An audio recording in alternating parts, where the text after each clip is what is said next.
you! Well, Froderick, did you enjoy my singing? I'm sure it was very nice, but seeing as how I'm a bat and all, I wouldn't trust my opinion on opera. But if you knew the Draxylvania polka, then I'm your bat. I just cannot tell if it was good or not. If only I were back at the Perry Academy. Oh, I just wish I were back in Perry altogether.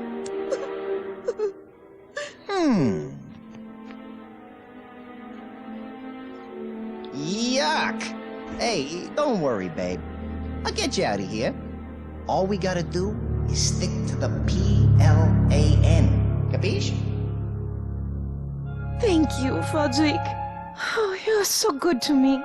You've been pretty good to me, too. Besides, hanging out with you, I get a chance to torment Mr. Short, Pale, and Stupid. I heard that. Oh! Speak of the devil. Aren't you running a little late tonight, errand boy? I'm starving, Shroudy. I need my wine. Yes, Mona, my love. I shall go off right away and begin hunting for looking for a wine shop in town. I know just the place. They have an excellent selection of the finest wines. O positive, O negative, my favorite. Yeah, I'm sure 10 minutes from now will be an excellent vintage. Are you still here? Who, me? No. All right, he's gone. Quick! Hey, you know he's getting blood, right? You drink blood. Shh! Now is not the time to start that old argument. It's not blood, it's just... well, A real thick and salty-tasting Merlot with a little iron aftertaste? Is that what that is? something like that, yeah. You know, the Nile is not just a river in colonized British Egyptian Sudan.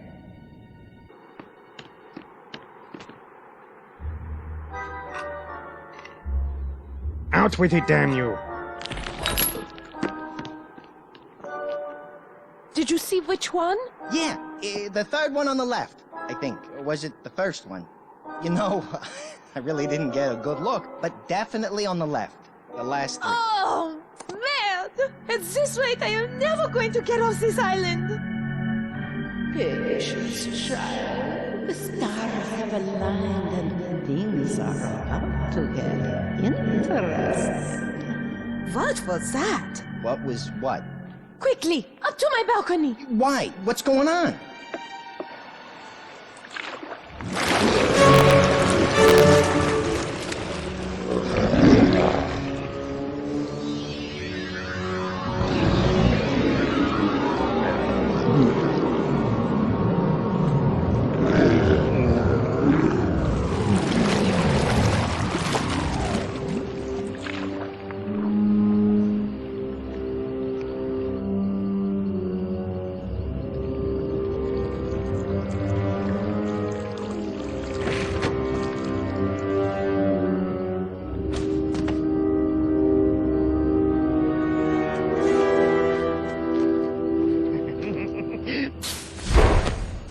Surprise!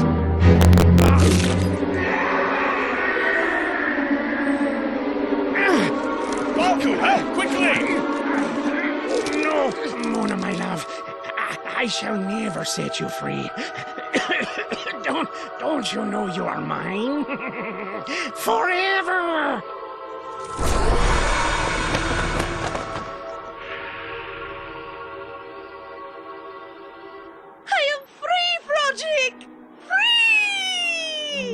I hear you, jeez. I got pretty big ears if you hadn't noticed. And you're not totally free. We still have to find the key to the boathouse. Till then, you're stuck here. Oh, right. Good point. That was very unusual. He said Mona? Who is this Mona, I wonder? Our work here is most decidedly not done.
no way I can open this thing unless we find that key.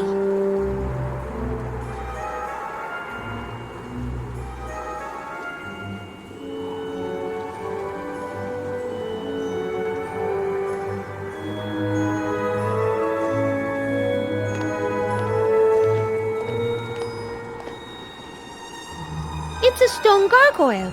This one looks uncomfortable. Like he's between a rock and a hard place?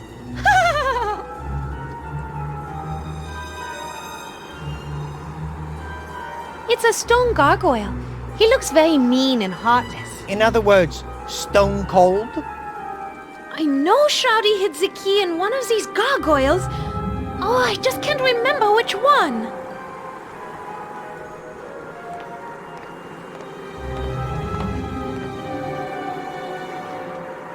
It's a stone gargoyle. Short and ugly. Kinda reminds me of Shroudy. I know Shroudy hid the key in one of these gargoyles. I just can't remember which one. Guess we're gonna have to search all of them.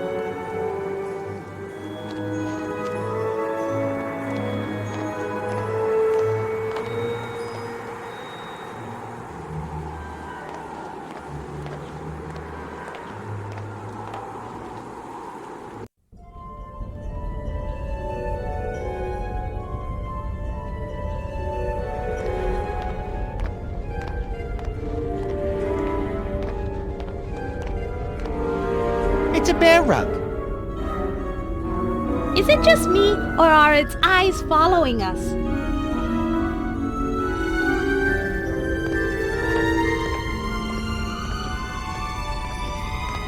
It's a fire.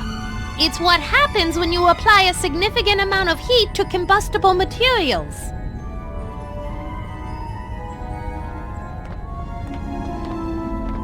It's a rusty old sword.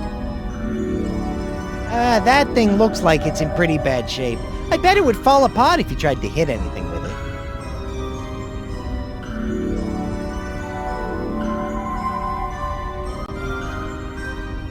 It's so rusty.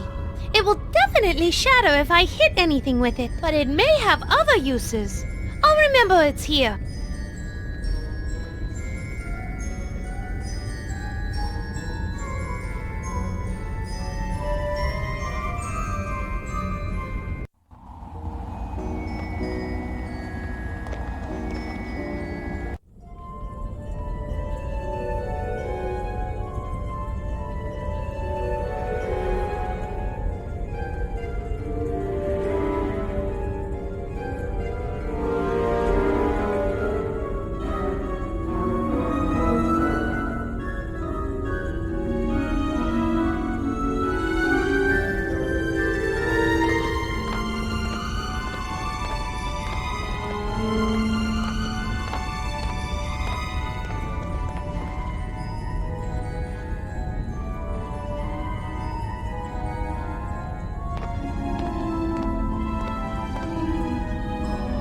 It's a rather ornate hanging banner. It's the Von Kiefer family crest. A two-headed vulture holding some thigh bones. I can't make out the family motto.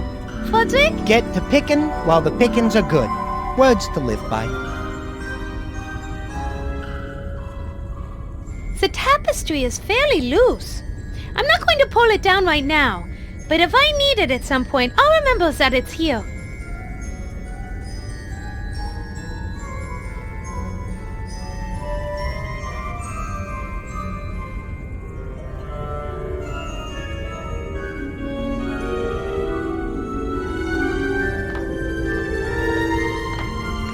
It looks like someone's family crest.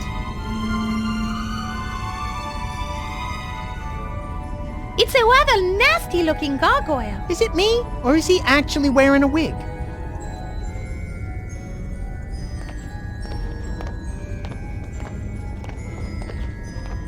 It's a couple of nasty-looking statues. I'm sure they must have scared the crap out of Shroudy when he was a little kid. Yes, I almost feel sorry for him. But then I remember that he kidnapped and imprisoned me. I understand how that might weaken your sympathies a bit.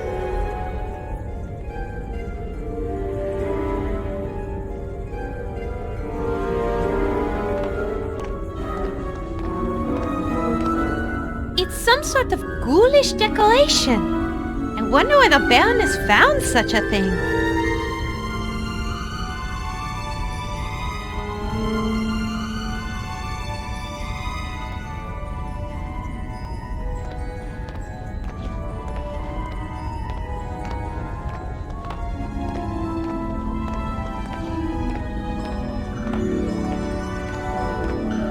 It's a bunch of windows.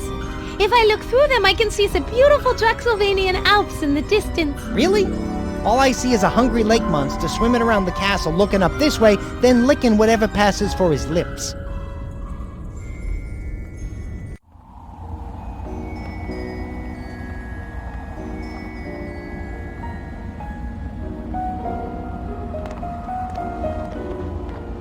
I don't know what it is about this mirror, but I simply don't look like myself. You're pulling my wing, right? What do you mean? Sweetheart, it looks like Shroudy taped the picture over your mirror, probably because he didn't want you to see, or actually not see, your reflection.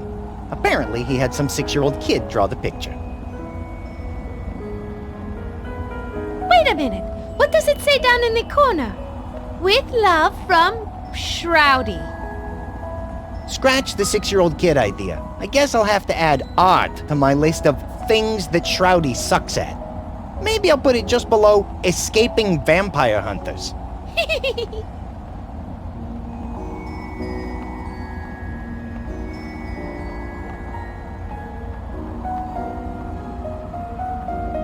I'd tear this picture down, but I'm afraid of what I'll see underneath. You mean not see, right?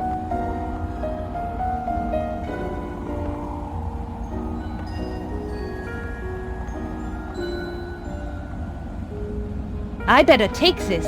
I might need it at some point.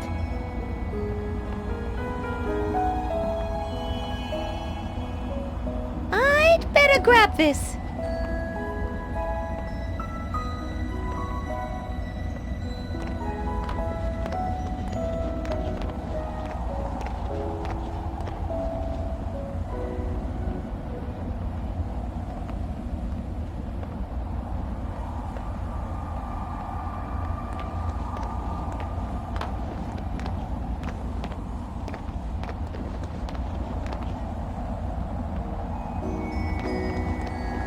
It's Flodrick's gilded cage. Yeah, it seems I've spent my life behind bars. Up the river, doing some hard time.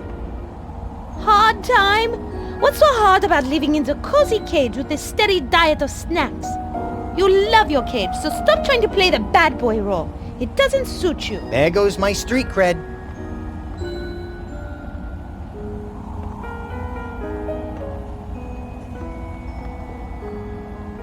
After we escape, we won't have time to stop and eat. So we better bring these along.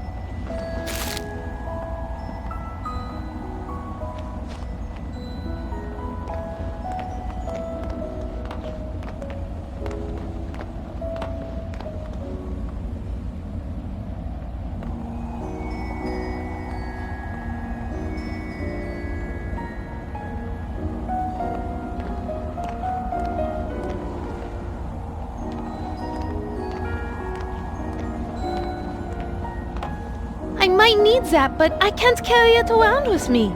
I'll keep it in mind.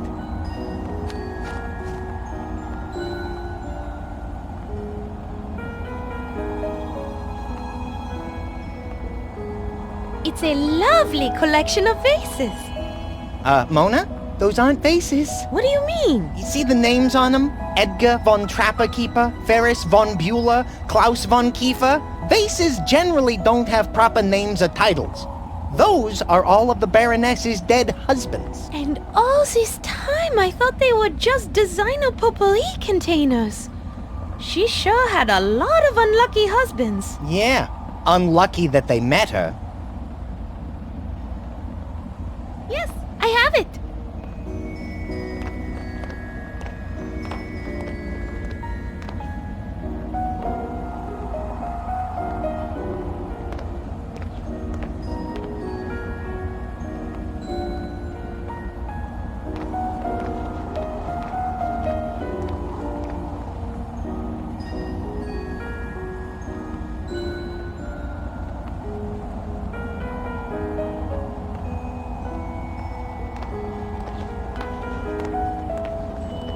I'm going to take this.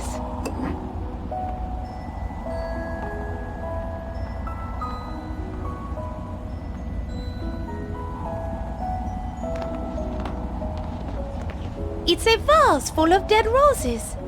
Stroudy used to bring me flowers every week, but they were always pretty much the same. Roses? Dead.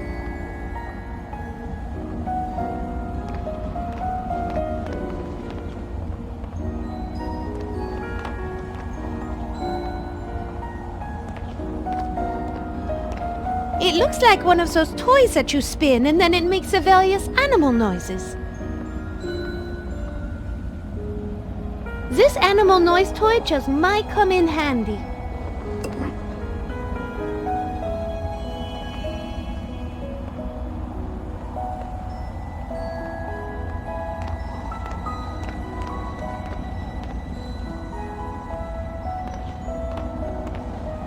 It's a hand-drawn picture.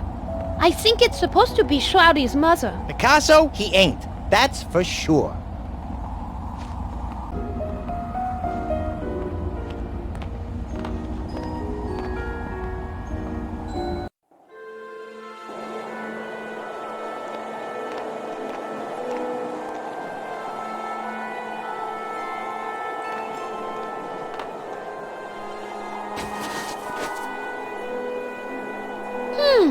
Look at that! Beneath the snow are some flower bulbs. Even with the snow gone, I doubt they'll grow. That dirt looks like it hasn't been refreshed in years.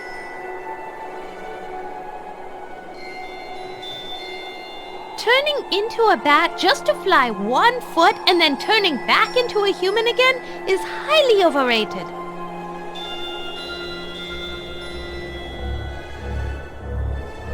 You guys really need to grow up. Oh, have a heart. They're just enjoying their childhood. Yeah? Well, enjoy it while it lasts, little bulbs. The Reaper spares neither women nor newly budding children.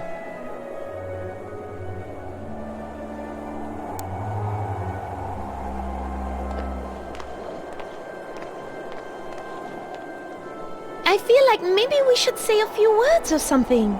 After all, these are the Baron's remains. Dearly beloved, we are gathered here today to say goodbye to the Baron von Kiefer. And though he's already walked through the valley of the shadow of death, today we must ask not what this planter box can do for him, but what he can do for this planter box. Ashes to ashes, so on and so forth, yada yada yada. Now dump that sucker. Touching, Frederick. Truly touching.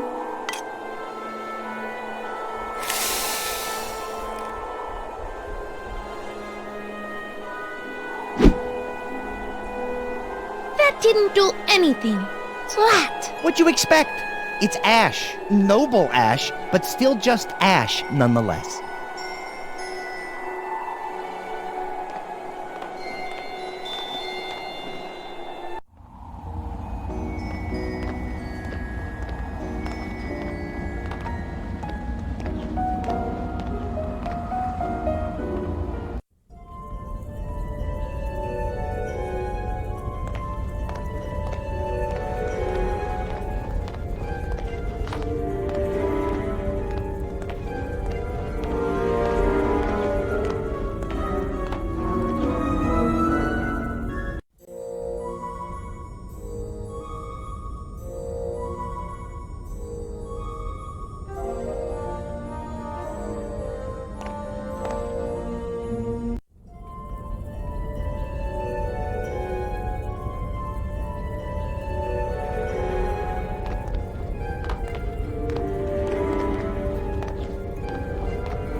It looks like a poker and a brazier full of hot coals.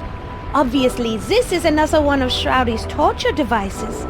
Judging from the smell in the air, I'd say it's gotten some use lately. Is that what that is?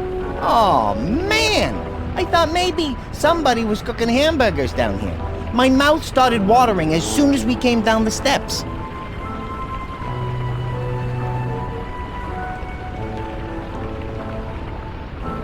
It's a large mace hanging high up on the wall. From the looks of it, I'd say it's still in pretty good condition. Mace, huh? Is that what it's called? I thought it was called anesthesia. I bet a big, heavy hitting thing might be useful somewhere, but I'm not going to carry it around. I'll keep it in mind, though.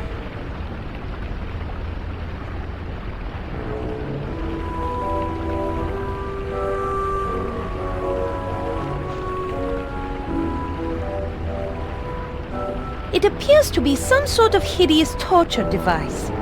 I wonder where the Baroness would find such a thing. Maybe she went shopping at that trendy new Swedish torture furniture superstore. I've heard they have a wide selection of inexpensive torture gear, and when you walk through the store, they have a bunch of different dungeon rooms set up so you can actually see how your torture device would look once you take it home.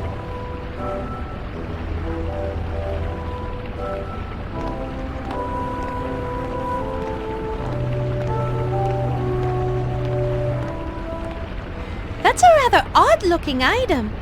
I wonder what it's used for. I'll take a wild guess. How about grinding stuff?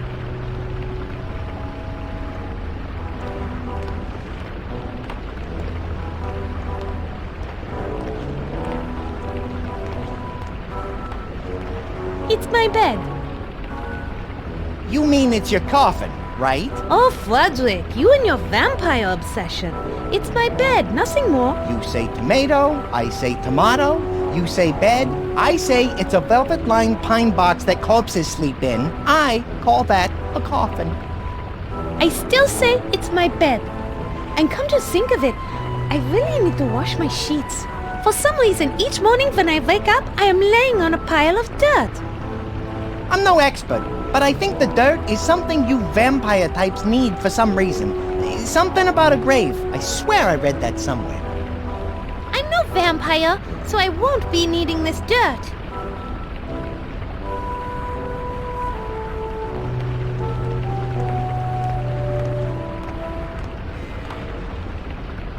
It's Shroudy's coffin. I can't believe we sleep in the same room. Separate coffins, at least. Sometimes you need to look on the bright side of things.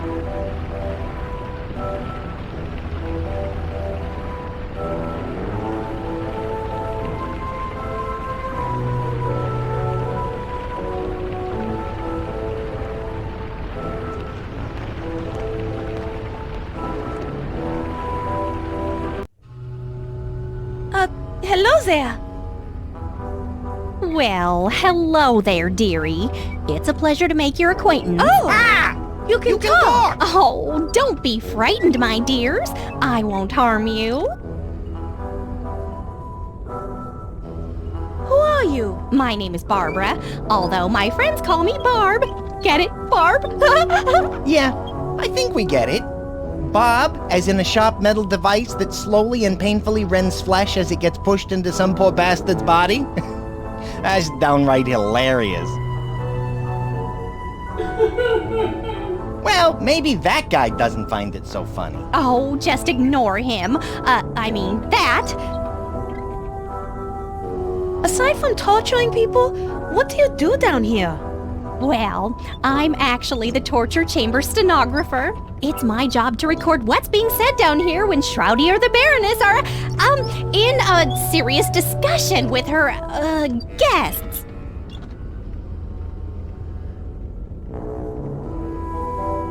What kind of stuff have you heard? Could you tell us? Oh, sure. I don't think that would harm anything.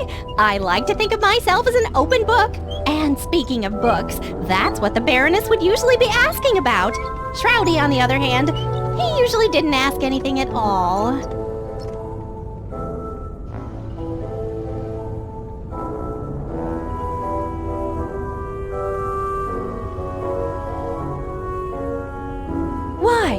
Was Shroudy too shy? No, too sadistic.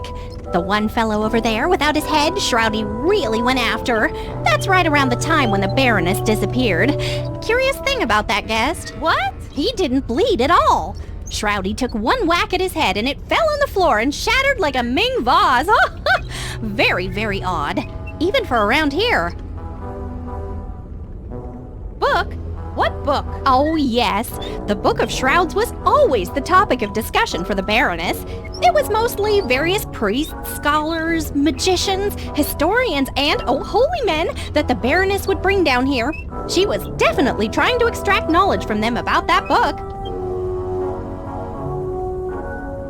When was the last time you saw the Baroness? She was torturing that headless man over there several years ago. After she got the information she wanted, she left the castle in a hurry and never returned. Do you have this session memorized right before the Baroness left? Yes, let me see. I believe I have it here. It's been a few years. Here I go. Man from Cabal. Ouch, ouch, ouch. It hurts so much. Ah! I can't take it. Ah! Do you think you could skip ahead a little bit to where he was actually talking? Yes, of course. Man from Cabal. Yes, I have the tome you're looking for. It will give you all the secrets to unlocking the book. Baroness, tell me where it is or I'm going to shove this hot poker. Oh my! Could we please, skip ahead a little bit more? Oh, certainly. Man from Cabal. The tome is in my camp, buried at the base of a large oak tree near the Vargo Pass crossroads. Baroness, you'd better not be lying to me or when I return you will feel pain as you have never felt it before. After that, the Baroness disappeared. A few days later, Shroudy came downstairs screaming about a trap. He took an axe and tried to chop the poor fellow's head off. But when the head rolled off, there was no blood. It wasn't a man at all. It was some kind of talking clay statue or some such. I think it's called a clay golem. How do you know about that? Used to play a lot of Dungeons and Dorks. The clay golems dropped a lot of loot and were pretty aggro. I should have known. Bob, please go on. Apparently, somebody was laying a trap for the Baroness. And it must have worked, for she never returned. What did Shroudy do after that? I believe he searched frantically for months, but he didn't find a single trace of her at Vargo Pass or anywhere else in Draxylvania. Poor little monster. He lost his mommy so young. He was devoted to her, you know. He got lonely and left on holiday soon after that. He came back occasionally with a new female companion, but he seemed to grow tired of each one after a time. Then off he would go again. Hey, Mona, that may explain why you're here. Yes, from what I've seen, he likes you best of them so far. Maybe it's because you look so much like her. Like whom? Oh, his mother, the Baroness, of course.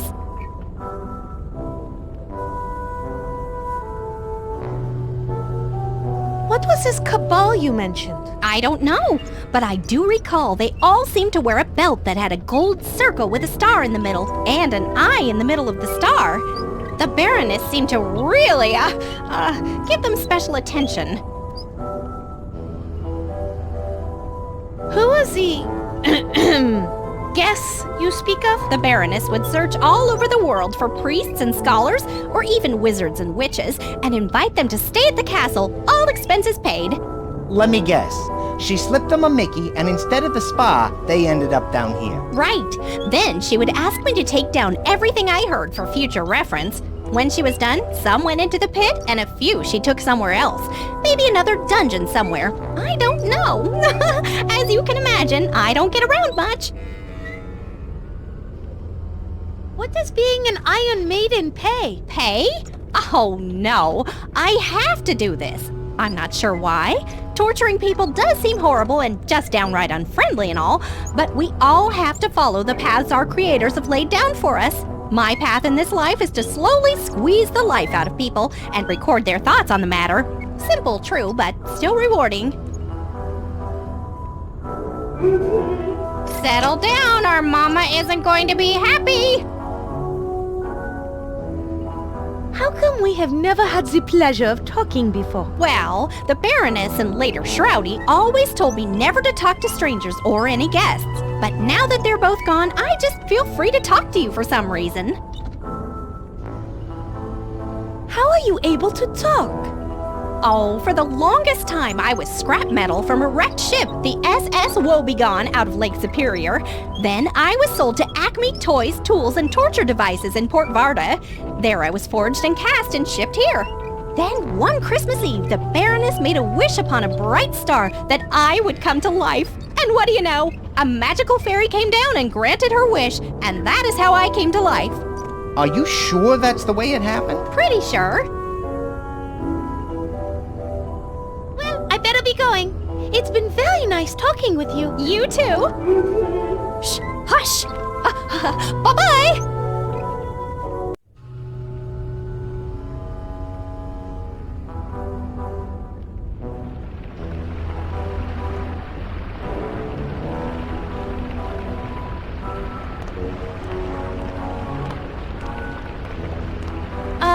Hello? Hey, hello there yourself, dollface.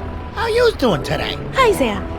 Do you mind if I ask you some questions? For a tall glass of water like you, I would be glad to. Shoot, hot stuff. Who are you? My name is Frank, although my friends call me Frankie. I'm here with my associates, Sammy, Joey, and Dean. We've been living in this castle for quite some time.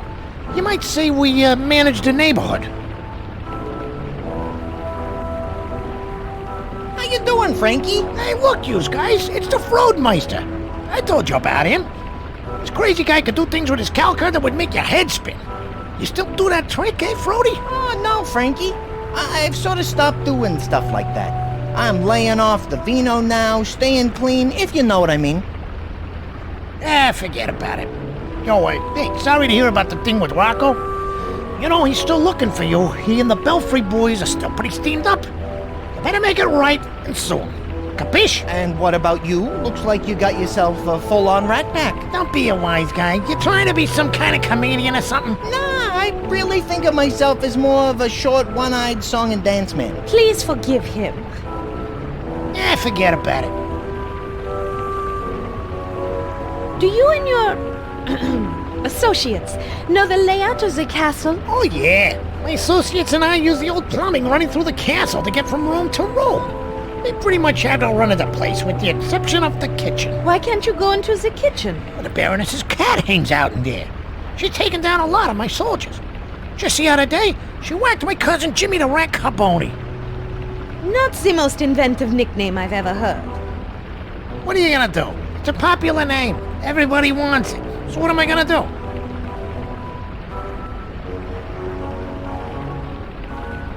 How come I never met you before? Well, your master Baron Shroudy wasn't too fond of us, so we laid low until we heard from Edgar the Raven that Shroudy got whacked. Did you order that hit? What? Me? No!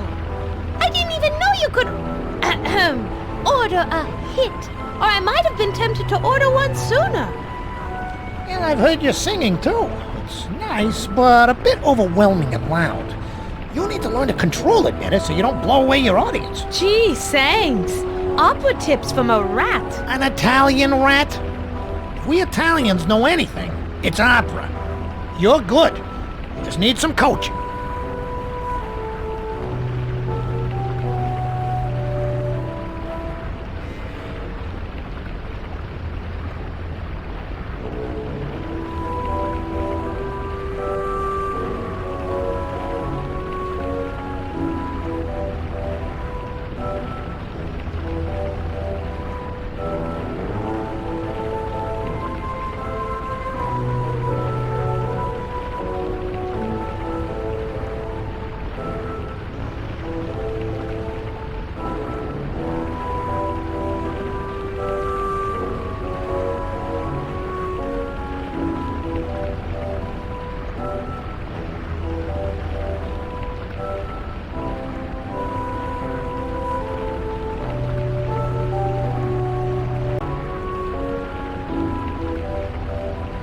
Bob over there mentioned something about a magic book the Baroness was interested in.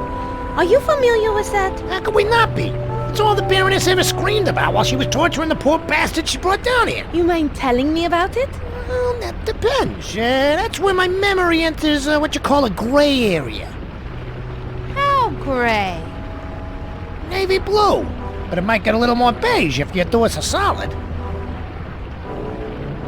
What is it you want us to do so that you'll tell us about the book? We need you to hit somebody for us, and it needs to be a real message job.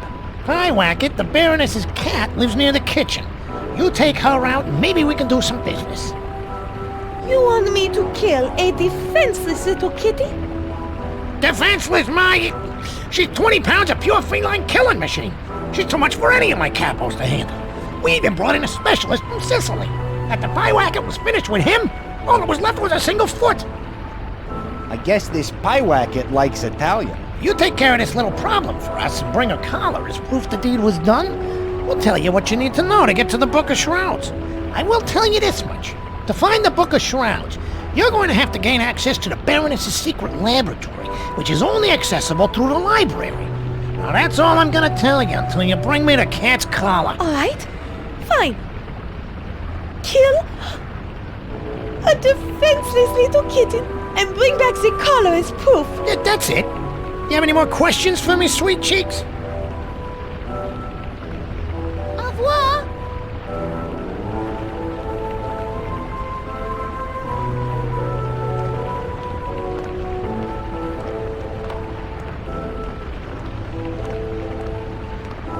Hello, Mr. Fountain.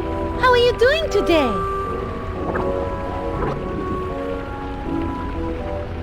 I think he said, "I'd love to chat with you, but it's hard to speak with a high-pressure jet of water emanating from my mouth."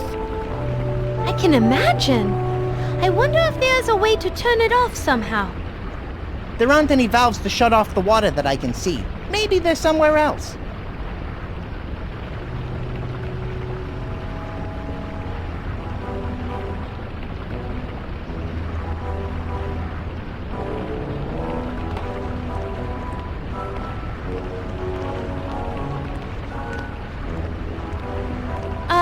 Hello? Hey, hello there yourself, dollface. How you doing today? You guys use the pipes, right? We might need some plumbing help. Yeah, we know this castle's plumbing like the back of our claws. Do you guys know how to turn off the fountain over there? Yeah, we might be able to do that for you. For a price. Always a price with these guys. Ever heard of altruism? Yeah, my grandmother had that. Her shaking got so bad we eventually had to hand feed her. This was just before that Pyewacket son of a... got her. So, what about it? Oh, never mind.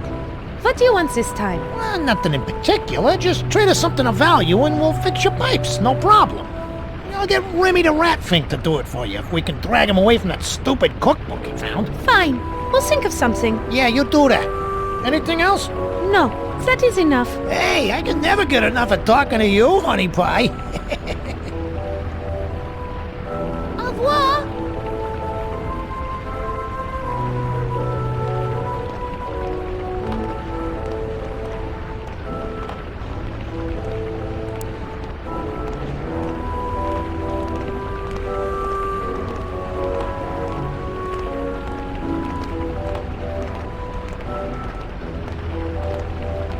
Hey, fellas, look who's back.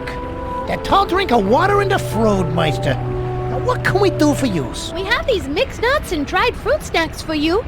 You think you might want these in exchange for helping us out? Fruits and nuts, huh? Well, all right. Toss them here. Here you are. Soon as you are done eating, will you please stop the water from coming out over there? Hey, these are delicious. Hey, Dino. Go kill the water on the fountain. Dean, baby, you okay? Uh-oh. I think he's stuck. Look, Mona, the water in the fountain stopped. Oh, well. I guess you two won't ever get the chance to hear him sing Amore. Pity. He was pretty good. Anyway, glad we could be of service, and thanks for the nuts and fruits. Ciao.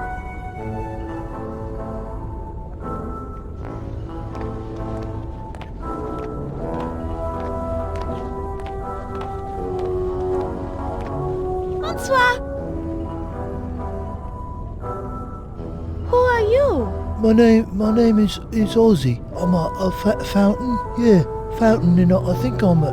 Well, wait, what was the question? Seems like maybe this guy's been drinking something else besides water. What do you do down here? Well, I sit around and watch things, you know, you know, there are people that come in and out of here, and sometimes I see things, and I like to write songs, but what's my name again?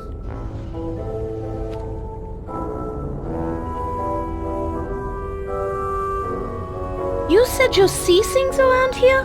What kind of things?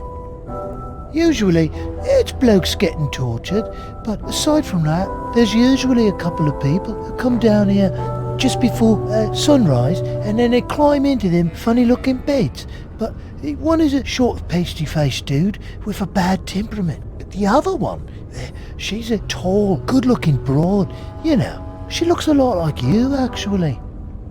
That's because it is me. My name is Mona.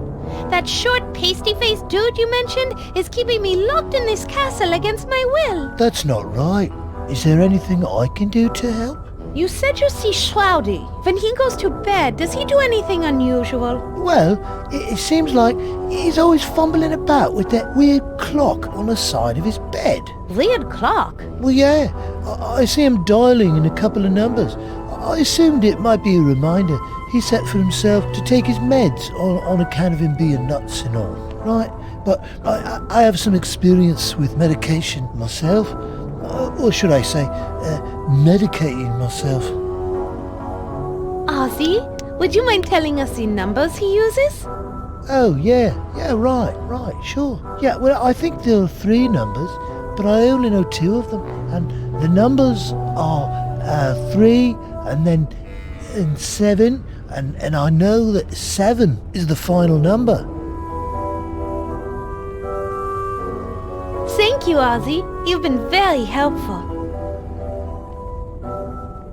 That is all I need to know.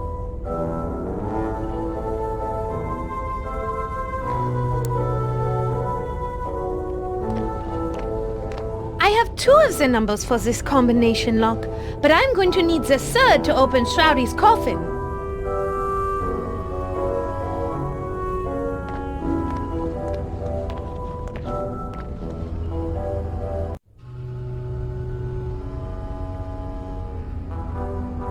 Well, I better be going. It's been very nice talking with you. You too.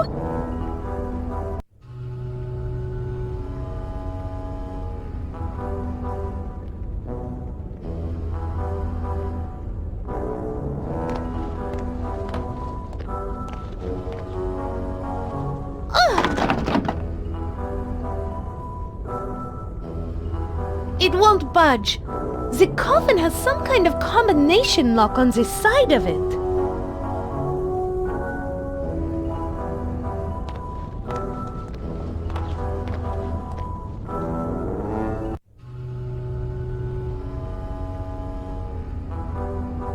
Do you happen to know the combination to Shroudy's coffin? No, I'm sorry. I don't know the whole combination, but I am pretty sure the first number is 0, though. Unfortunately, from my position, I can really only see the first number. Wish I could help more.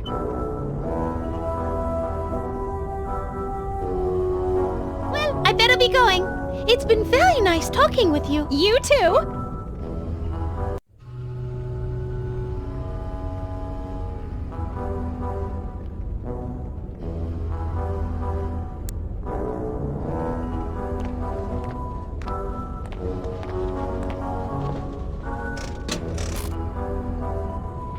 You did it, Mona! The coffin is opening!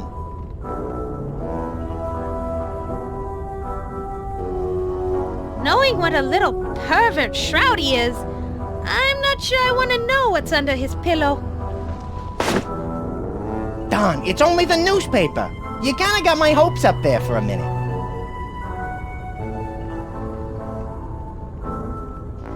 I'm gonna grab this. It might come in handy.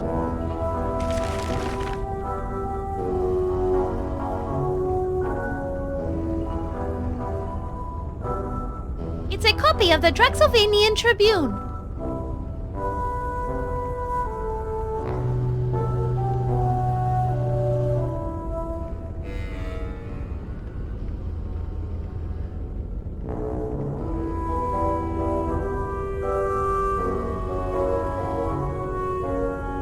Looks like Loverboy had a few pictures made of you. How does that make you feel?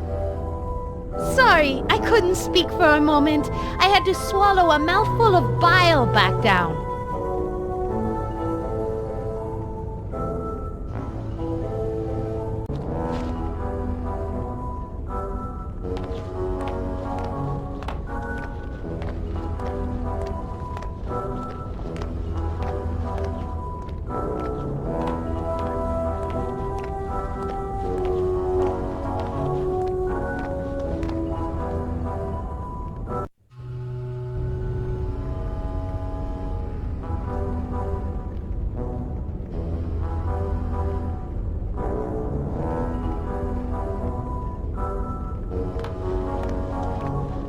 That's strange. I never realized the castle had a sub-basement.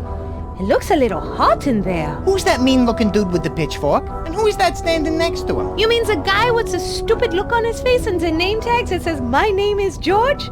I have no idea.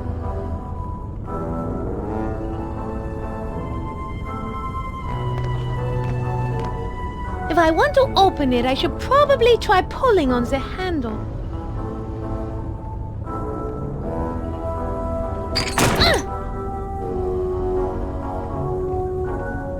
It's stuck! The hinges appear to be rusted shut. I won't be able to open this up until the hinges are working.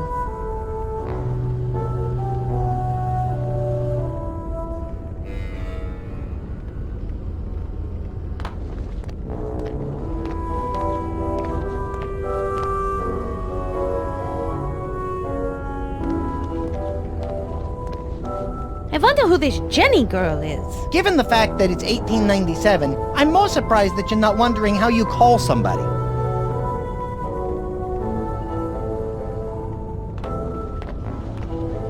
It's a couple of chains. Now all we need are some chips, dip, whips, and we got ourselves a party.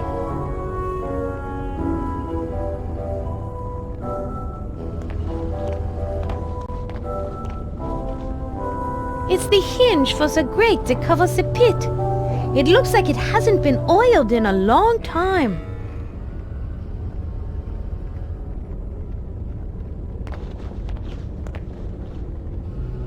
It's the hinge for the grate that covers the pit. It looks like it hasn't been oiled in a long time.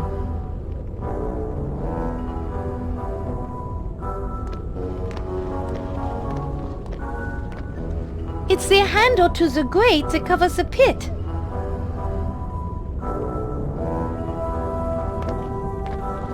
It's an unlit torch. Wow, I've never seen one of those. It seems like they never go out. Ever.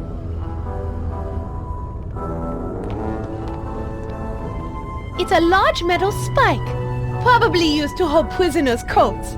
Right, Frederick? Yeah. I mean, no.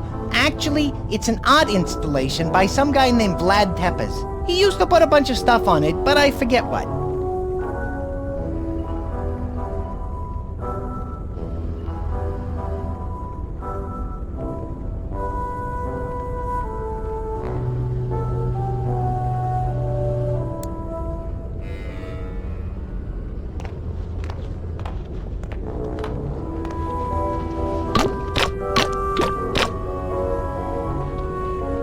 That loosened one of them up, but I had to use all the lotion in the bottle. Now it's empty.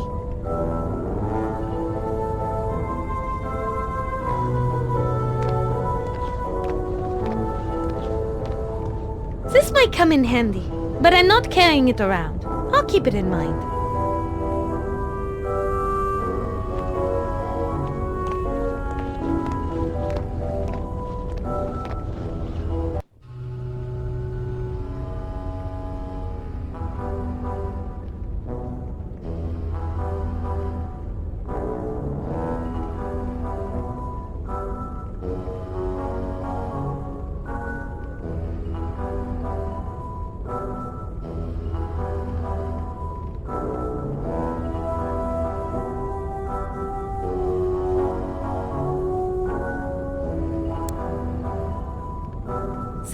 don't need any fruits and nuts snack.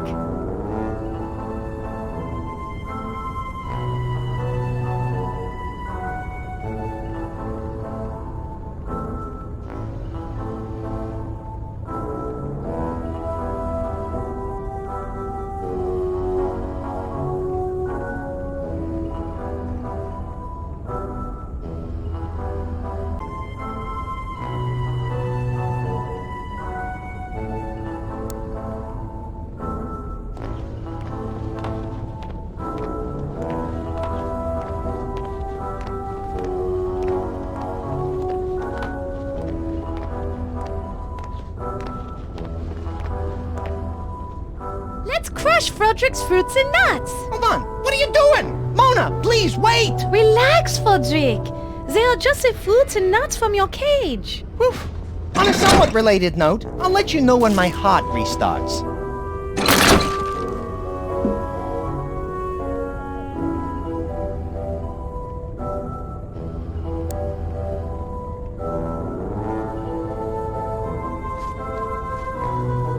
This bottle is empty. I can fill it up with this dripping oil.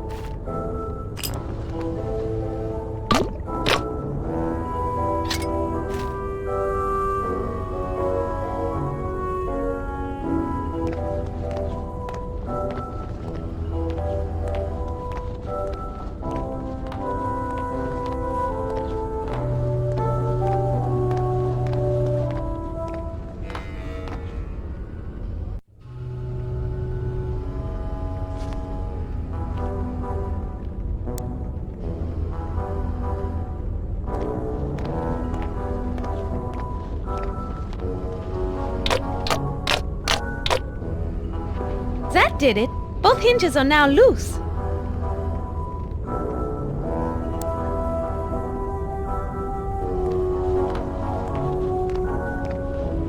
Yes, if I need to light the torch, that would do it. All we need now is a few hundred close friends with pitchforks and sticks, and we'll be ready to storm the castle of the local mad scientist. Ugh, that is such an unimaginative cliché.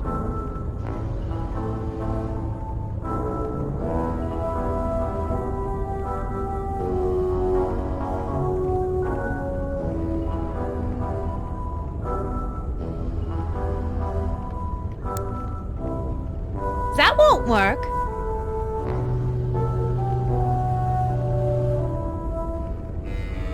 I don't want to burn that with a lit torch.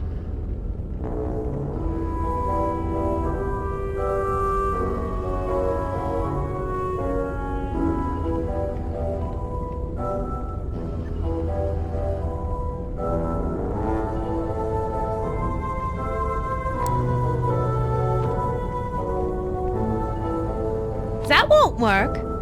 That won't work.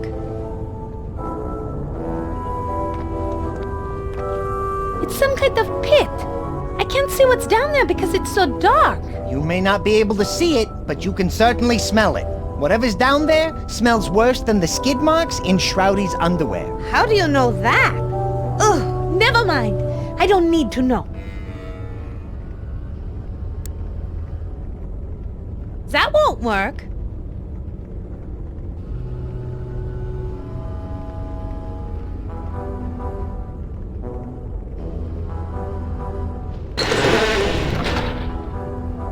That did it. The pit is now open. Man, that smells horrible.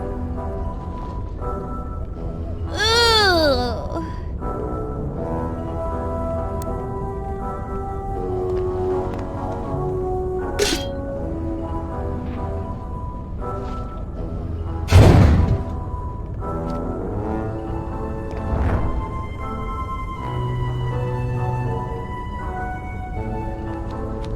Oh my! Frederick! It looks like a pile of rotting bodies. How revolting! It looks like there are a couple of fresh ones down there. They still got some meat on them. Why on God's good green earth did the Baroness dump bodies down here? Now we know why it stinks so bad. I had heard rumors about the fate of the Baroness's numerous guests after they came here. But man, she was one messed up witch.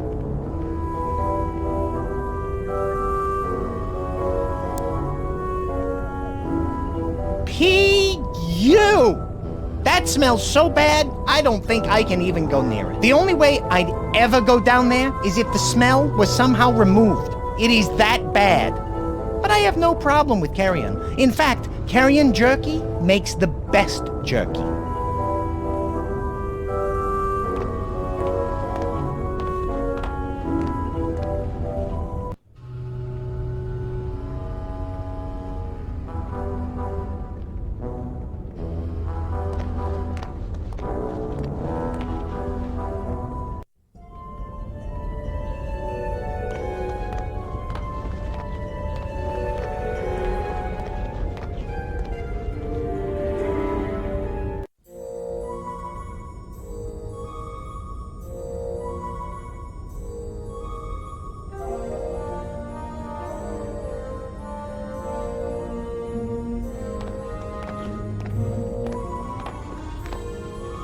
It's a note pinned to the control panel. Let me save you crow's feet and read that for you. It says, Baron Shroudy, I fixed the control panel for the theater flats. I had to, find something about, cross-wired to some power source? We'll fix it next time, I think. Signed RM. Man, this guy must be a doctor. I can barely read this note.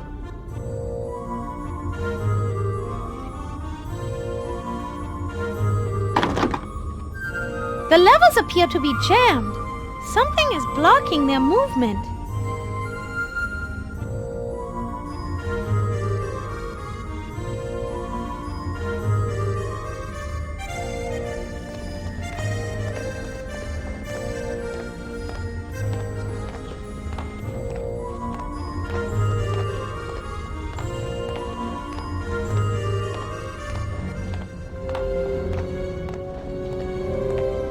It's the dedication plaque for this theater. I'm gonna go out on a limb and say that Shroudy might have a crush on you.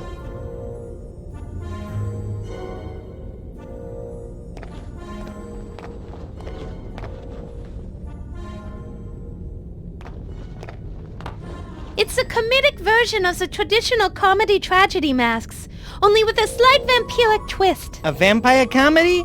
Give me a break. Seriously, as if anybody would ever try to write one of those. If they did, I would hope they'd give all the really good lines to the vampire's wacky sidekick.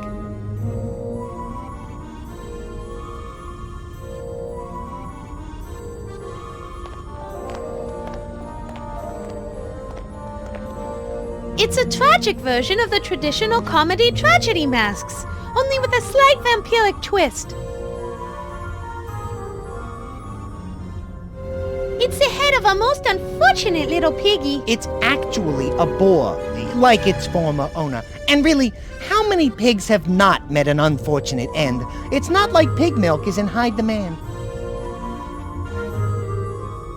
It's a mythical horse whose horns are said to grant 3 wishes to whomever touches them. Actually, that's a male deer. And they don't grant wishes. That's a 9th level spell. You're thinking of a unicorn whose horn is said to neutralize poison, along with many other powers that depend on who's running the game. Even if Draxylvanian unicorns could grant wishes, the material components of such a spell... Wait, stop! I have something very important to say. Mona is bored.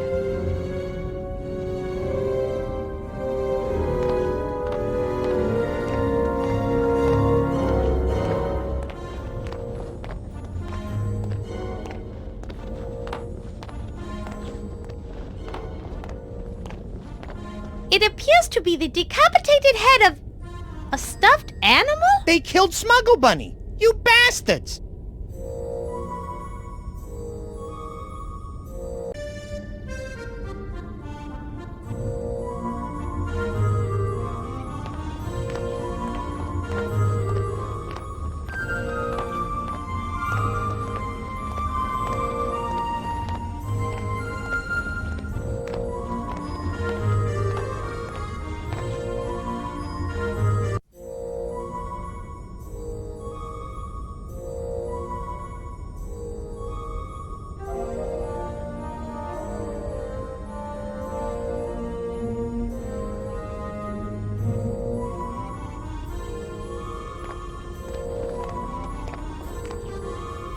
almost nothing off stage. It's absolutely, completely empty. There's no reason whatsoever to go back there. But maybe we should... Trust me once for a change.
It's the lake monster of Lake VARG, a hideous creature that slinks through the water, devouring whatever creatures he can find. A monstrous creature. Well, in his defense, he is technically a monster. Why are you defending him? Let's just say, I know what it's like to be a misunderstood miscreant mired in melancholy. Nice alliteration. Thank you. Nice assonance.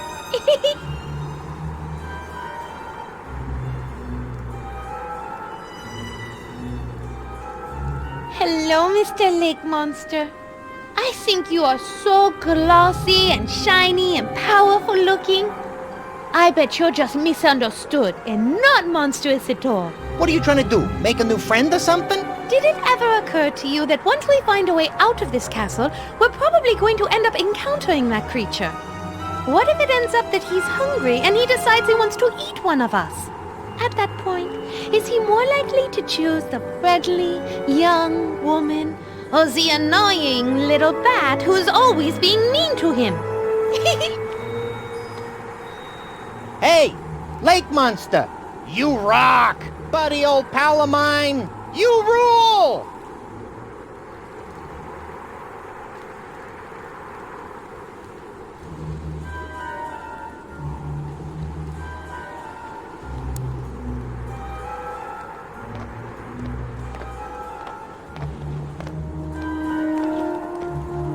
I bet I could provoke the gargoyle that has the key by smashing them all with that mace.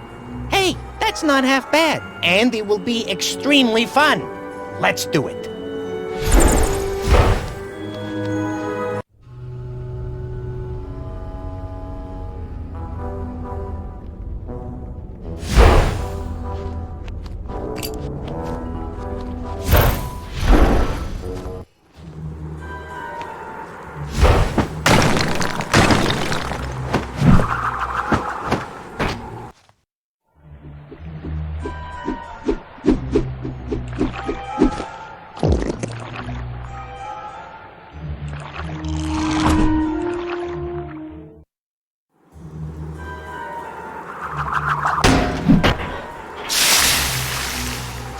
Yeesh. Looks like our favorite lake monster has a serious case of acid reflux disease. Whatever that is, it sounds painful. Inky needs to stop eating so much Italian. Oh, like lasagna or pizza? No, Italians. Like the boat full of Venetian tourists that he sank yesterday.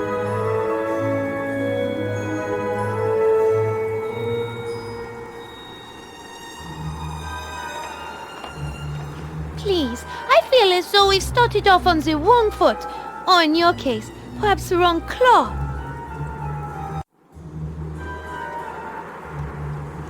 Allow me to introduce myself. My name is Mona De Lafitte. Charmed, I'm sure. I don't usually associate with common folk such as yourself. As you appear to be a lady, I would consider kissing your hand, but based on the smell of you, I must conclude that you are clearly a member of the unwashed masses.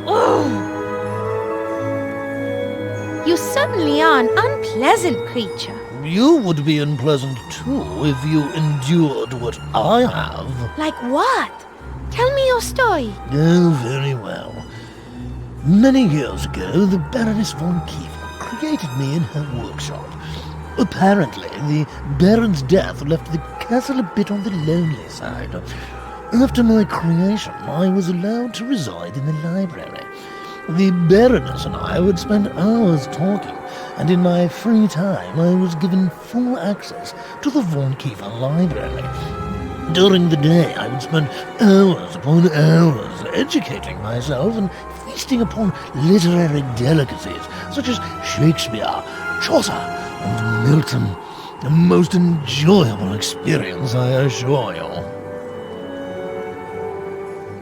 Why are you so angry? Do you really want to hear my story? If you tell me yours, I'll tell you mine. Oh, very well. Many years ago, the Baroness von Kiefer created me in her workshop.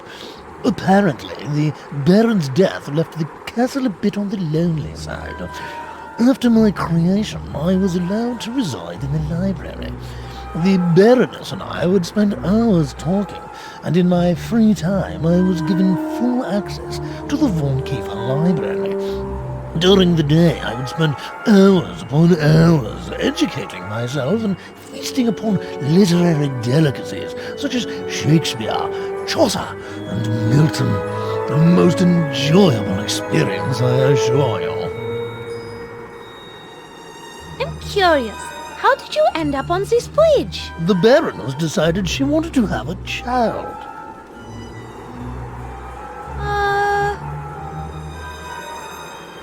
A child?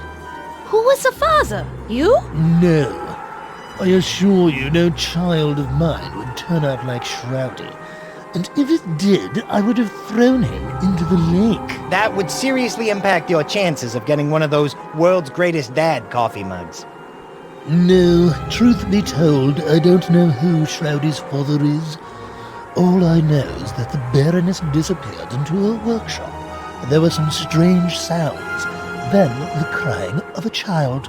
I can't imagine what went on down there. Your guess is as good as mine on the origin of that hellion. Stop right there.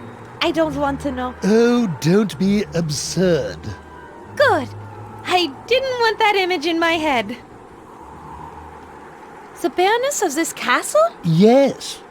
Before Shroudy ruled here, the Baroness Lilith von Kiefer was in charge. So then you and she... Oh, don't be absurd. You don't seem to like Shroudy. Oh, God, no. Not at all. After he was born, my days of living quietly in the library were over. He thought I was his play toy and pestered me constantly. Finally, one day after he attempted to dress me up in one of the Baroness's nightgowns, I yelled at him and told him to never touch me again. He ran off crying to the Baroness, and that's all it took. I've been on this bridge ever since. If you hated Shroudy so much, why didn't you leave after the Baroness disappeared? Well, you of all people should know. Like you, I'm magically bound to this castle. I can't just simply fly away. As punishment for yelling at her son, I'm doomed to be stuck out in the cold, forever holding this key in my mouth. If you hate Shroudy so much, why not just give us the key? Let me take your suggestion under advisement. I think not. You are such a jerk. Well then, I guess that's why I'm not going to give you the key, because I'm just a jerk.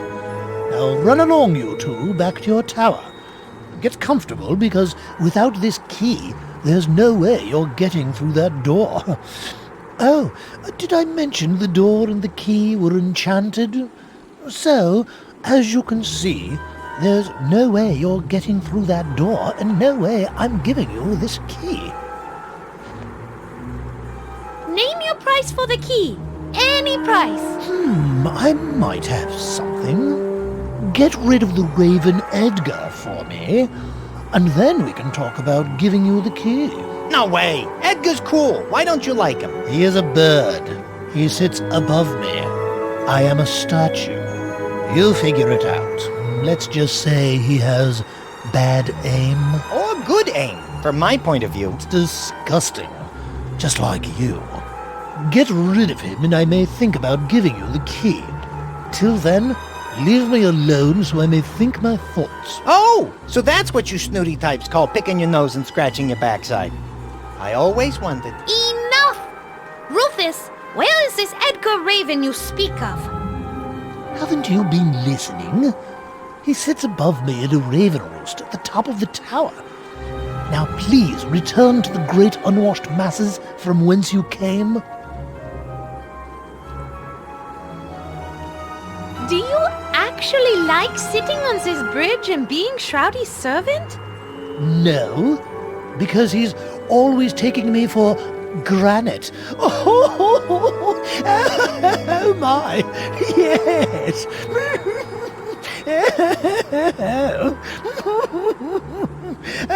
Oh my, yes. That joke is old enough to collect a pension. What is your name? Kid Kooky, master of all comedy? I'll have you know that I have read 32 books on comedy and have been told I can be fresh, funny, and cutting edge. I see. So you just choose not to be. Exactly. And to answer your query, seriously this time? Yes, stay serious, please. It's not a matter of liking what I do. It is a matter of duty. We enchanted gargoyles take pride in doing our duties and doing them well. Unlike your joke-telling. You are extremely lucky I am bound to this bridge, or you would be severely punished. Your jokes are punishment enough. May I please have the key to the rest of the castle? Not going to happen, I'm afraid. I take my job very seriously, unlike you. I don't have a job. What job are you talking about? Looking pretty, smelling nice, not speaking till spoken to. I wouldn't expect a raise if I were you. Hey, anyone ever teach you it isn't polite to speak ill of the dead, you rotten son of... Ixnay on the Ottenlay! We still need to get the key, remember? Is there anything we could do to help persuade you to give us the door key?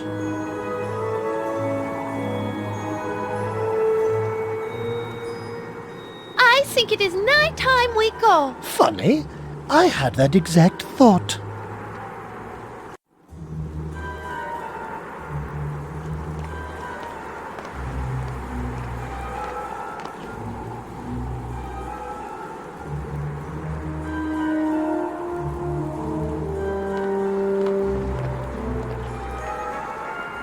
Let's go see what's up.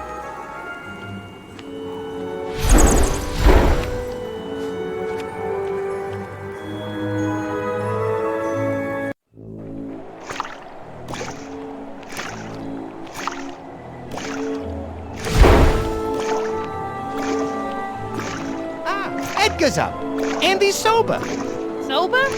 Are you sure? Not from where I'm standing.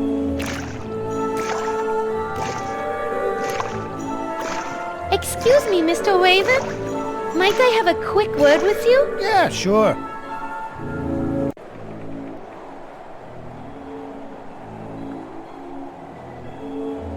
My name is Mona.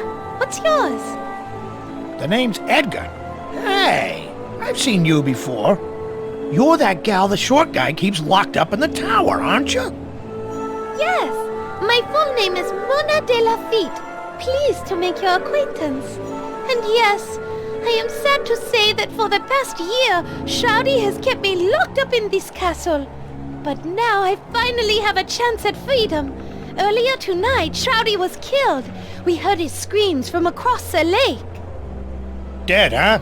Well, it couldn't happen to a nicer guy. So now the castle is yours. Don't worry about me staying here. I'm building a permanent nest in Gosford Falls near where my girl lives. But until I make a good nest, collect my fortune, she won't marry me. So this is my bachelor pad till then. I can't get through the door that's right below you. Rufus, one of the gargoyles, has the key, but he won't give it to us. Well, I'd like to help you, but I don't know too much about those gargoyles. All I know is that every time I do my business, I hear one of them yelling up at me from below. Oh! Well, I'm a bird. I do bird stuff. But they haven't had much to complain about lately. I'm a bit backed up, if you know what I mean. Maybe. Yeah, the carrion pickings are always pretty slim in the winter. But come spring, it'll be a veritable feast of dried out carrion. That'll get the old pipes flowing. Good to know, I guess. How do you like living in Castle Varg? It's all right. I can do what I want, hang out with my buds, party, drink. No one bothers me. But I feel out of touch sometimes way out here. When I was in the city, I was in the know. Could follow my favorite sports team, hear the latest gossip. Sometimes it's just too isolated around here. You know what I mean? I do. You just need to feel more connected to the world, more informed. I do too. As soon as I'm back in Paris, things will be back to normal. Great. Well, good luck with that.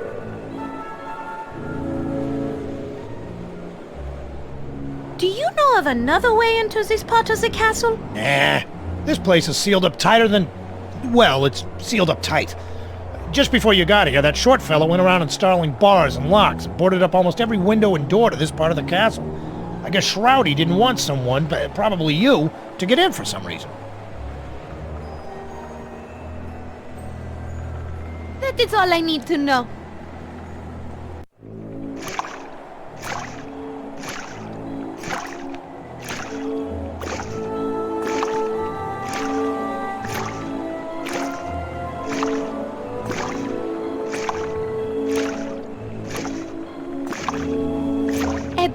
Can I have one of those clothespins? Whoa, no can do, lady. I'd love to loan you one, but I am way behind in my laundry.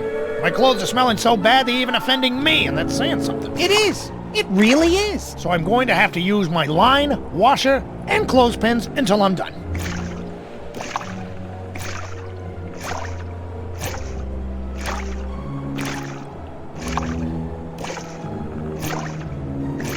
It's a doorway into Edgar's roost.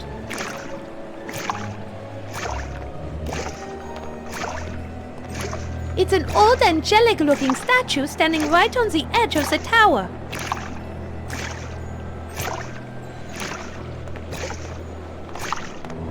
The clothesline has Edgar's clothes on it, held up by clothespins.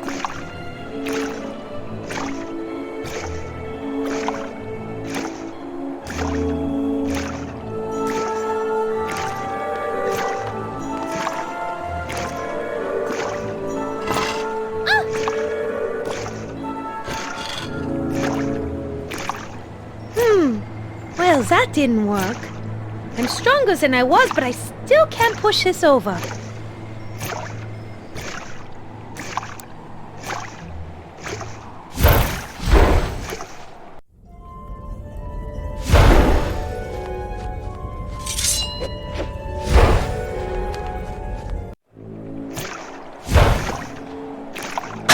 Wait, Mona! Rufus isn't under the statue. If you drop it on him, it'll miss and hit the stone wall next to him. You're right, Frederick.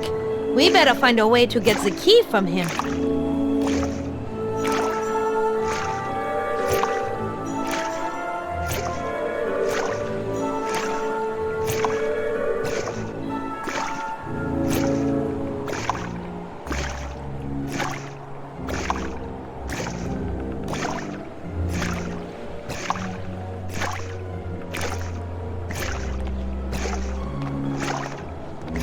It's Rufus the gargoyle, sitting under his turret.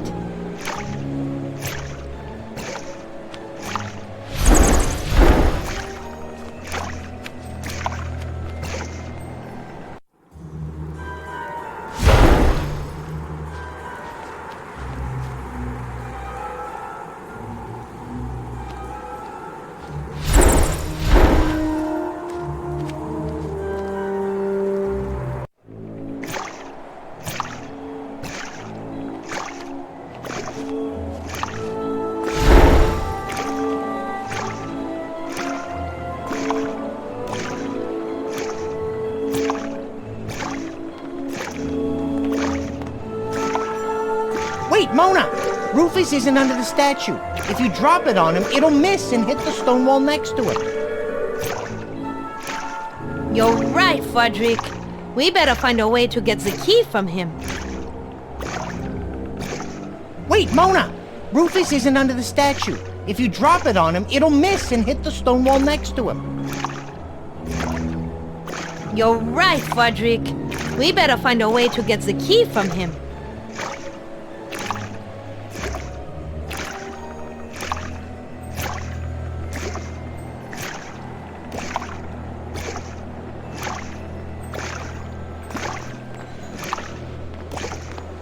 Edgar, can I have one of those clothespins? No can do, lady. Have to use that. Give it to you when I'm done.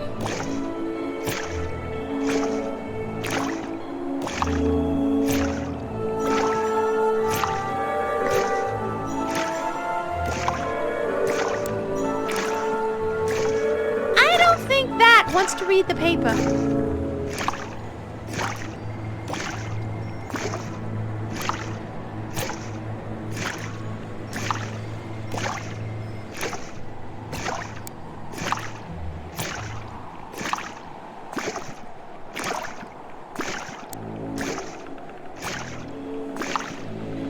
Here you go. It's the latest edition of the Traxylvania Times Picayune. Ignore the bloodstains. I think it's yesterday's edition. Hey, thanks. Now I can find out how the All Blacks are doing. I really appreciate it. As a reward, can we borrow your clothespin for a while? Yeah, no problem. I won't need it since I want to catch up with his paper for a while.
Frederick, I have this clothespin you can use for your nose. Gee, thanks, Mona. I didn't get you anything.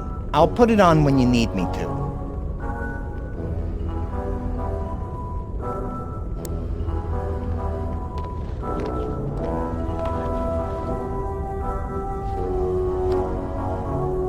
It's pretty nasty down here, Mona. This place has more paper boys than a newspaper delivery convention, and more wizard types than a Scottish school for witchcraft and wizardry. This one was a kid with glasses. One of the bodies has legs that were pretty muscular. There's definitely some high-fiber flesh residue left on the thigh bones. I could pull off a chunk if we need it. Hey, Mona, will you do me a favor? But of course, Frederick. What do you want? Don't ask me for any more favors.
Frederick, use the clothespin on your nose again.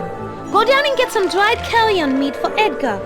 That might get his, his... Yeah, I know, pipes moving. Good idea. The results of that might motivate Rufus to move his stone butt. I'm on it.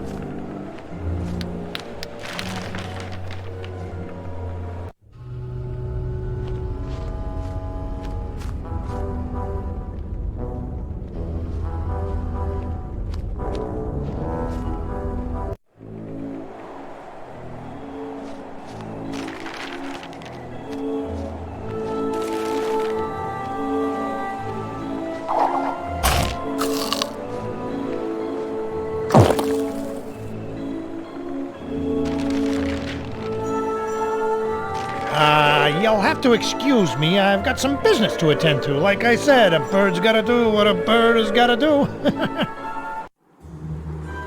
What the...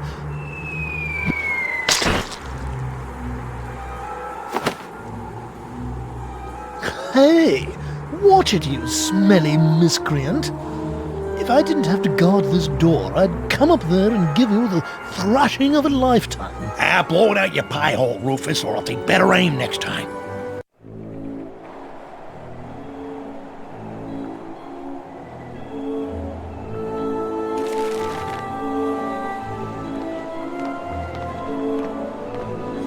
Let's see you take this under advisement, jerkweed.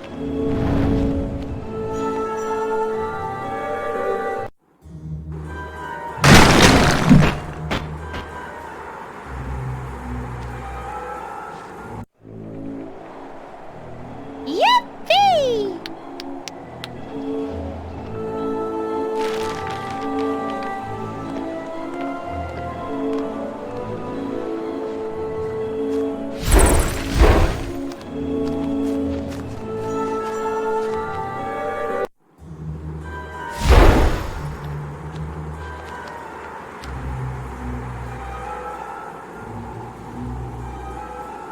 You don't have any shoulders.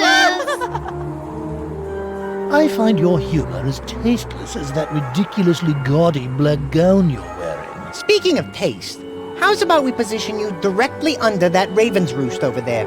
I understand that Edgar is fixing roadkill tacos this evening. Tomorrow morning should be quite disgusting. You wouldn't dare! How could you be so cruel? Well, I guess I'm just a jerk. Frederick, help me move Mr. Soon-to-be water closet over to the ledge. Okay. Take your damned key.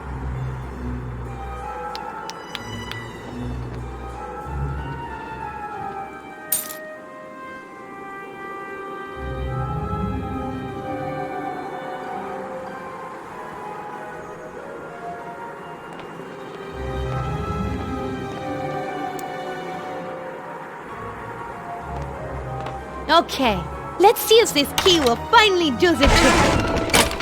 Hooray!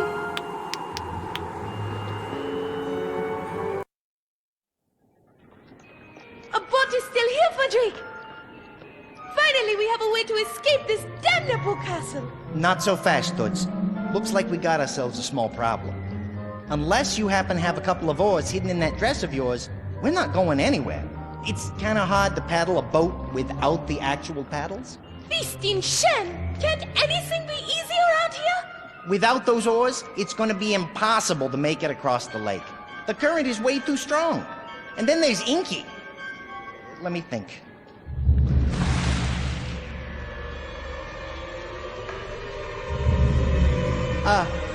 Mona? Remember when I said we had a small problem? Yes, Frederick? Well, I think it just got bigger. What the hell is that? You mean, who the hell am I? And hell is right, for it is I, Shroudy. I am back. I didn't think it was possible to Return from the dead as an all-powerful shadow spirit? to get even uglier than you were. That is amazing. Mock me all you want, little rodent, because in my moment of triumph I care not what you think. You, on the other hand, my dear, I care deeply about. My brilliant dark jewel. Not even my death can keep us apart. How did you manage this? You aren't that clever. You can thank the magical arcane tome my mother used to create me. She told me I was the living manifestation of black magic itself. And so, although my vampire body has perished, my dark spirit shall live on forever. Aha! I knew you couldn't have done this on your own. Regardless, you and I shall never be separated again. I will be with you for all of eternity, my sweet. It hurts! Yes, my dear. Although I am no longer susceptible to the vulnerabilities all vampires suffer, you, on the other hand, are. So, as long as I maintain the sign of the cross near this boat, you will never be able to escape this island. Hey, Mona. Unfortunately, stupid, dark, and cloudy over there might be right. I'm not strong enough to pull those oars out of his hands, and you can't get close enough. We're gonna have to find somebody, or something else to do it for us.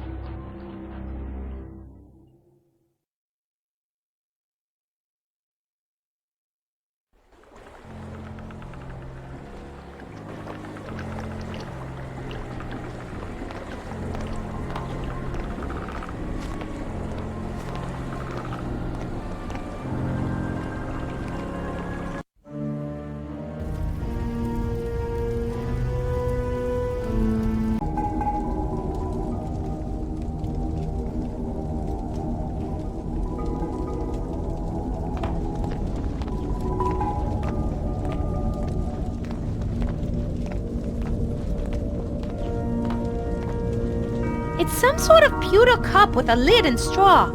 Very odd. It's just a sippy cup used by little kids so they don't spill their drink. I bet this was Shroudy's. Shroudy's baby cup? He still uses it? If you hadn't noticed, the guy was a little weird. I don't think I'll need the cup, but the straw might be useful.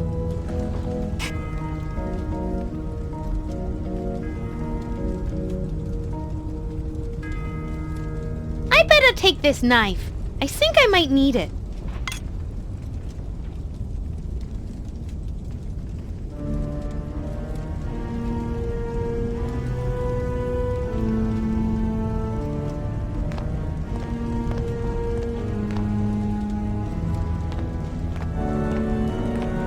Shroudy always keeps the fireplaces lit.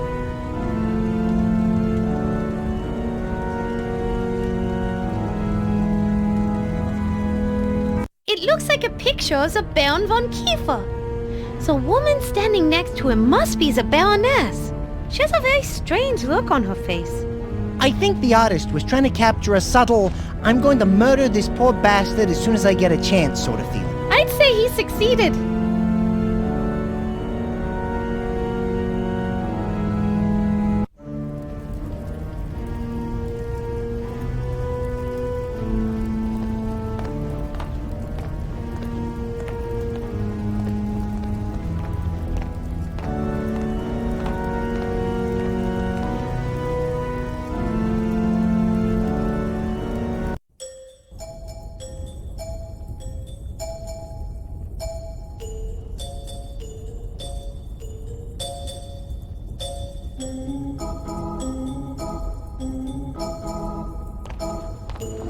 I might need this.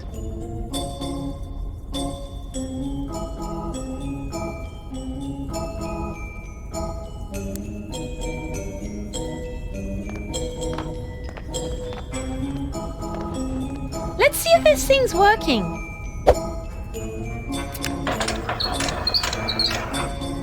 Oh my god!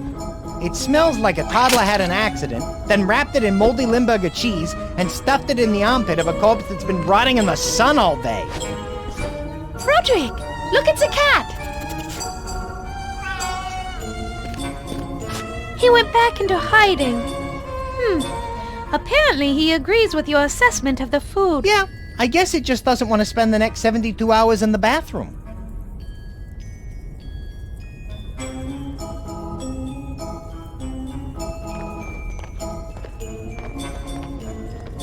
kid needs this.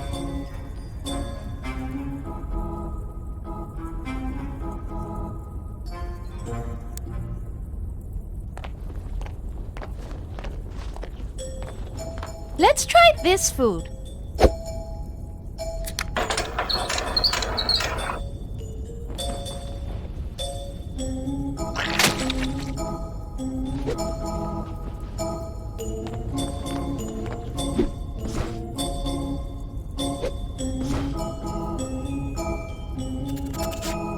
Hey, Fudrick! He likes it!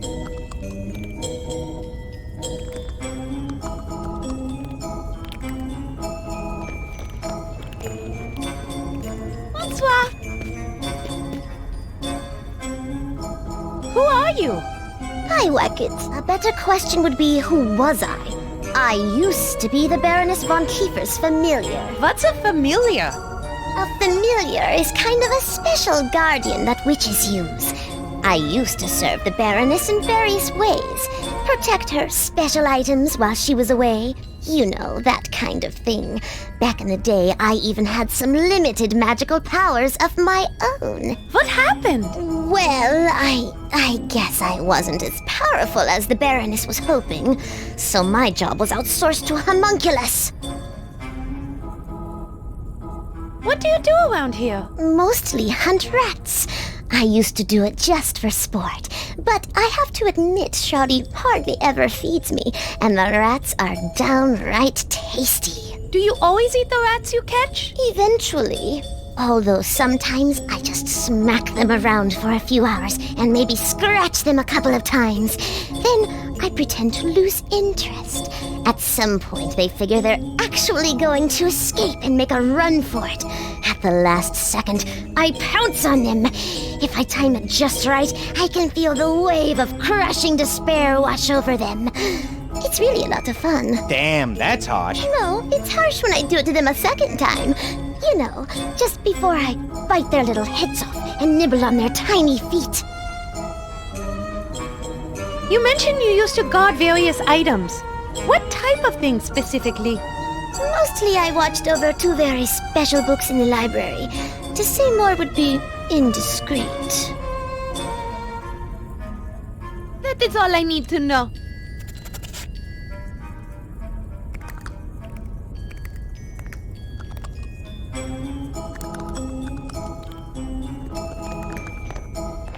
No, I can't hurt this poor creature. In fact, I think maybe I'll help her. That collar looks a little too tight.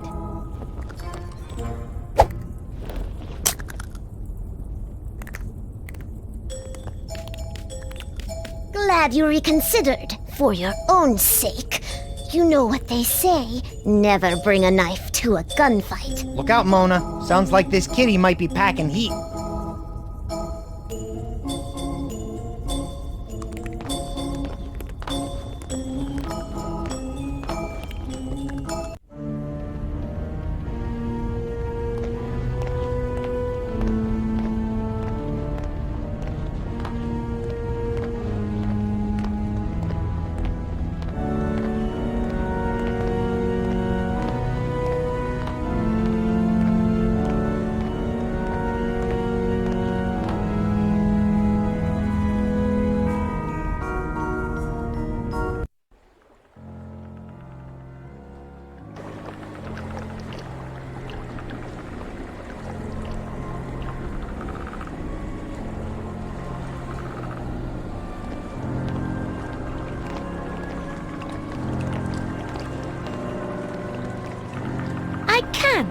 Shawty is keeping me away with those oars shaped into a cross. I can't. Shawty is keeping me away with those oars shaped into a cross.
I don't need to be dragging my bed. Coffin. I'm going to ignore that. Anyway, I don't need my bed right now, but it's good to know that it's here in case I need it later.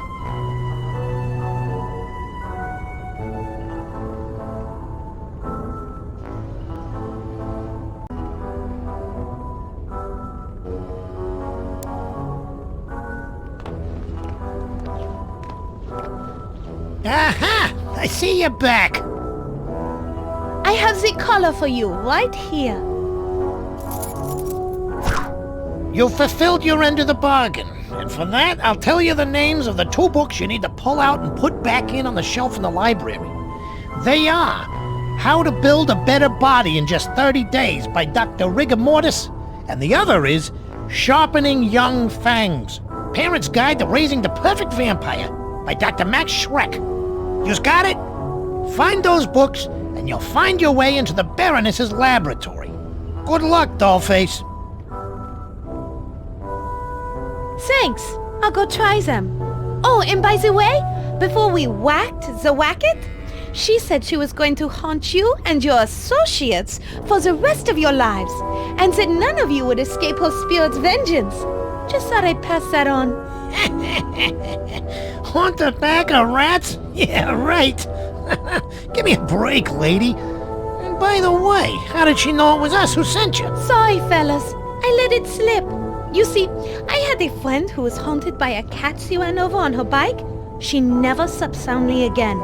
She kept hearing the low, mournful cries of that poor, flattened kitty cat calling to her. I'm going to get you, meow. I'm going to get you, meow. Well, you fellas have a good night, and thanks for the information.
This looks like one of Shouty's old coloring books.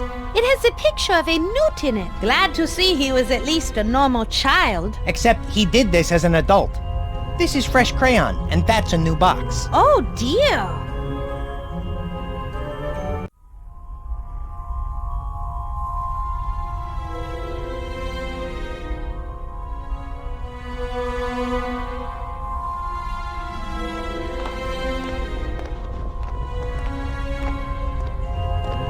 It's a shelf full of weird rectangles. They're called books. Boring.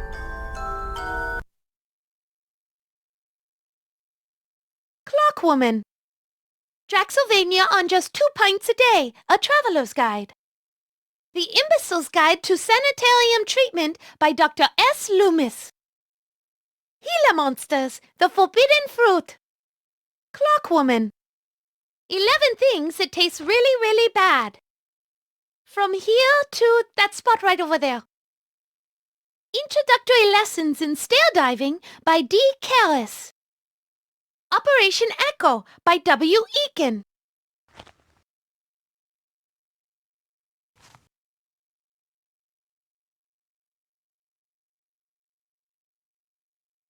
Knife Sprinter.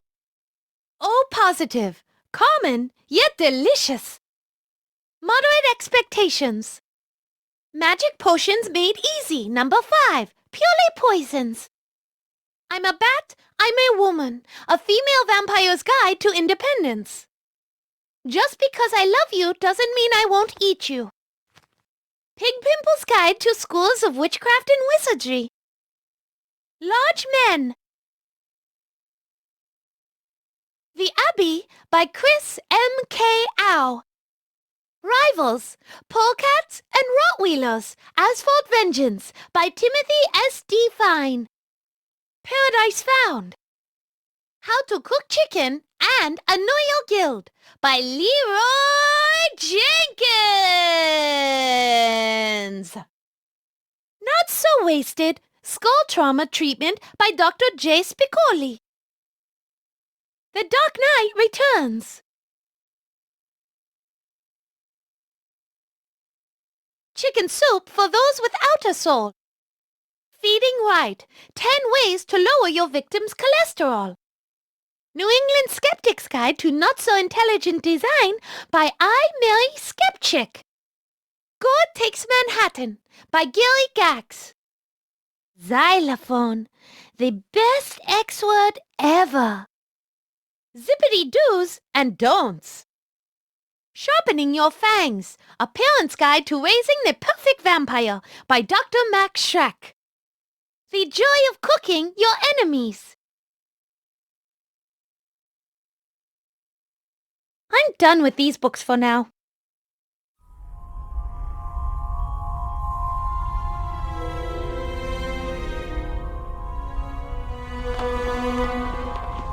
It's the Baroness's desk. Looks like there's some kind of journal sitting on it. Ooh, a journal. Let's read it. Maybe we'll find out which boys she likes and what she thinks of her parents. I don't think it's that kind of journal, Frederick. It just says, visit Von Kiefer, and then there's a period and the word come. It's very interesting.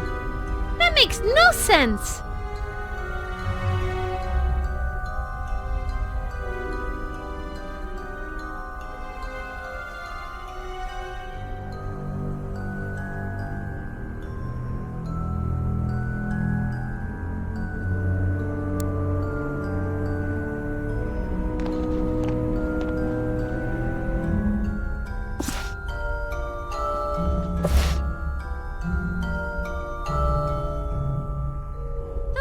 Didn't work! Those dirty rats!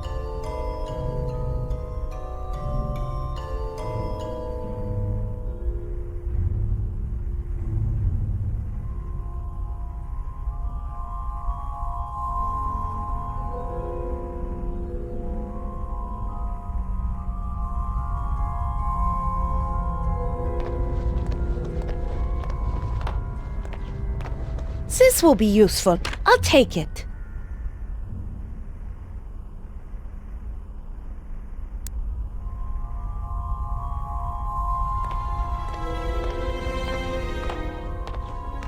I read about this neat trick of using a pencil to read word impressions in a book once. You read? All right. My friend read the book, okay? You have friends who read? Okay.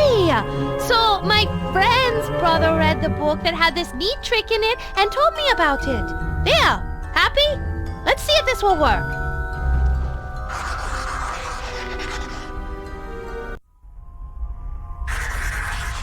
Your friend's brother's author is a genius.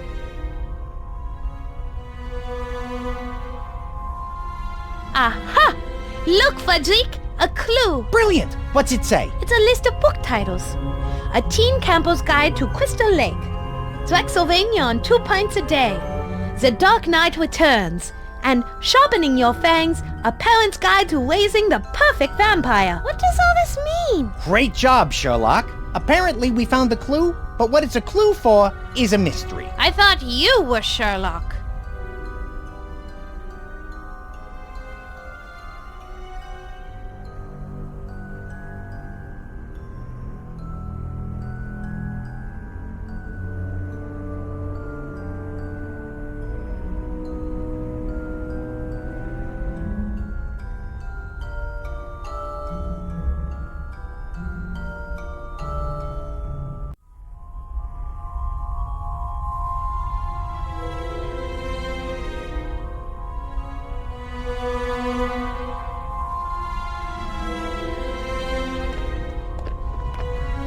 It's a shelf full of weird rectangles.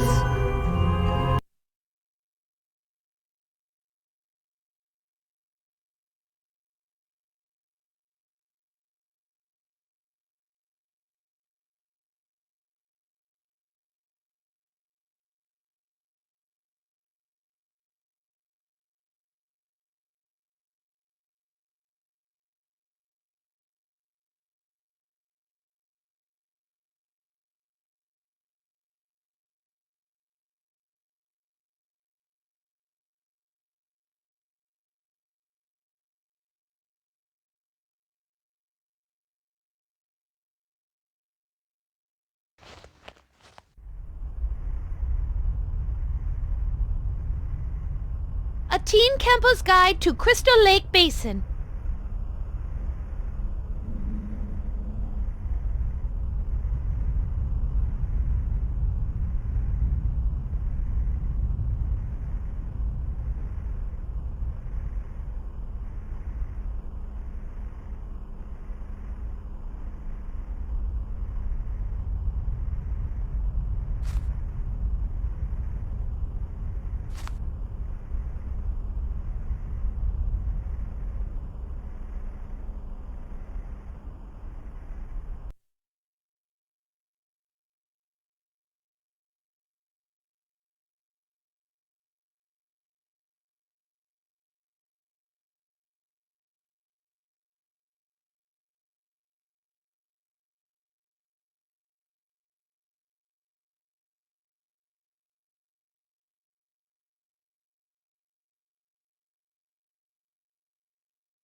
I'm done with these books for now.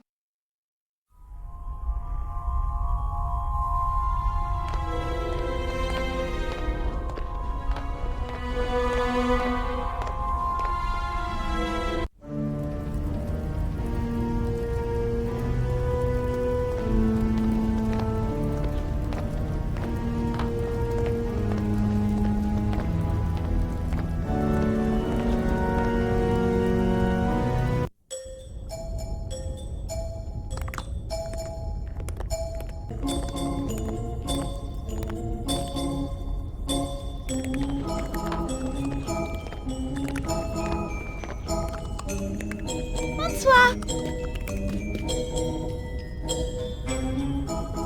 We found the titles of the secret library books. Can you tell us more about them? I'm just too tired. Those rats from the crypt keep sneaking in while I sleep. I never wake up in time to catch them.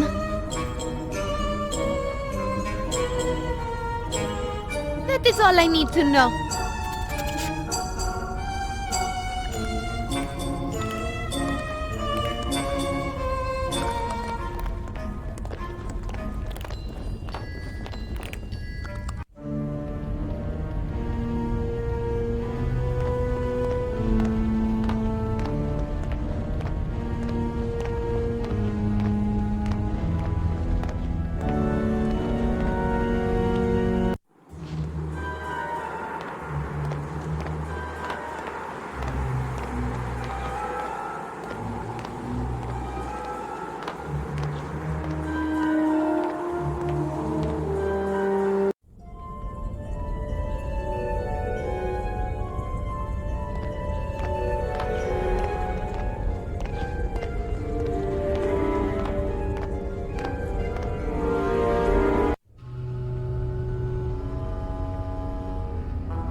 Hey, hello there yourself, dollface. How you doing today?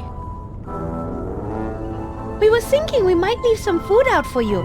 What time were you thinking you were going to go up and raid the kitchen? Why are you so curious about what time we're going to be in the kitchen? No reason. We just thought we could leave some food out for you, but I didn't want to do it too early. Otherwise, the cockroaches would get it. Right.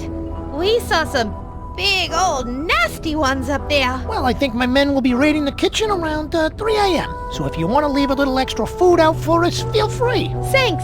We'll see you lads later. You bet your sweet tush you will. Believe you me. Au revoir.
I like cats, just not their food.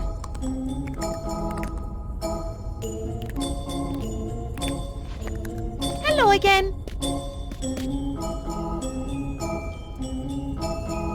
Hey, we found out what times the rats are going to raid the kitchen.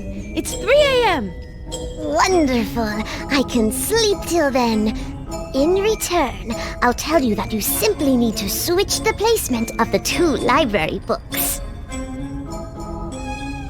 Happy hunting! That is all I need to know.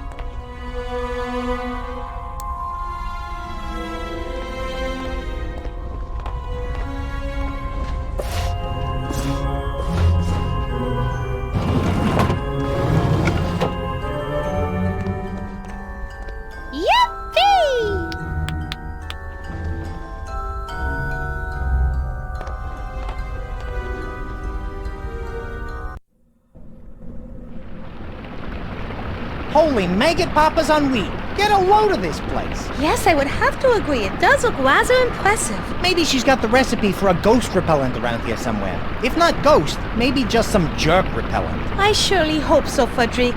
One thing's for sure. We're not going to find much of anything just sitting around here gabbing. You're right, Mona. Let's trash the place. Search the place, Frederick. Let's search the place. Oh, man. I never get to cause wanton destruction. Ah, the night is still young, Frederick. The night is still young.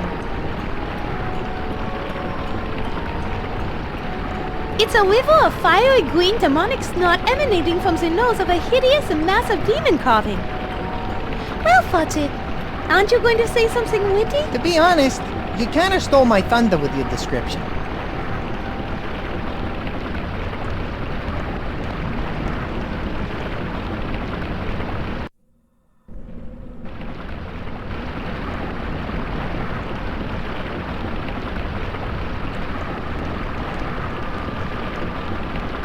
It looks like there might be something hidden inside the river of snot. We've gotta find a way to plug that guy's nose. Gross! Do we have to?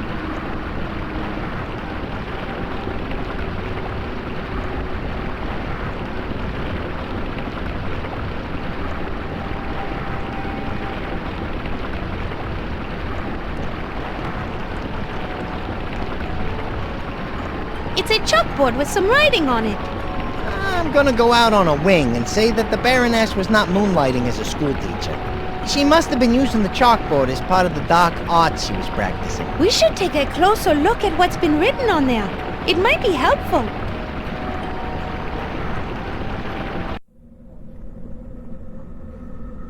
It's a chalkboard. Must be where the Baroness wrote notes for her magic spells. There's some sort of recipe on it. It says, formula for creating carbon-based organic acid. This part is less clear. It says, 3 beakers, purple hearts, green clovers, and orange diamonds. Then 1/3 demonic snot. Ugh, yuck. 1/3 colored drink, 1/3 colored drink. Why didn't she say 2/3 color drink? She was an evil sorceress. Who knows how their kind divide? Anyway, let me finish. Cool first, warm second, and cool last. Cool. Look for a pink hue. Oh, I love pink. Heat to a boil in a ceramic cauldron till it is glowing red hot. Use demonic heat. Not good. Demonic and heat are 2 words that should not be uttered in the same sentence. Pour on carbon-based life form and enjoy. What is a carbon-based life form? We are. Anything living or made from something living is carbon-based, though some scientists and science fiction writers, notably Jules Verne, theorize that... Thanks. That will do.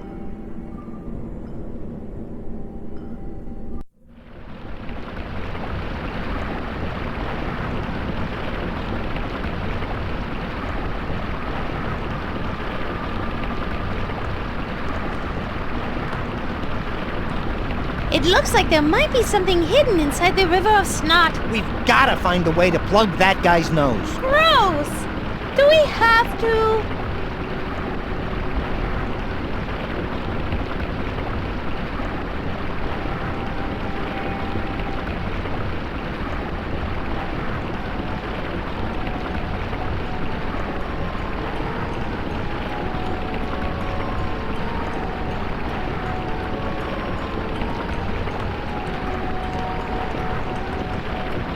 It's a chalkboard with some writing on it.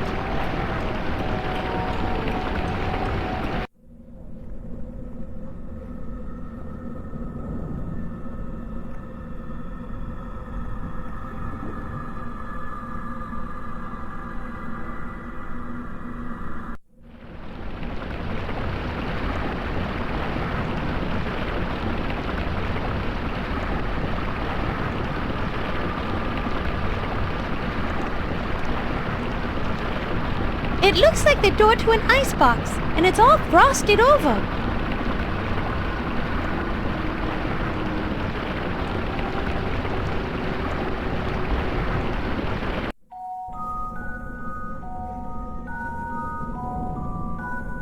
It's an empty ceramic beaker with a heart symbol. It's an empty ceramic beaker with a diamond symbol. It's an empty ceramic beaker with a clover symbol.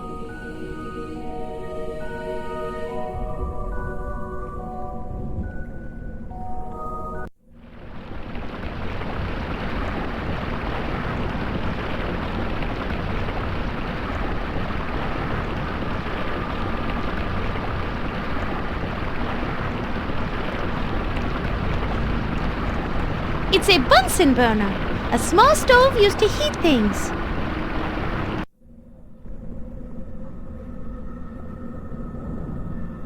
The cauldron is empty.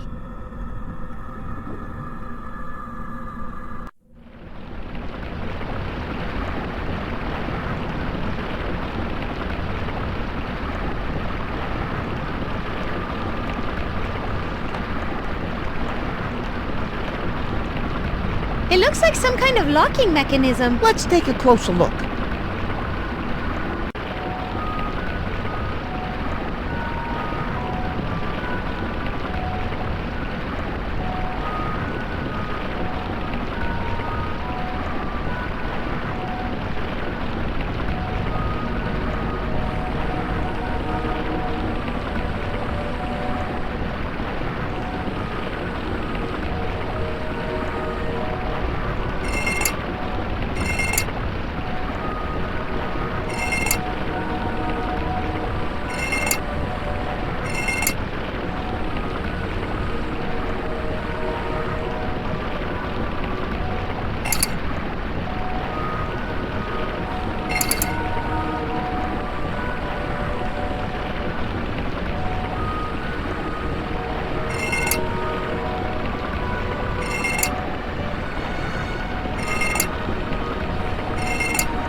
did it, Mona!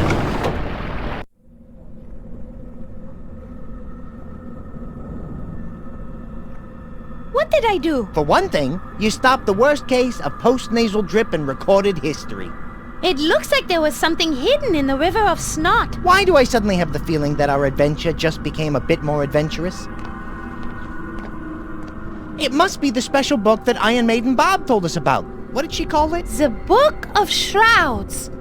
I bet there's something in that book that can help us. With a name like that, it's gotta be cool. I can't wait to look inside.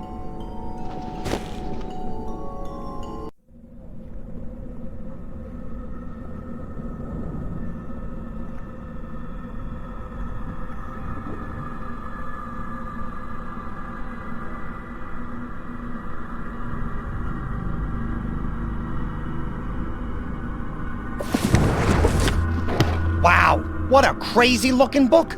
It looks like there are a bunch of books within the book.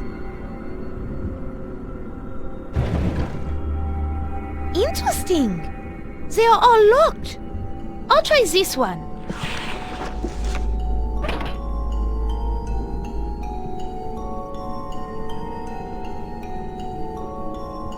It looks like the recipe for a spell. It says, "Beware ye who trieth the spell of golem creation, a spell to give magical life to things that have never lived, made up of ye earths, carved by man, and in full man shape. For truly dark magic will thee loose upon the earth, and that is a good thing. I just wanted to warn ye, so ye wouldn't complain later. But if ye be foolish enough to continue, then know that you must find 4 ingredients and mix them into a pure crystal vial. Then spray ye man-like object, and enjoy. Ye golem will then follow all ye commands, even the ones she doesn't like. First, find ye the devil's own plant, deadly nightshade. Then, pluck the flower from that plant and put it in the crystal vial. Next, no spell be complete without ye eye of newt.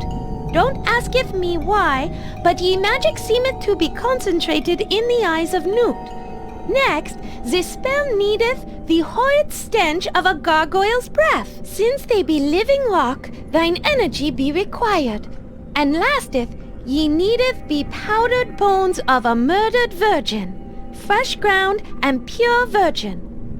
No bones of woman who gotteth drunk and don't remembereth what happened after prom. That does not counteth. Ye know what I'm talking about, so no messing around, pure virgin. To recap, get a belladonna flower, gargoyle breath, bone powder from a virgin, and the eye of a newt. Mix them in a crystal vial and spray onto man-shaped statue of earth or stone. Okay, fine. Crystal vial, gargoyle breath, I think I know where we can get some of that. The rest is tricky. Newts are tough to find in the winter. I know, I've tried. And I know where to get some bones. Stinky ones, but bones nonetheless. I have no idea if they're virgins or not, but we obviously can't use one of your bones. Hey! Hey! I mean, you need all of yours, is what I meant. Anyway, I think we have our work cut out for us if we want to use this spell.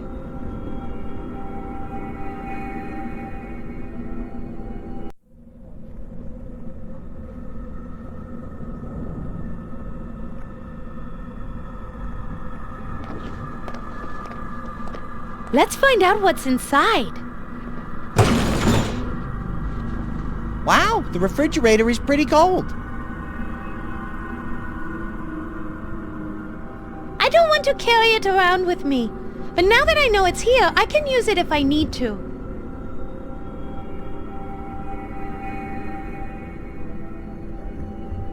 Kind of big to carry around, but I'll remember it's here.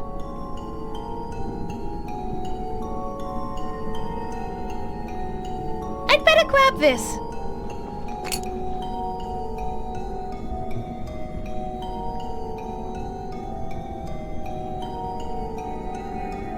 I'd better grab this.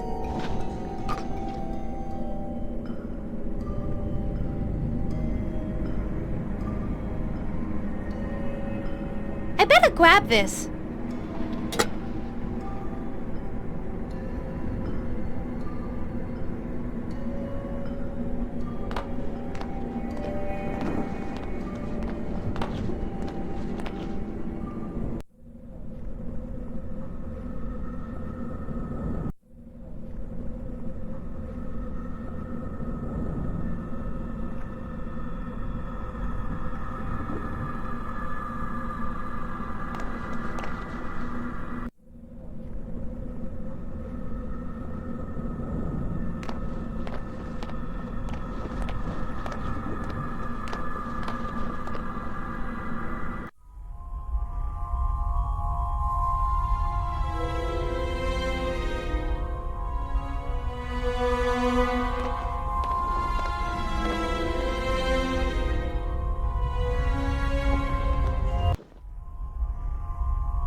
It's no masterpiece for sure, but ripping it up seems petty.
Hey, Fodrick, do you think this drawing of a newt will work for the eye of newt? Give it a shot, and let's hope that supernatural science is not as literal as real science.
I hope this will help the flowers grow.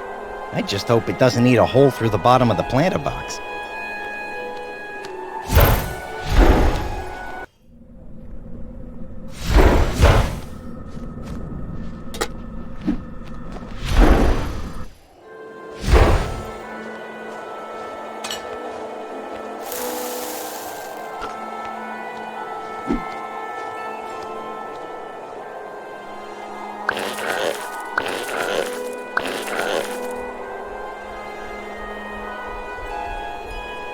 This is one of the ingredients we need to complete the spell.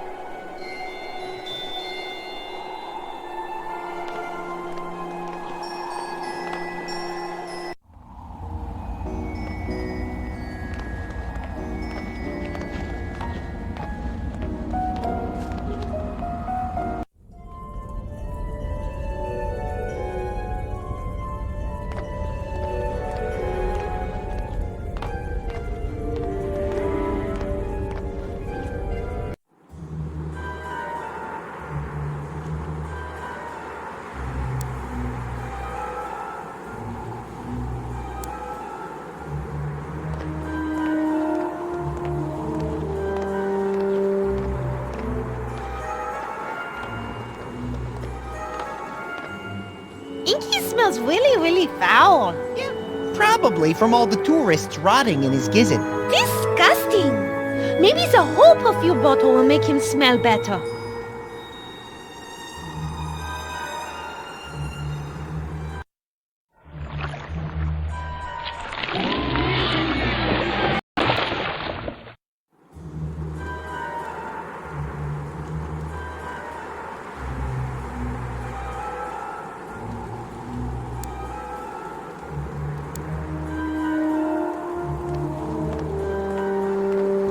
Breathe into this bottle.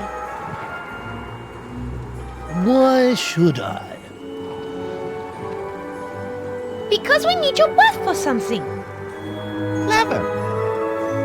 Well, then I will never breathe into that. Great. Good going. You ever heard of tricking people into doing things they otherwise wouldn't do? I'm sorry. I thought it was best to go with a direct approach. Which do you like better? The direct approach or getting the hell out of here, eh? I see your point. Weird.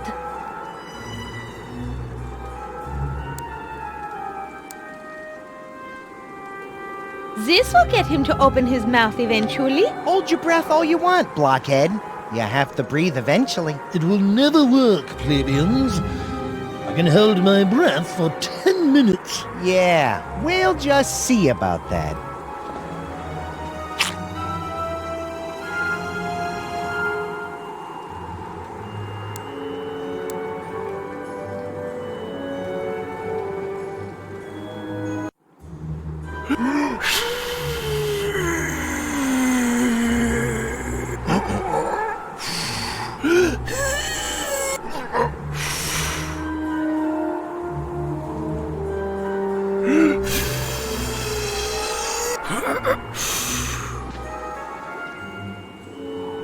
Dang! I just missed.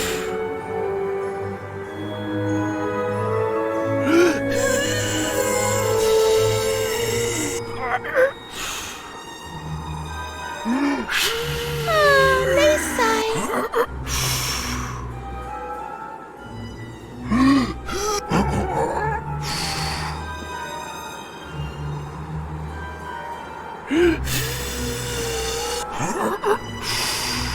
Drat!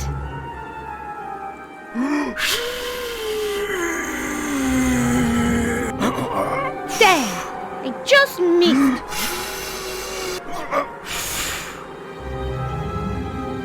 Yes!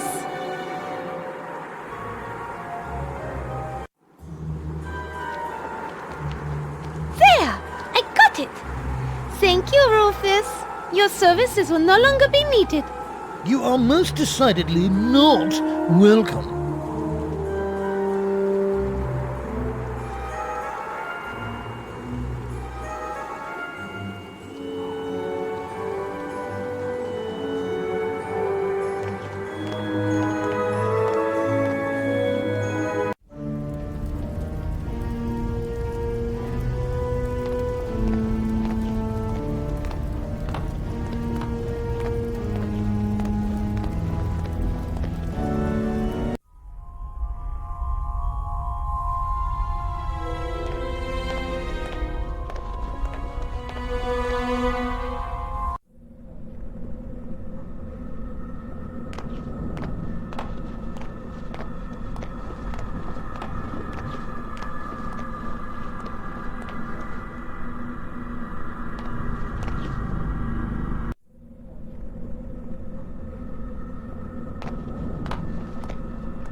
It's the frail remains of one of the late Baroness's prisoners.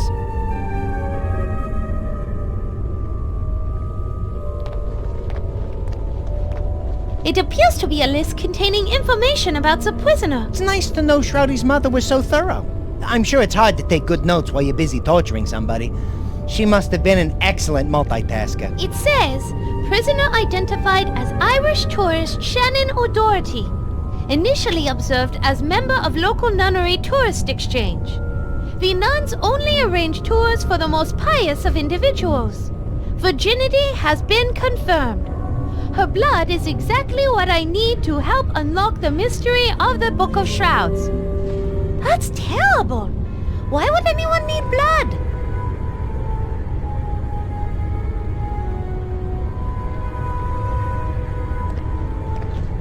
I'll see if I can lower it. The walkway isn't coming down. It looks like the controls are broken.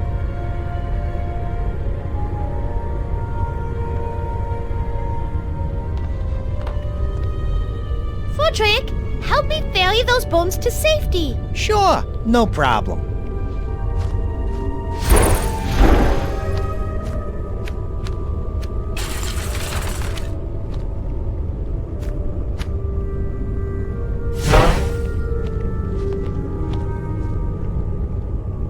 We better not try and grab them. You see how fragile they are? The moment we disturb them, they'll tumble into the demonic goo. You're right. I guess we'll just have to find some other way to retrieve those bones.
This should make the cherry soda undiet. Sweet! Yes, it should be sweeter. No, I meant sweet as in that's cool. Sorry for the confusion. Next time, I'll just say awesome.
It's an empty ceramic beaker with a heart symbol.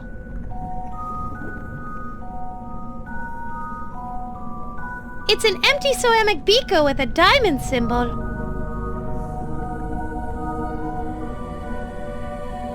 It's an empty ceramic beaker with a clover symbol.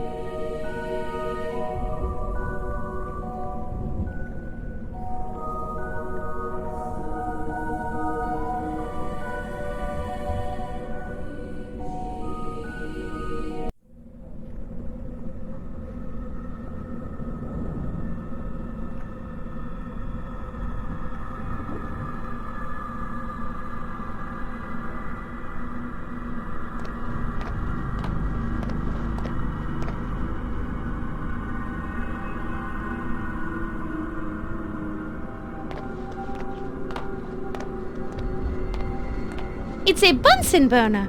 A small stove used to heat things.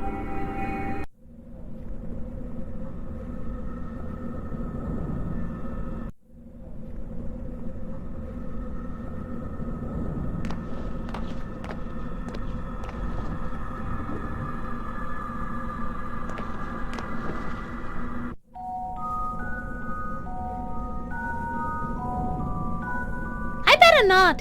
I might eat through this rock.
The liquid in the diamond beaker turned bright orange.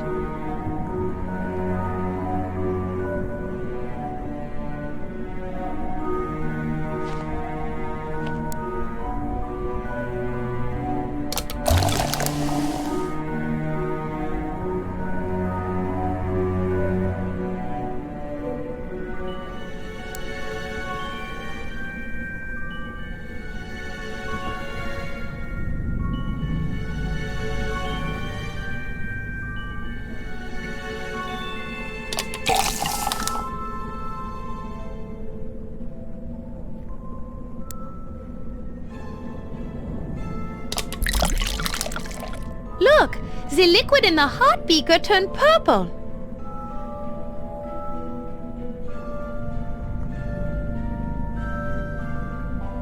I've already done that.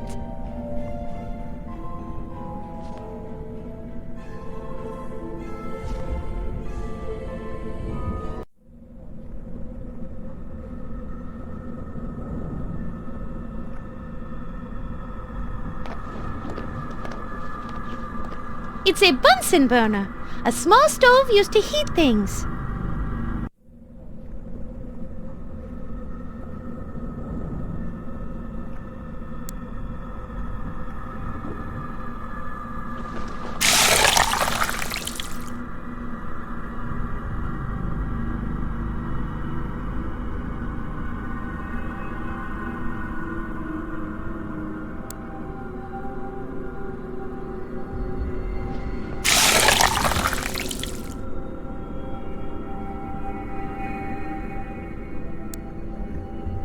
The beaker won't work with that.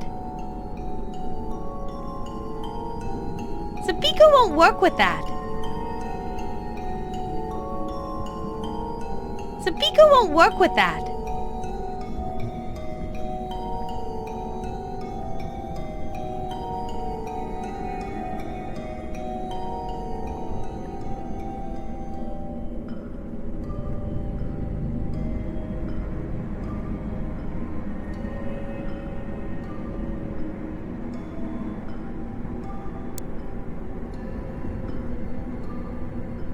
The beaker won't work with that.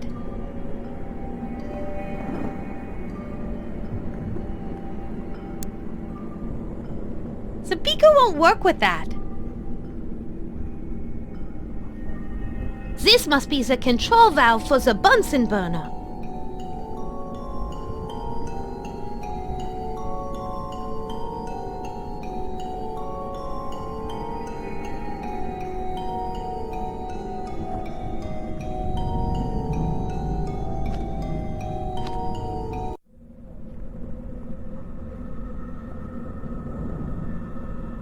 It's a Bunsen burner, a small stove used to heat things.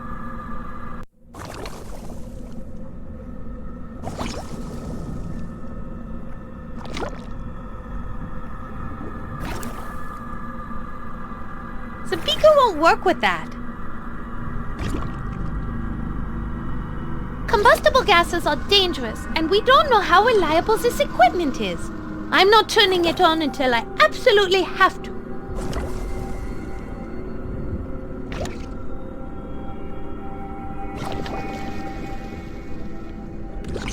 Some things should never be suggested to an opera star, such as sticking my expensive manicure in a witch's cauldron.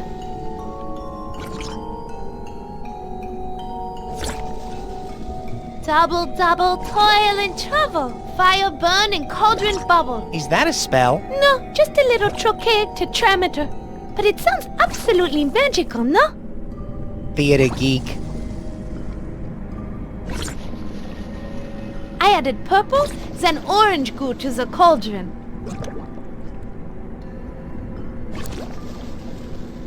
The beaker won't work with that.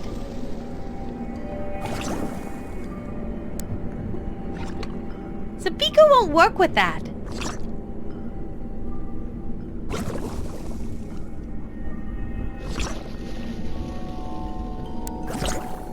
The beaker won't work with that.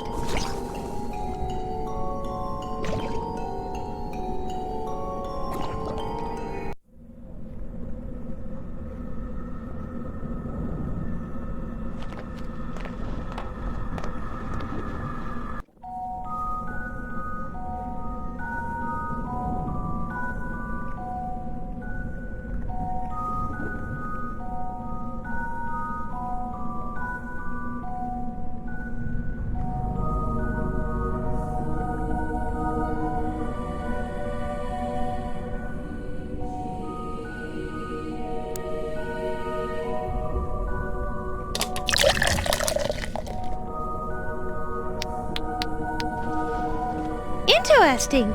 The liquid in the clover beaker turned bright green.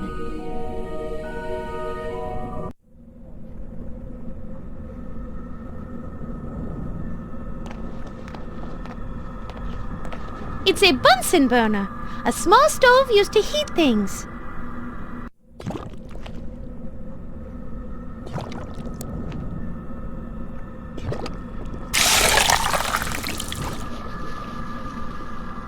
It worked! It worked! Now what?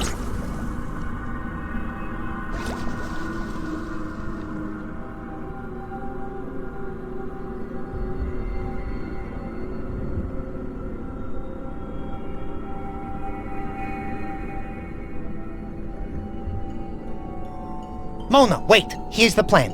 As you turn up the gas, we're gonna leap into the air. That way, in the unfortunate event of an explosion, its force will carry us safely away instead of incinerating us at ground zero. Explosions are so exciting. All right, ready? 1, 2, 3.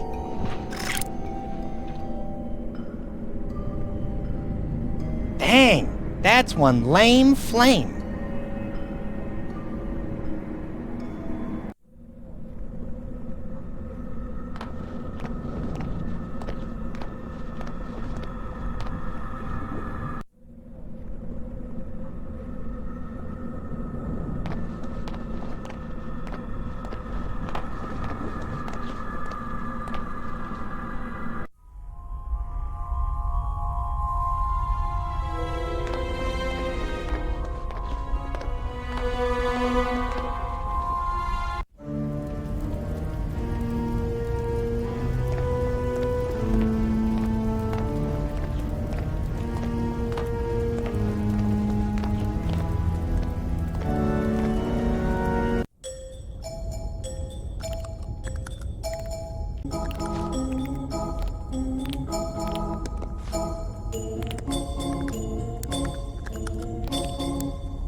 I'd really like that to work, but it just won't. Sorry.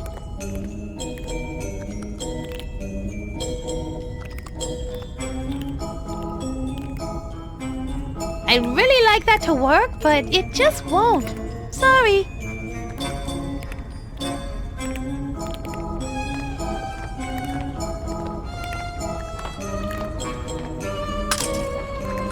The ingredients on to mixing. How can we make this cauldron hotter? Add fishnet stockings and high heels.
I can't use an empty bottle of body lotion with that.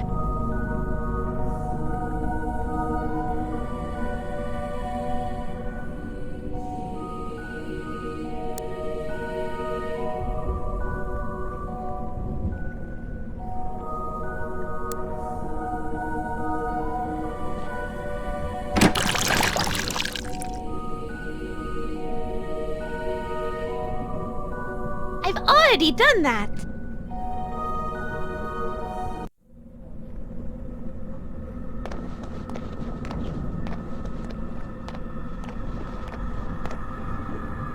I'm not putting my hands on those. That potato masher looks like it might bite me.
What's in that stuff, but it's got quite a kick.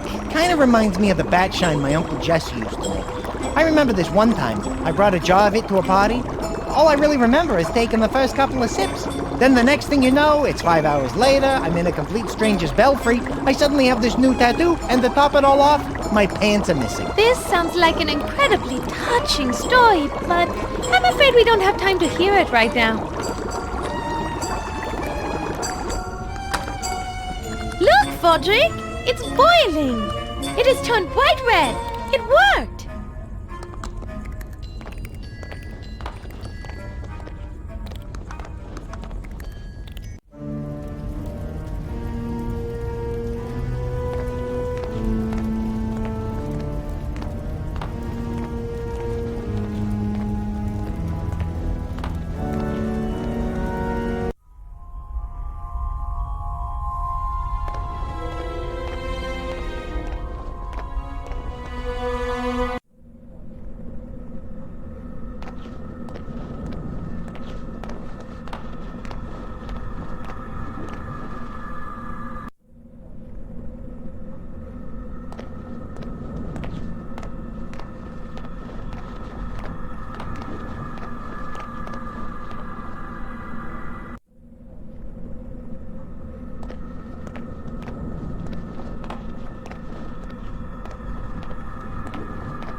Let's try the magic acid we made on those columns.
Let's just get what we need and get out of here.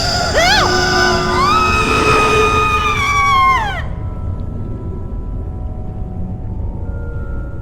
Back? Stay back, I say. I don't wish to harm you, but I'll do so if you leave me no choice.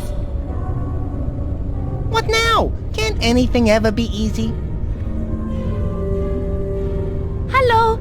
May I talk to you? My name is Shannon O'Doherty. I've come from Ireland to search far and wide for my one true love. How did you end up in Draxylvania, of all places? I did some research into local demographics. There appeared to be a discrepancy in regards to the number of men versus the number of women in the greater Draxylvanian area. Apparently, many of the women have died over recent years due to an unusual outbreak of anemia. Interestingly enough, this same affliction seems to have taken its toll on the local paperboy population. I figured with so many men available, I was bound to find my one true love.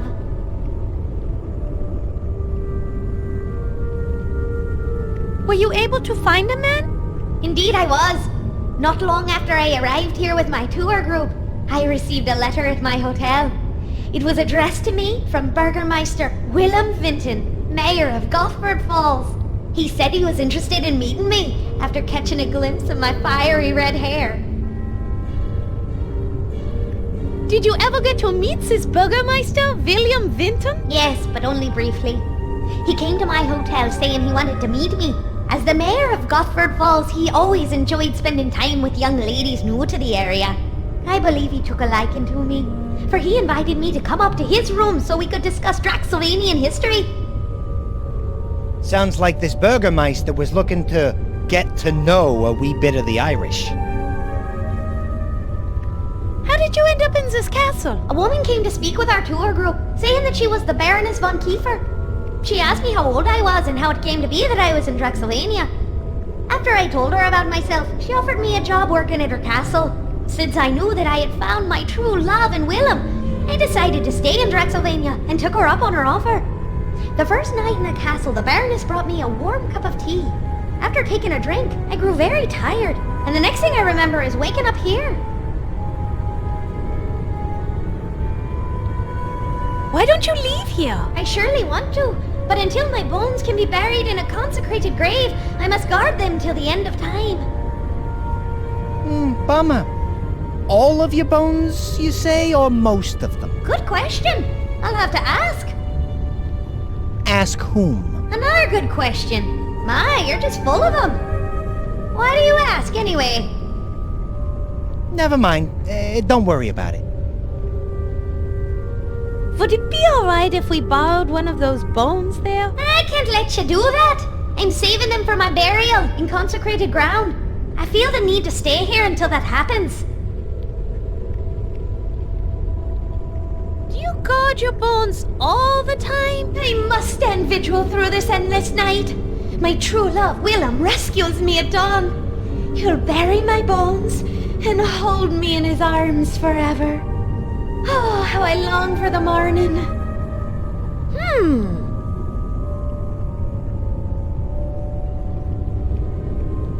Well, thank you for our little chat. 'Twas me pleasure. Mona, it's clear that there's no way we're gonna get those bones while she's still guarding them. And she's apparently gonna be guarding them until the sun comes up. But that will be too late. I can't wait until the sun rises. Then I guess we're in deep guano. No virgin ghost is going to stop me. Mona, I like your confidence.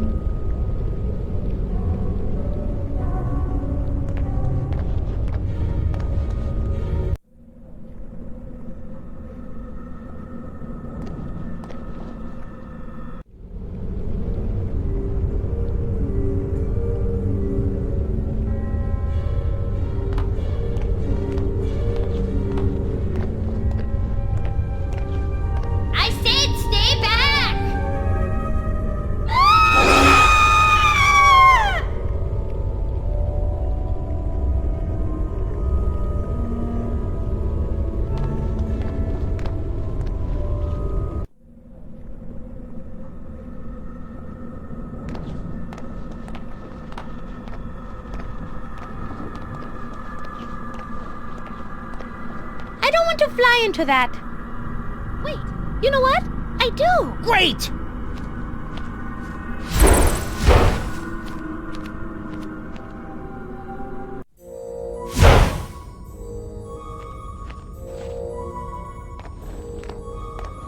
Now, why didn't we open that trapdoor before? CASTELLO! If we just... the key! The rats! Rufus! Ugh! Yeah, what are you gonna do?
I'm not going to be the one who sucks out Fordrick's nuts.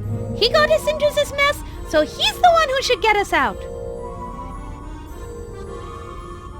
It's against the Apostolate's code of conduct to clean up after dirty bats.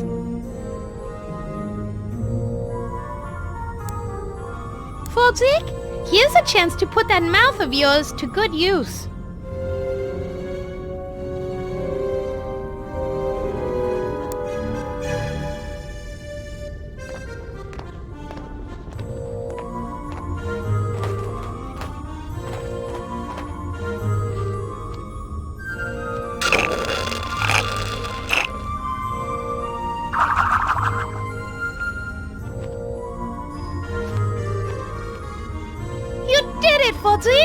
It looks like the levers are going to work now.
That is not going to happen.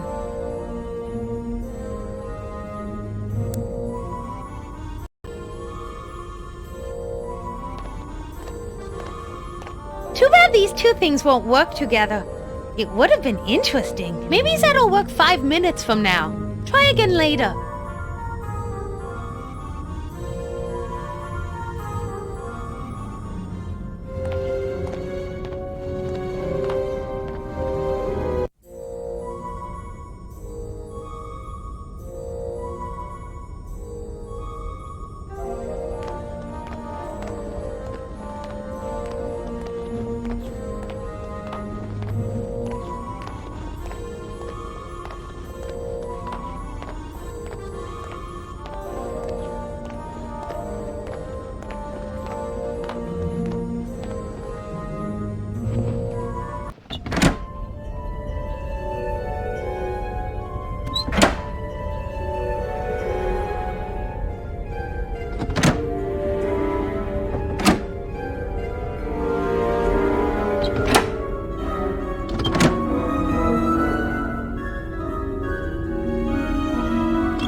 Maybe we can use this image someplace. I'll just cut them out in case.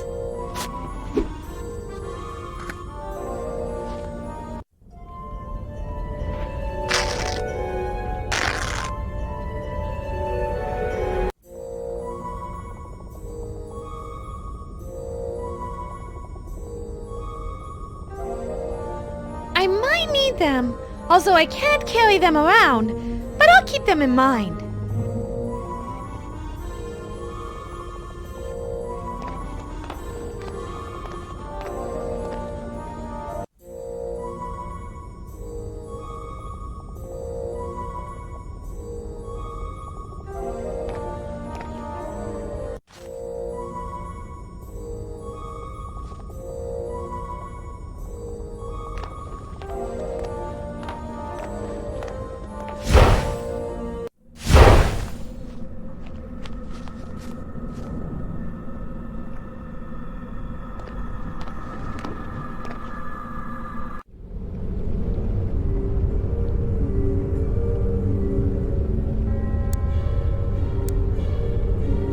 Frederick, would you go get those theater flats we cut out? Sure, if you tell me where they go.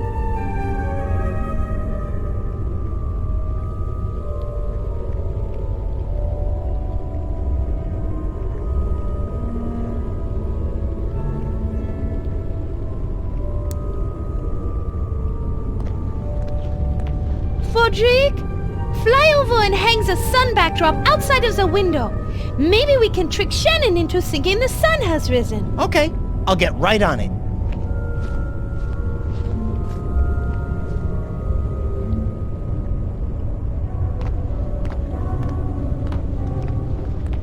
So, how is it being a ghost? Boring as heck. Boring as heck, huh? Sorry to hear that. What about the heat from this demonic goo? Tolerable. As you can imagine, I don't feel much as a ghost. No, I would think not.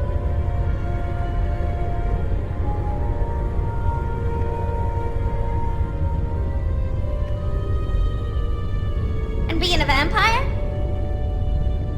Well, there is some doubt about me being a vampire. Really? You look like a vampire. And the teeth! Yes, odd about those, but I'm still not convinced. Interesting.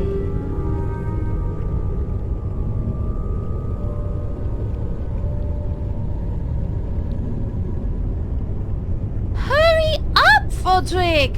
What is taking you so long? What?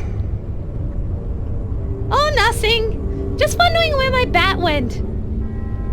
Oh, thank God.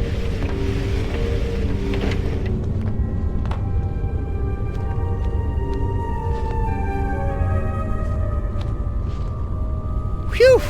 Done. What took you so long? I had to get some nails and jam them into the crack outside. And lady, those things aren't exactly light. Shh! What is this? Has the sun risen already? I can see it, but something isn't quite right. It seems like it's morning, but somehow I'm not convinced.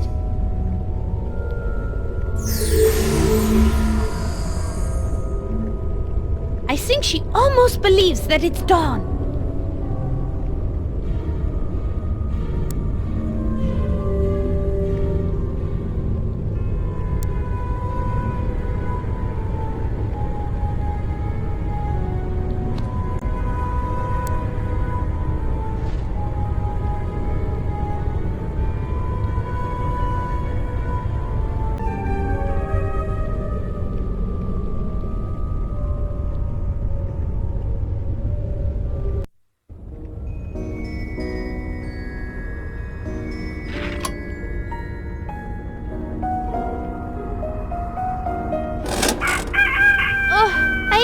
The sound of morning.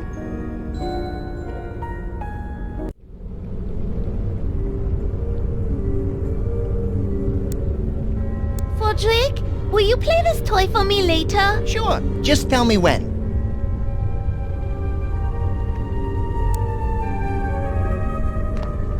Frederick, Take that animal wheel that I set to rooster and fly outside by the window and play that sound. That might convince her it really is morning. Good idea. I'll give it a shot.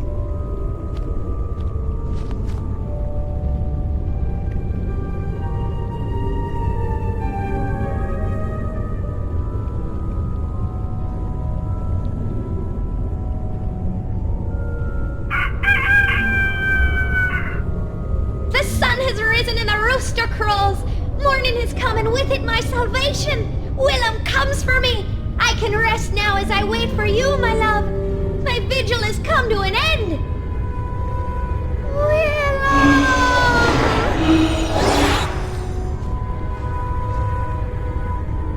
That did it, Mona. She's gone.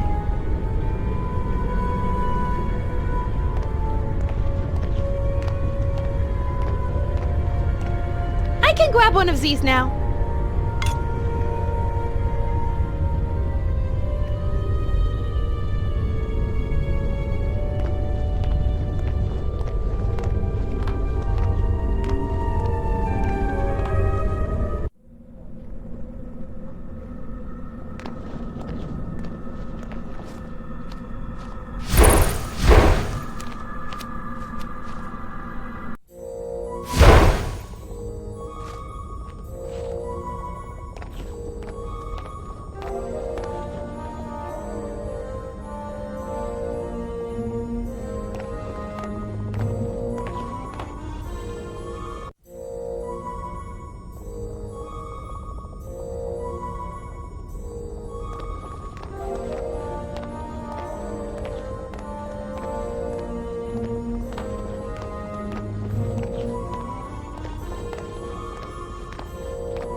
That doesn't need a bone of a murdered virgin. That doesn't need a bone of a murdered virgin.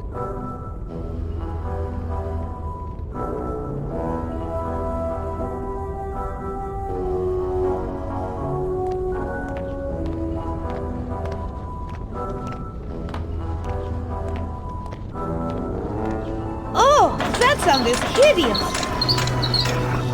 Look on the bright side, Mona. At least she's already dead. This will be useful. I'll take it.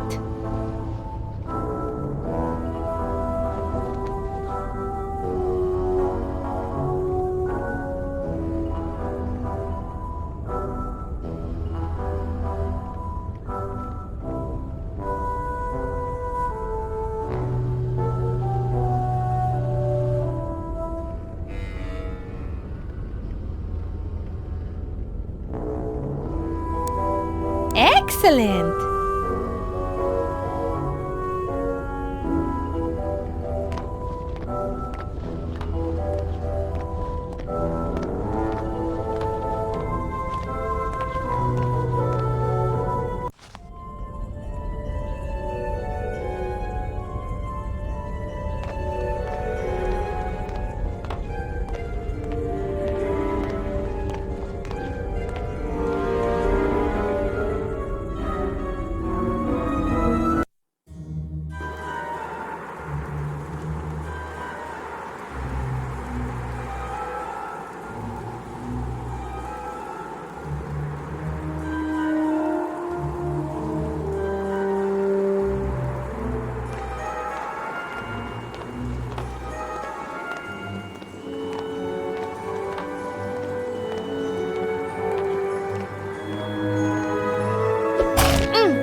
If I get anywhere near him, I think he'll bite my hand off.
It might not be a perfect fit, but it's the only head we've got. How perfectly dreadful.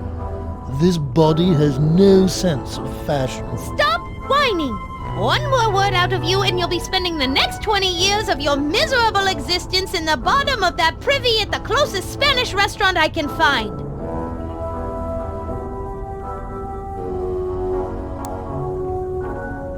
I can't really use the perfume bottle with that.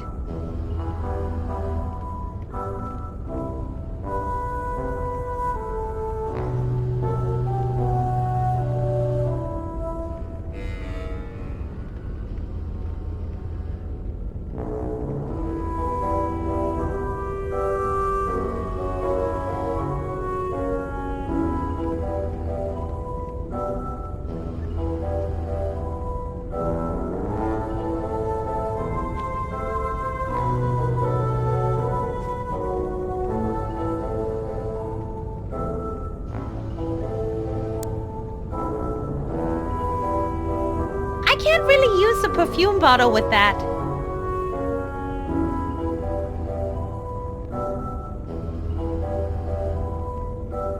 I can't really use the perfume bottle with that.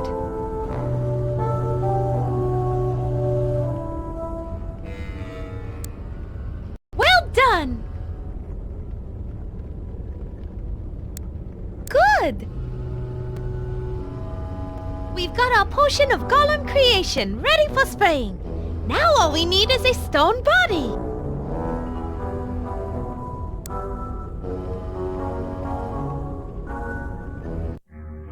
Let's see if this will work. It better after all the crap we went through. Ooh, pretty. Yeah, but I hate purple. I'm more partial to pink. Oh, this is just great. Now I'm fat. Yippee, it worked. Go forth to the boathouse. There you will see the ghost of Shroudy holding the oars for the last boat. I want you to get those oars from Shroudy using any means necessary. Well, apparently I have to do whatever you say. So, all right. I work for a witch. Now I'm taking orders from a bee. I heard that. You were supposed to. Hey, what the fish? Look, just give me the oars. Violence. Fortunately, I like violence. Sis, boom, ba. Rufus Golem, rah, rah, rah. Go, Rufus!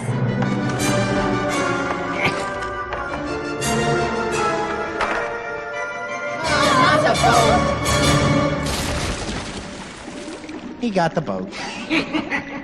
You can keep the oars now for all the good they will do you.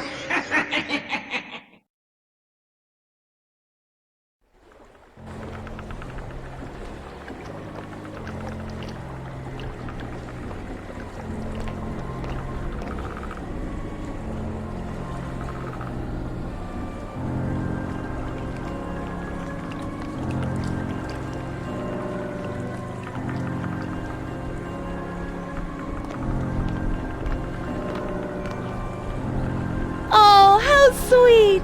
I can see a handsome young man with a lantern on his boat. He's quietly rowing across the serene calm waters of Lake Fog. It looks as though he has a rose clenched between his teeth. I wonder if he's on his way to meet his mistress for a secret midnight run. Oh my. Never mind. Huh? What happened? Inky ate him.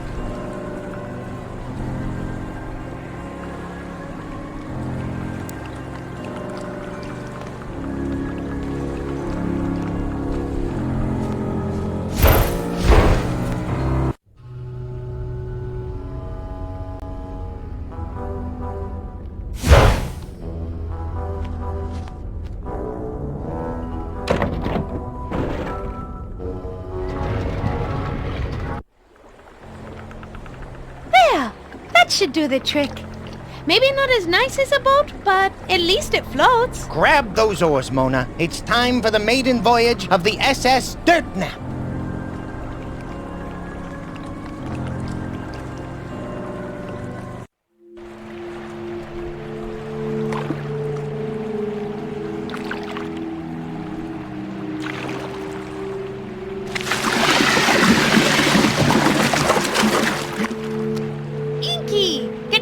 my way!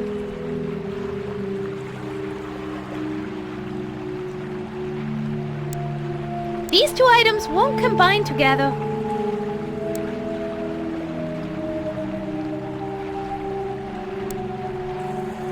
I know! I will squirt this in his eyes to temporarily blind him. Go ahead, Mona. Make his day.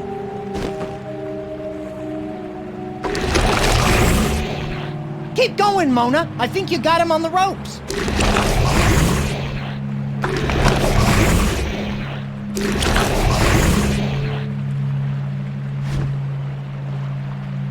I can't seem to hit him. He moves way too fast now.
Good!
After he swallowed that ice, he thickened up.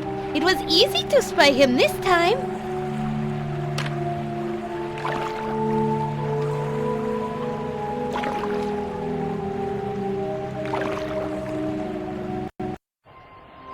Are you sure we need to bring all this stuff? Of course, you idiot! We must be fully prepared! I am an expert on the Nosferatu! And one thing I know for sure is that the undead don't just sail up to you and present themselves. Hello over there. Do you know a good place to land our pleasure cruiser? I don't know! Try over there around that point! Oh, okay.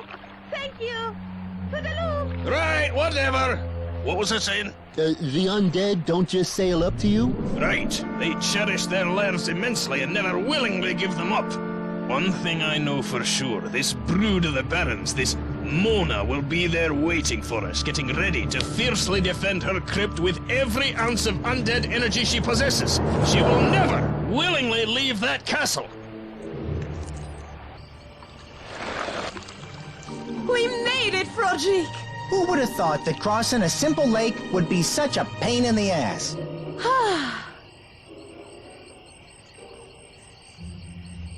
Well, off to Paris. Wait. What are you gonna do? Walk there? I was thinking a train. A train. Even if we could catch a train, there's the small problem of you only being able to travel at night. That would have to be an extremely fast train to make it to the next major city. Child of the night. Come to think of it. Why are you not walking towards me? Aren't you listening? Do not make me count to 3. 1, 2, 3. Expand the drag coefficient, adjust the I'll gravity. come to you. Then, of course, get higher Yeah, altitude. finally. Mona! Wake up! Mona! Come, child, come inside where it is warm and safe. I have been waiting for you. Oui, mistress. Oh, I see. You want your fortune told. Good idea. And see if you can find out what's going to happen on next week's episode of Bats of Our Lives.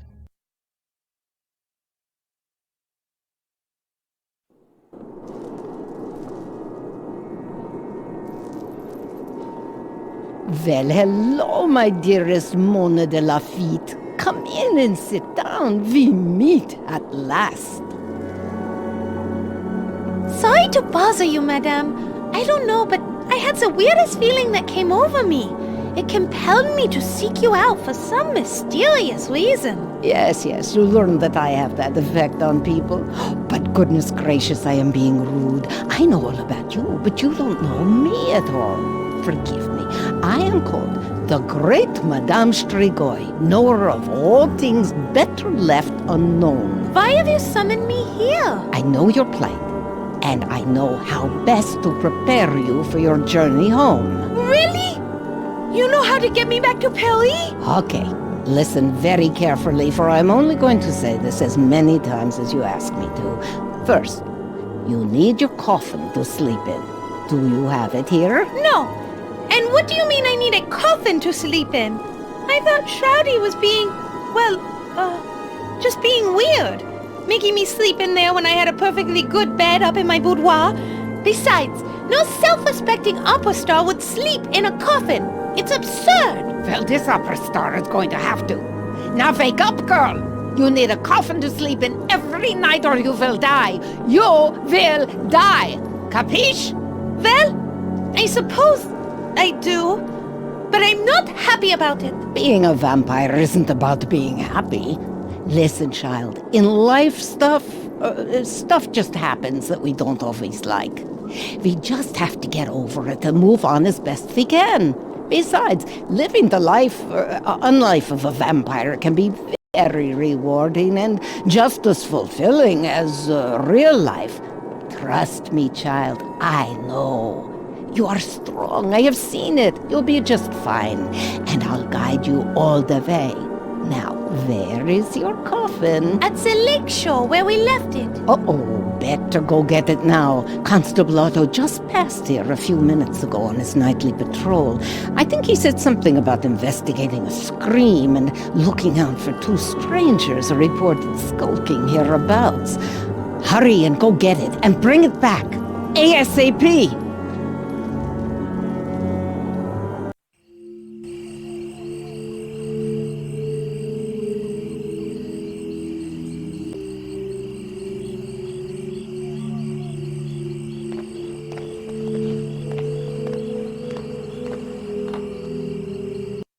To get it, but we were too late. Constable Otto was there. I guess it's time that you had this.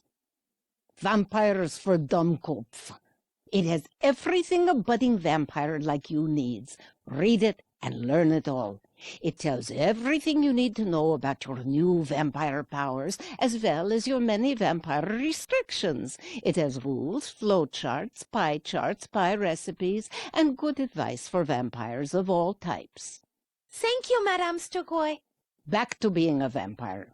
With some time in practice, you'll slowly gain new vampire powers, especially now that Shroudy is no longer your master. You don't have to read it cover to cover, but you may want to use it from time to time if you two encounter difficulties during your journey.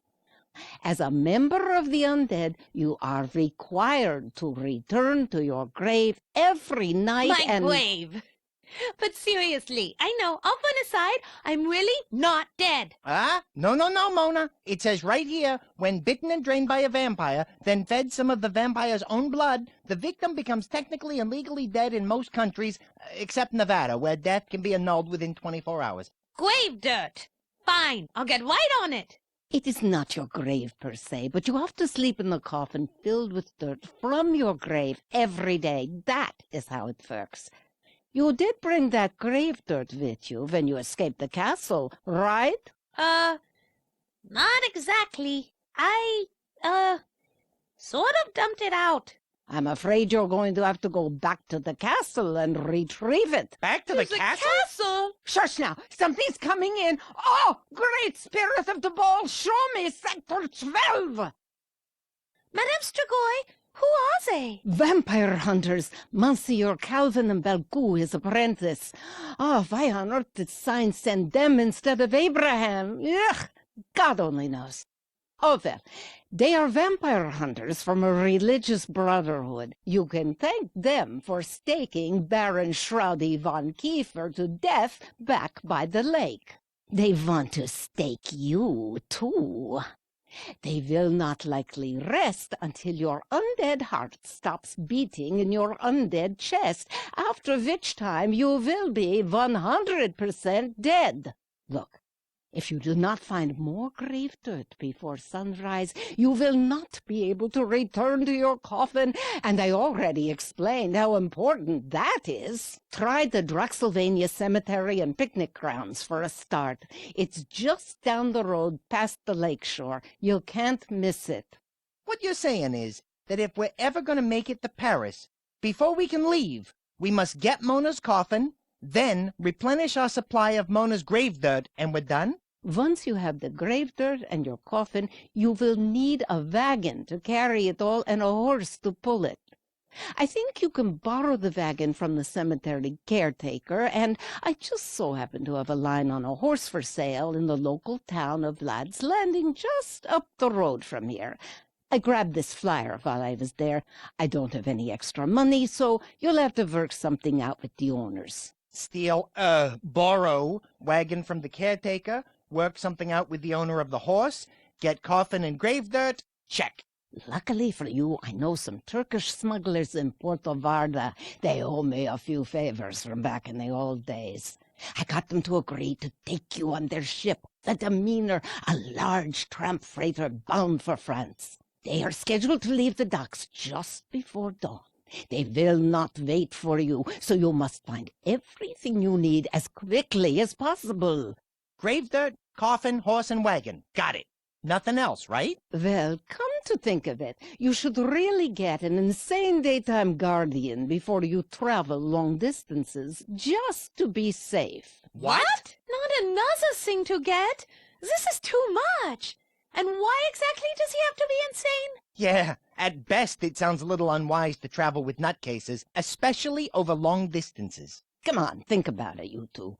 All vampires must find a mortal living human to guard over them during the day, in case the righteous brothers or their brethren discover your coffin and decide to stake you in your pajamas. An insane guardian simply works the best. For one thing, they are more easily controlled. 2, they get less grossed out by the sight of blood and corpses. And 3, I forget 3. Just trust me. They are essential to have for any sun-fearing vampire. But forget it. Never mind, we are short on time. You can worry about the insane daytime guardian when you get to Paris. Let's go already. We have a long night and a lot to do. Thank you so much for your help. My pleasure, child. I will do whatever I can to help you along your perilous journey.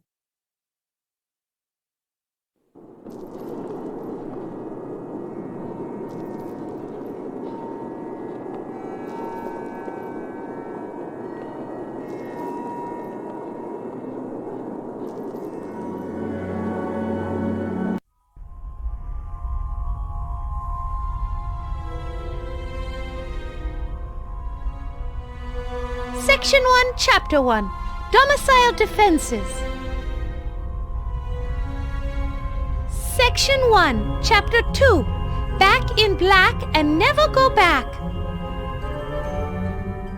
Section 1, Chapter 3, Biting and Sucking 101.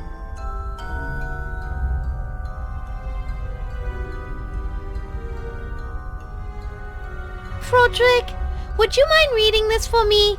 My crow's feet are sore. Sore my ear. All right, fine.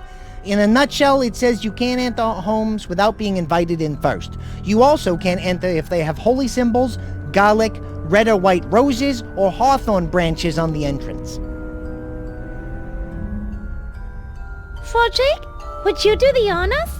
It says, in a nutshell, that vampires wear black cloth because it protects them from holy magic, such as holy water, crosses, and the sun. Frederick, do you mind reading this for me? It says, in a nutshell, that you can bite people on the neck and drain their blood till they pass out, but you should do it when no one will see you.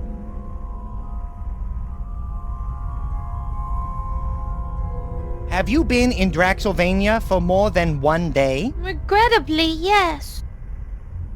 Have you been in Draxylvania for more than one day? Regrettably, yes.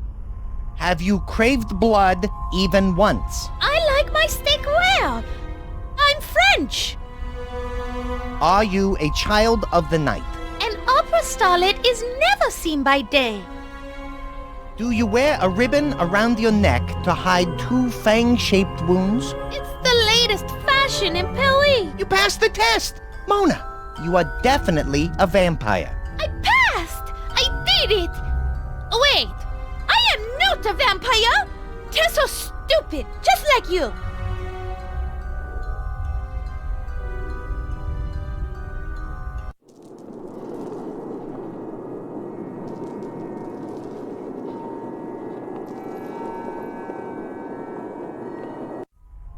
It's the horse flyer. It says horse for sale. Good condition, low mileage, 200 crowns or best offer. See Gina Martinelli, 24700 McBean Parkway, VLAD'S Landing.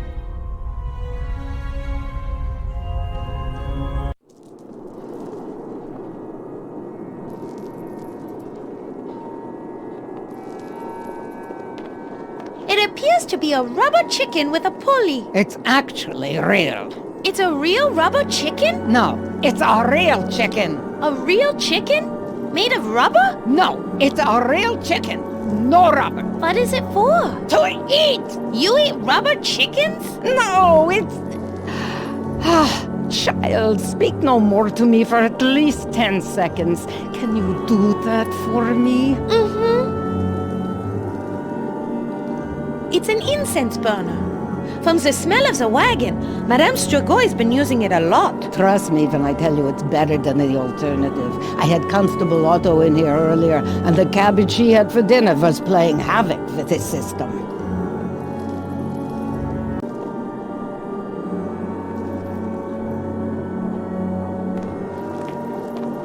I have a feeling this might come in handy. Madame Strigoi, may I have this bottle of ink over here? Yes, child. Knock yourself out.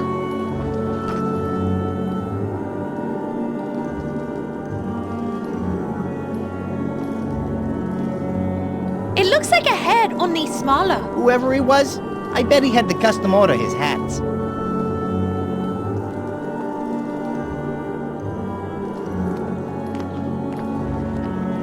It's a gold icon hanging from the roof.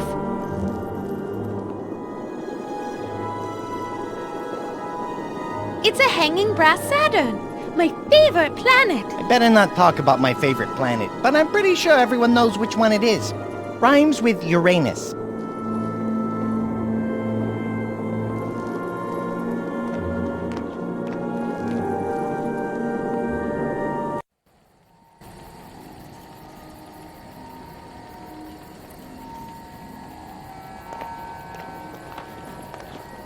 It's a very hot pot of, I assume, stew of some kind? Like my mama always said, as long as you add enough spices, you can't taste the horse meat.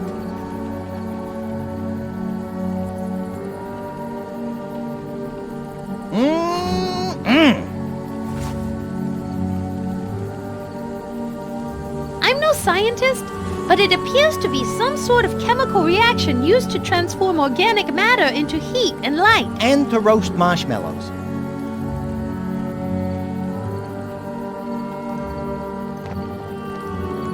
It says, Madame Strigoi, knower of all things unknown, astrology, palm reading, fortune-telling, and lotto numbers.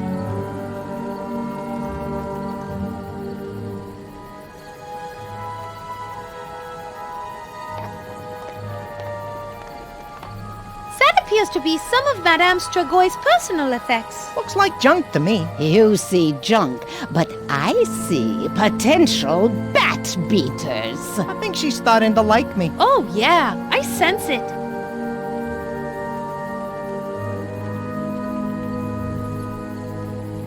It's an open window.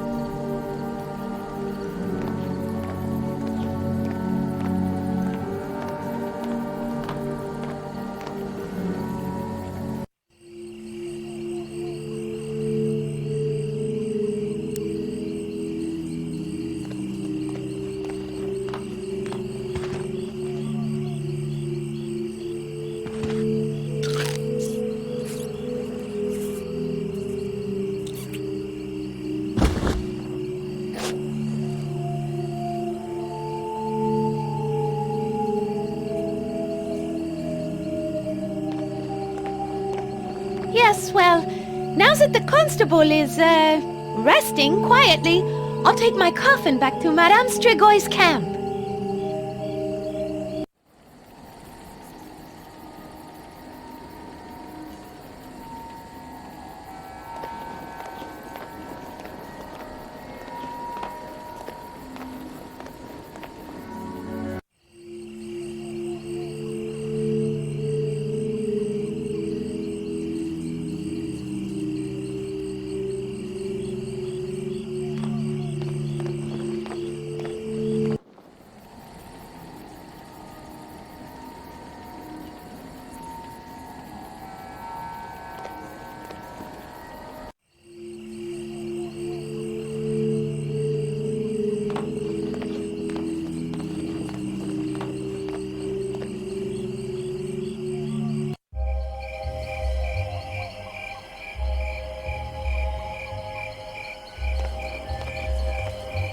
It says, don't feed the ghouls.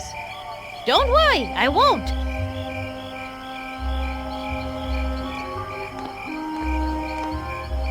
I can't move up the path for some reason. What do you mean? The crosses on the gravestone, they hurt. I can't seem to approach them. Oh, boy. I was afraid of this. You're not going to be able to walk through the graveyard with all those crosses everywhere.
To approach the door while it's still hanging there.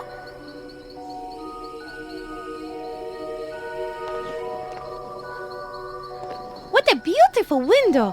Look how the red is juxtaposed with the green. It looks like a cross between Christmas and a Munich beer hall. You're always so negative, Frederick. Who's being negative? Both are festive occasions that involve heavy drinking. You can't go wrong with that.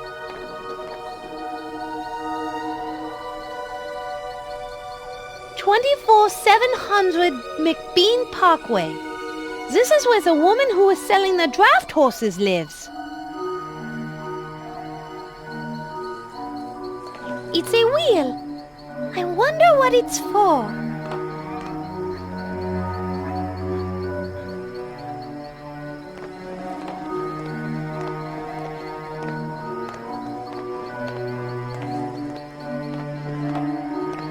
It appears to be a well.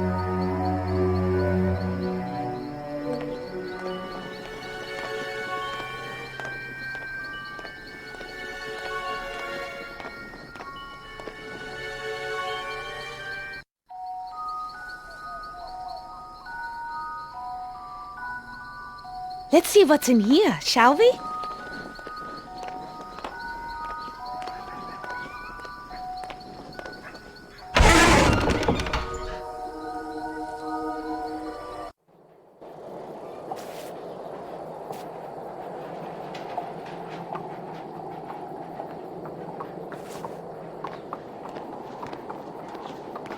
It's a horse. Of course.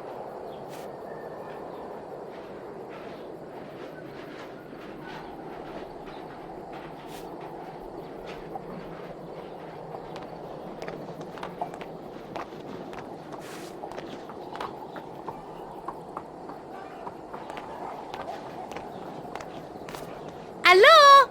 Is anybody in there? Nope. No one in there. It must be safe to open. Apparently, you have never heard of the stable shed slasher massacre of 1865. No. But I'm sure I'm going to hear about it in a second. Well, not if you're gonna have that attitude. Forget it. Go ahead and open it up yourself. I dare you. I want to take a peek in here. Just as I thought. A storage shed.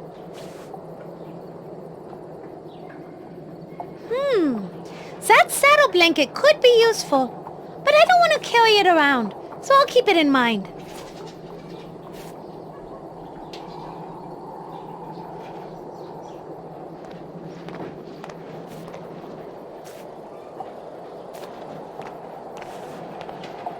Oh, the poor creature. It looks like he's broken his leg. I'd say it's more likely he's broken the law. What do you mean? That's a Draxylvanian boot on his hoof. Either his owner is using it as an anti-theft device, or the Draxylvanian Police Department put it on because he has too many unpaid parking tickets. What did he say? Something along the lines of, "Get this thing off my hoof right now."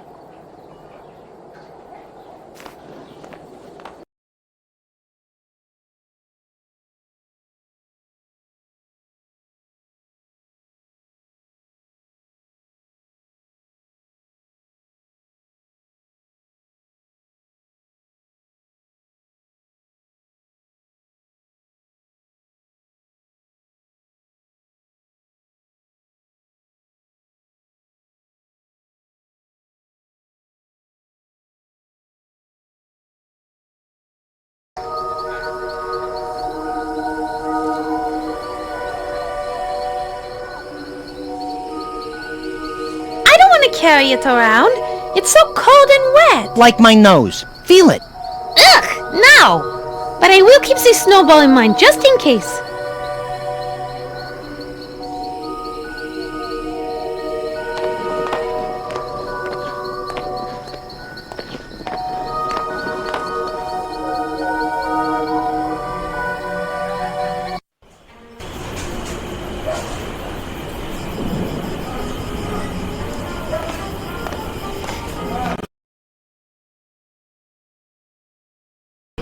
It's a window looking into the dress shop. There's some lady racing around like crazy. Yeah, she looks pretty busy for someone whose shop is supposed to be closed. There's all kinds of things in there. Some fancy-looking dresses, several bolts of cloth, and a fat guy who looks really unhappy. Maybe his corset is riding up on him and he stopped by to have it adjusted.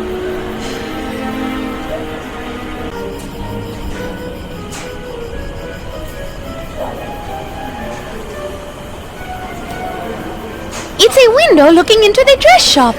There's some lady racing around like crazy. Yeah, she looks pretty busy for someone whose shop is supposed to be closed. There's all kinds of things in there.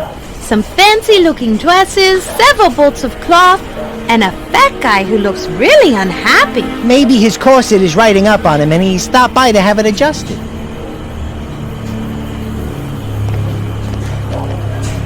It's a cross. I can barely stand to look at it. It hurts me. You're not going to be able to get near that door until we find some way to deal with that cross. Maybe you should look in that Vampire for Dummkopf book that Madame Strigoi gave you.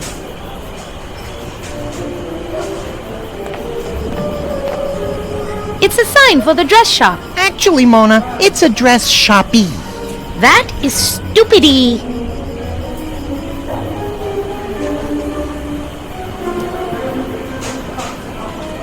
I can't get close close to the door with that cross hanging there.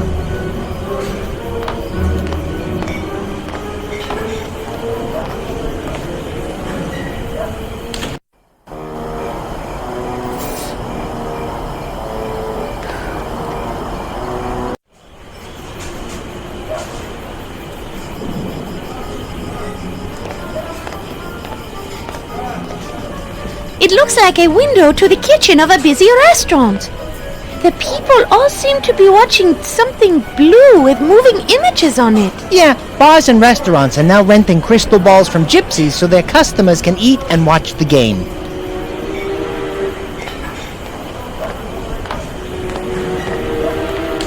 It's an oily vat filled with cooking grease.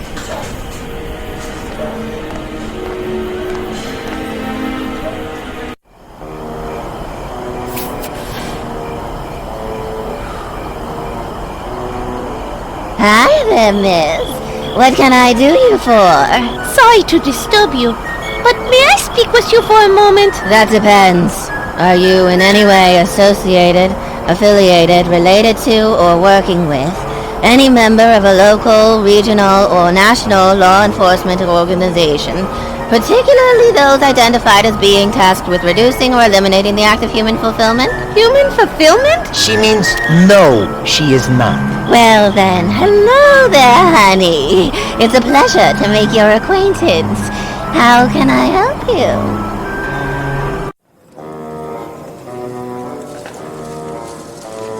Do you work for the salon? Work has such a negative connotation. I like to think that I live my life in the pursuit of pleasure, mine and others. My relationship with the salon allows me to pursue these personal interests while simultaneously providing me with an ongoing source of income. Right now I'm standing lookout for a private nail salon event going on inside. What sort of work do you do? I like to think of myself as a small event planner, or possibly a personal entertainer. In terms of the specific services I offer, that generally depends on how much my client is willing to spend. Was there something particular you had in mind? Uh-oh, Mona. That constable over there's eyeing you pretty closely. You'd better be careful, or you might get picked up for solicitation. Solicitation? Solicitation of what? Mona, you seem to be having some difficulty grasping the situation. This lovely lady here... Why, thank you! And I might say you are by far the most attractive bat I have ever encountered. You're too kind. Anyway, Mona, to put it bluntly, this woman is, well, she does stuff to make people happy, especially penicillin manufacturers. Oh. I guess I understand. I think. Forgive me. I don't have much experience in these, areas. There's nothing to forgive, darling. You know, you are quite attractive. I'm not sure what you're doing right now, but would you ever consider a career change?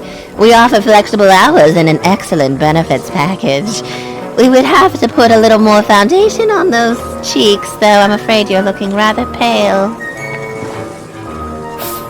Sure, sounds great. I love doing nails. Where do I sign up? Whoa, Mona, trust me, this isn't the right nail salon for you. Besides, don't you want to go to Paris and sing opera? You're right, I do. But she made her life seem so glamorous and fulfilling. Do I get 2 weeks of vacation and 10 days of sick leave? You're gonna need a lot more sick leave. What are you talking about? I'm not judging you. I'm just saying we should be discreet.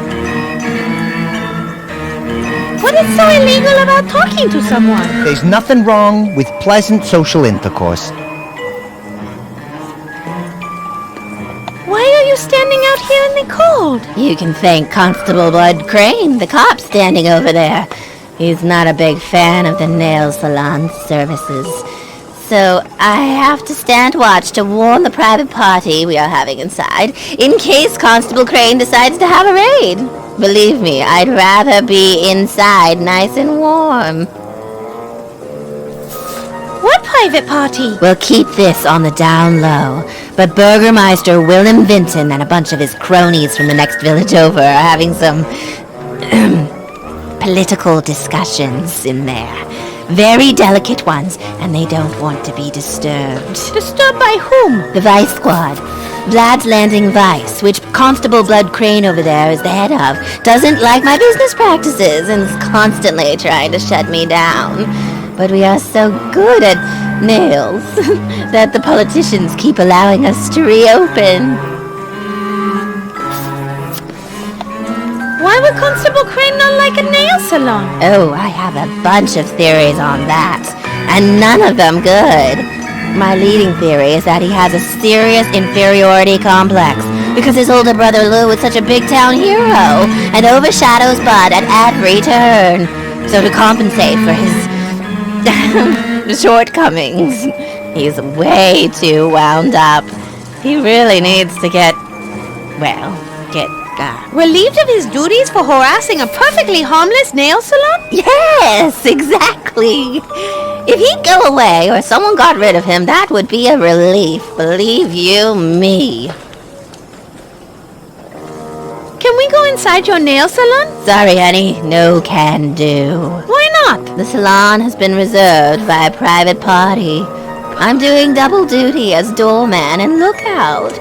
So unless you are part of the Gotford Falls City Council, I can't let you in. May I ask your name? Certainly. Today, my name is Iris Vivienne. What do you mean by today? Your name changes? Of course. My name changes with my mood. I'm in an Iris mood today, but tomorrow I may be somebody else. My customers enjoy a certain level of variety. Might I ask your name? Mona.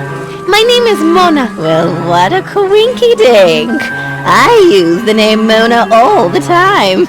It is a perfect name for a woman in my profession.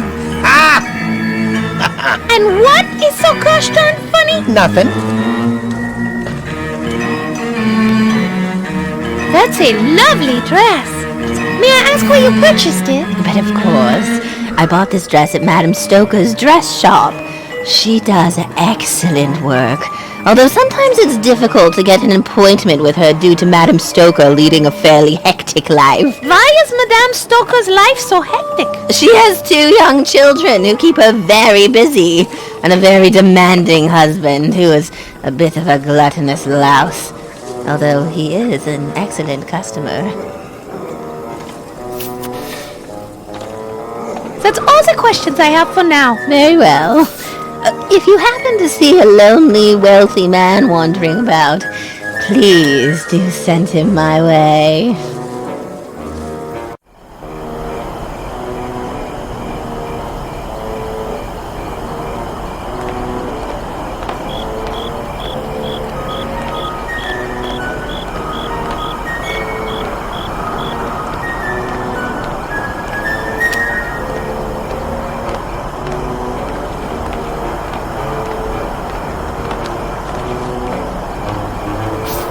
Excuse me, sir. Might we have a few words with you? Of course, Fräulein. Do you require assistance? Is that bat threatening you? No, he's actually a friend of mine. But thanks for asking. I have to say, you seem eager to help. That I am. It was my dream to be a member of the Deals, the Draxylvanian Elite Air, Land and Sea Rescue Squad. But I was unable to qualify for the service, so I had to settle for being a constable. What happened? Why did you fail to qualify? I have a condition known as FC, which stands for Fragile Coccyx.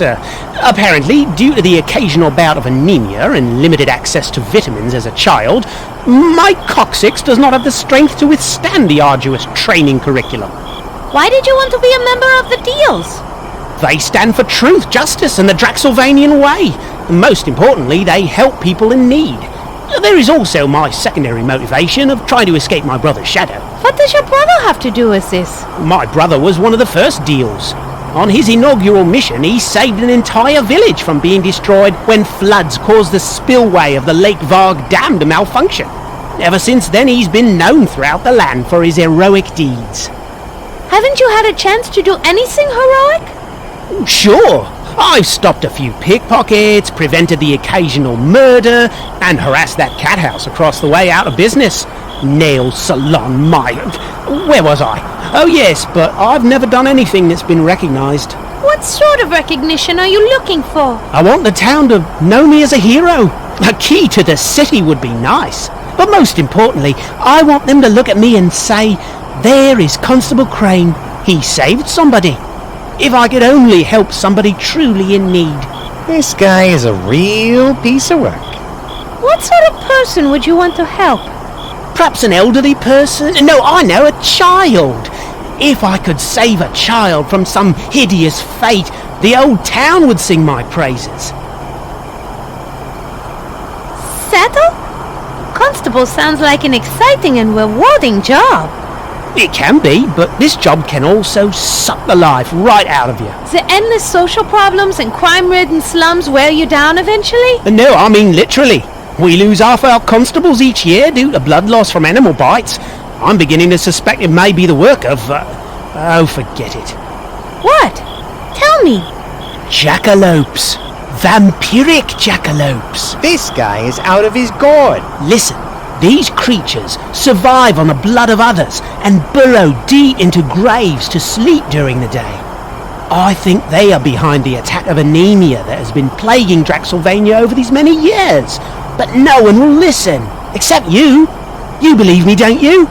My, what lovely weather we are having. That was one dream. Surely you have other dreams and aspirations. I wanted to be a member of Lake Watch, a team of Draxylvania's best-looking lifeguards. I wanted to be able to save lives and show my brother E isn't the only hero in the Crane family. Why didn't you join? I tried out. I broke every speed and strength record they had. But in the end, they said I wasn't photogenic enough. Why are you out here all alone? The Burgermeister gave the cushy stadium gate job to my brother Lou and stuck me with watching the nail salon.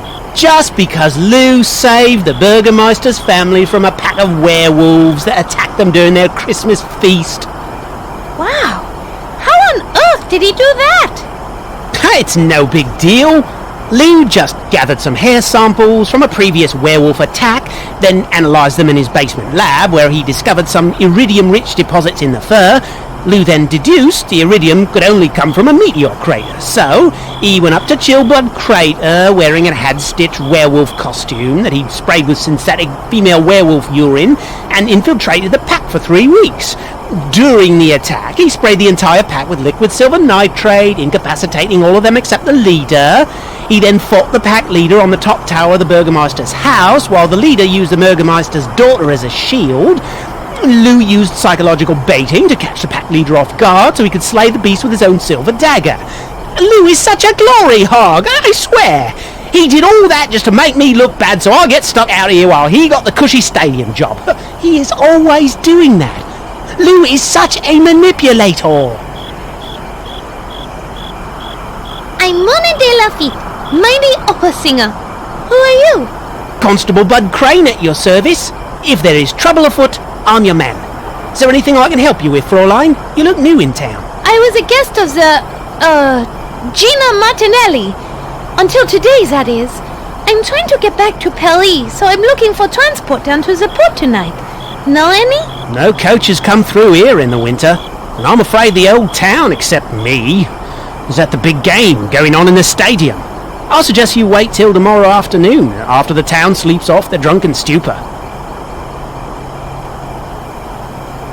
Do you know the Baron Shroudy von Kiefer? The Baron? I've never met him, but he's known around these parts for his rather unusual personality, especially around tall women.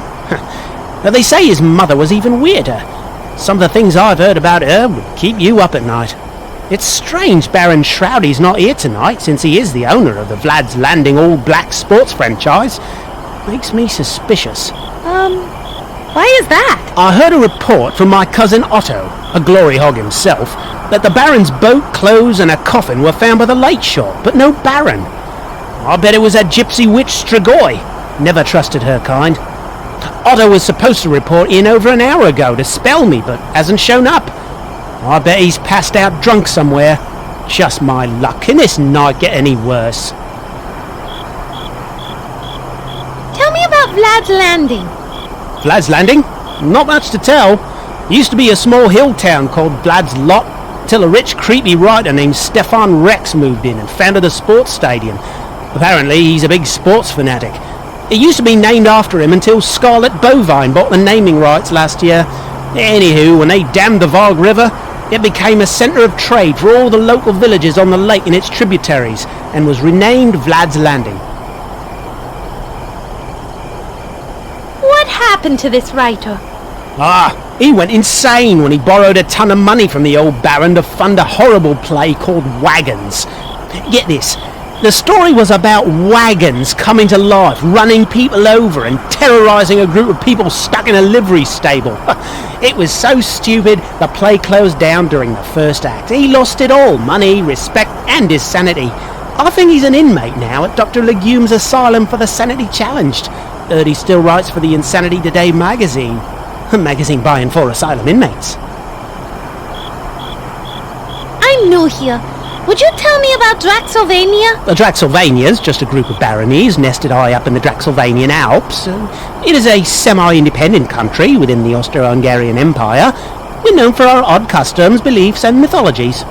Like what? Well, some of the big ones are our nobles only come out at night, we all use garlic way too much, cover the doors, windows, even bathe in it. Some neighbouring countries call us Stinksylvania because the garlic smell often wafts over their countries during high winds. Let's see, we put crosses everywhere and we're constantly being plagued by some sort of weird disease. It's either lycanthropy one year, spontaneous anemia the next, or random outbreaks of insanity and paranoia. It's as if this land was cursed by God, or the spirits of all things pure and holy. But it's home.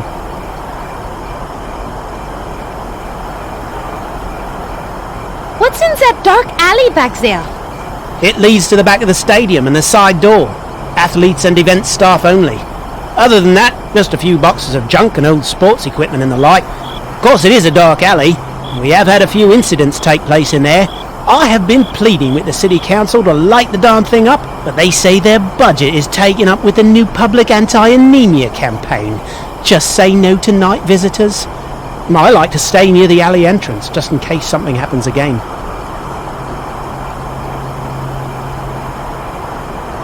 Well, that is enough for now. I need to go.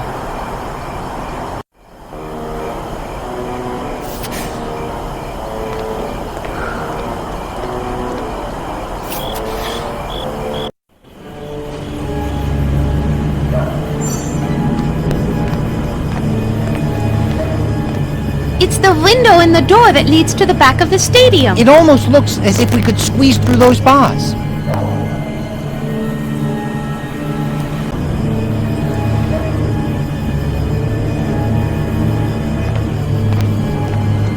This will be useful. I'll take it.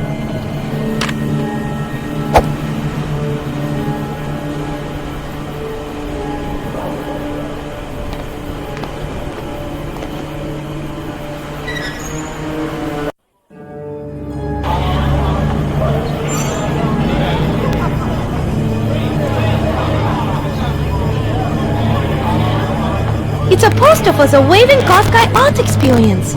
It says he's the hottest new artist to hit Gothford Falls since the Azrael of the Quo's art experience.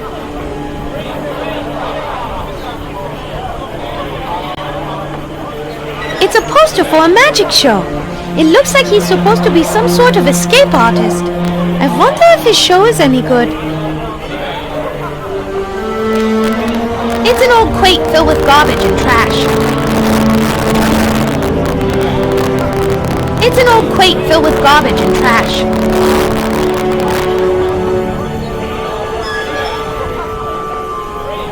It appears to be a rather dark and deep access point to the sewer system. It's called a manhole. It's a window overlooking the alley. There sure are a lot of people in there. Yeah, based on all the noise, I'd say they're partying like it's 1899. It's a dark window looking down into the alley. No one is home. Looks empty. They're probably at the loud dinner party next door. Sounds like that place is off the hook, or off the telegraph. You know what I mean.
Mona?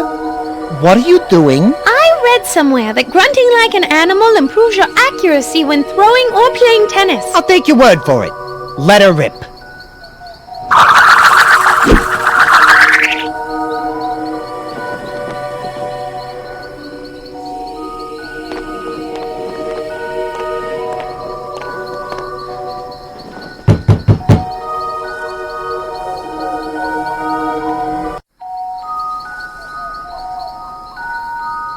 Who is it? My name is Mona De Lafitte, and I'm inquiring about the horse that you are selling. I'd love to help you out, but I can't right now. Is there anything I can help you with? Actually, maybe you can. You see, the door's locked, and my son threw the frickin' key out the window. Now no one can get in or out. If you help me get the door open, I'll give you the horse.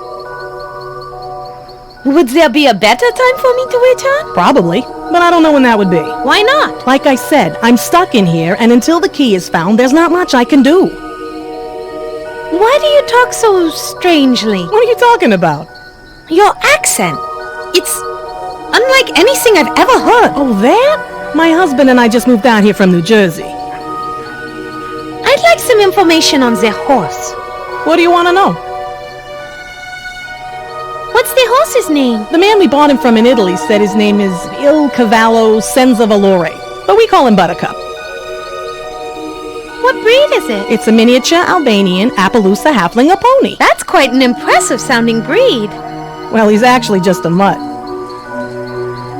How old is he? I'm not sure, really. But judging by his size, I guess he's pretty young yet. When was the last time you had his shoes rotated? Oh, we regularly rotate the shoes every 6 months or 7,000 miles. How many kilometers has it been ridden? Well, the pedometer was broken when we bought him. But the man who sold him to us said he only had 90 kiloleagues on him. And we haven't ridden him that much since then. Do you have another key somewhere? My husband has one, but I don't know when he'll be home from work. What does your husband do for work? He's a door-to-door spatula salesman. Sometimes he leaves for days at a time. I'd like to hear more about New Jersey. Sure. Like what? What's it like there? It's actually pretty nice. Especially once you get used to the pollution, overpopulation, traffic. It sounds delightful. Are there any operas there? Oh, yes. Really? That's what I miss the most. Not a day goes by here when I don't wish I could watch my soap operas. Soap operas? I guess we're not talking about the same kind of operas. Do you miss your homeland? I sure do. Living out here in the sticks don't hold a candle to life in the big city. What caused your son to act so rudely? Oh, I threatened to have that weird Baron Shroudy come over to babysit him if he didn't eat his turnips. I guess he really didn't want that to happen. Do you know where the key is now? Well, he threw it out the window so it couldn't have gone far. Where did you say the key went? I don't know exactly. Somewhere out there. Beneath the pale moonlight? Sure. Whatever.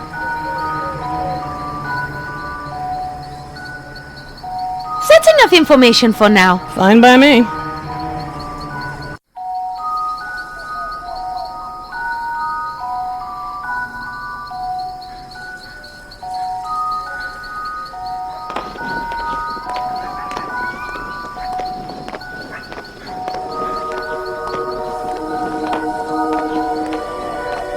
It appears to be a well.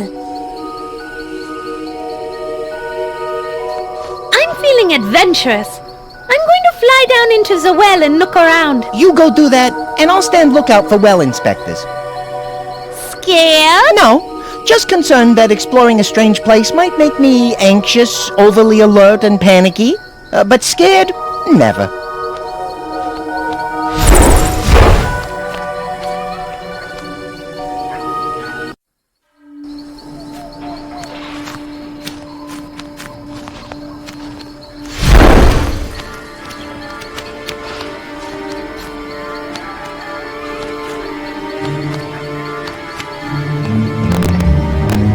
Frozen bucket. Any holes in it, dear Liza? No, I don't see any. And don't call me Liza. It's a frozen key. I bet it's the same one that Mrs. Martinelli was looking for. Let's grab it and take it back to her. There's a slight problem. It's frozen under the ice. There's no way for us to get it out of there. Unless, of course, you have heat vision. Oh, do I? Is that one of my special vampire powers? That depends. You aren't from Krypton by any chance, are you? No, I'm from Paris. Heat vision is out, but you do have the power to be incredibly rude to tourists.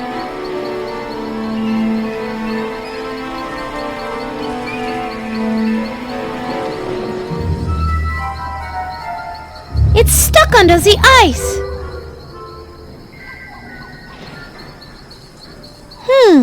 A bucket might be useful. I'll keep it in mind.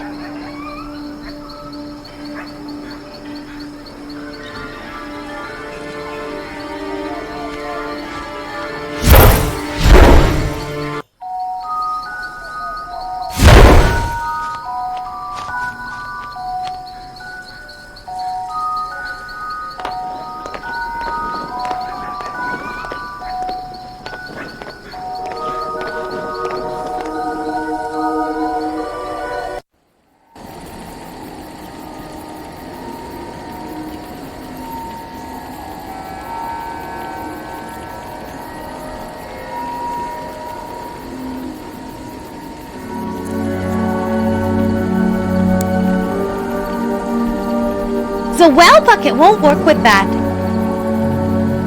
Well, all right then.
Now this ought to melt you free.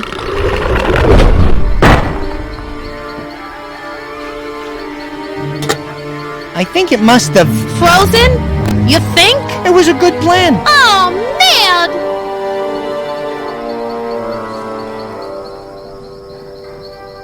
It's a frozen key. I bet it's the same one that Mrs. Martinelli was looking for. Let's grab it and take it back to her. There's a slight problem. It's frozen under the ice. Heat vision? Oh, do I?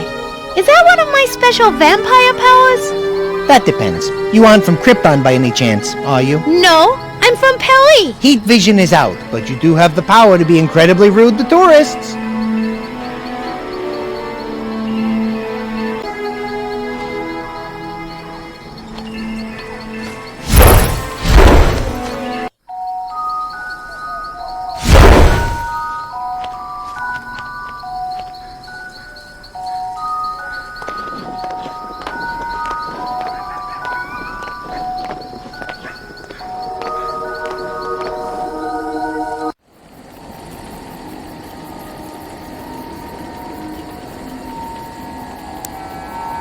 Well, maybe this saddle blanket can keep the stew warm this time.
Good.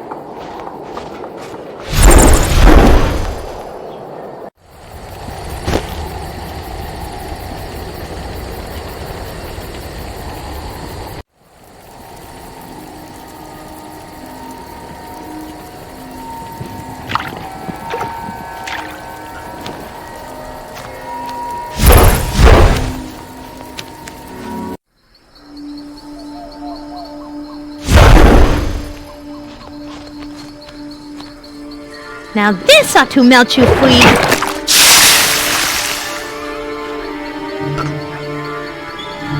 Yippee! That worked!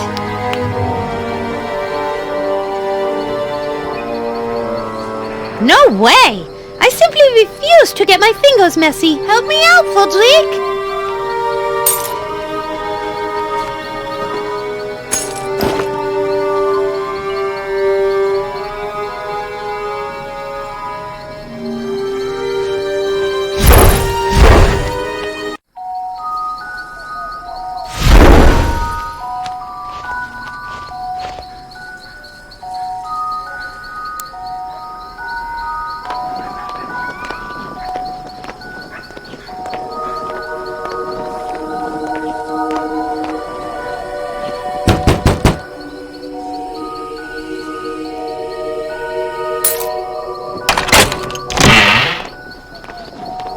What do you know about that?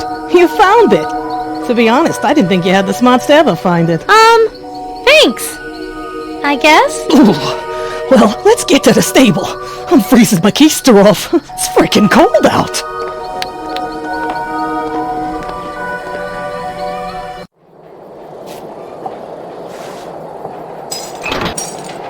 There you go, Buttercup. Meet, what was your name again? Mona De Lafitte, of the Parisian De Lafitte's, opera singer and par arts graduate. Yeah, that's great. Anyway, me, Mona. You belong to her now. Quit your kvetching and get out of here before I sell you to the glue factory. Merci.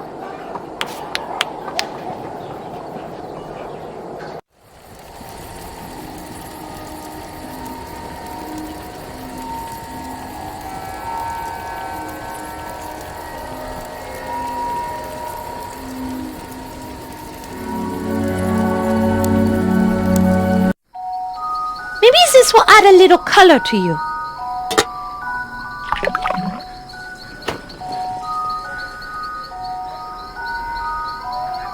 He looks like a charcoal-flavored snow cone.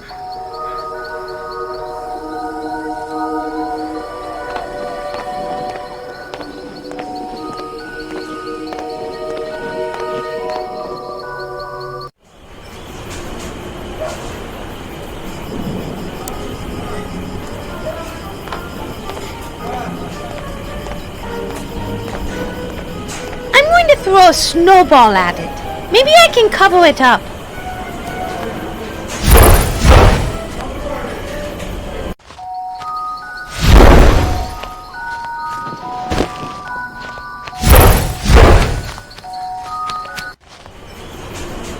A snowball fight where the target can't fight back? Those are my kind of odds. I've seen better arms on a chair, but it looks like you got the job done. The black inky snowball covered it up pretty good.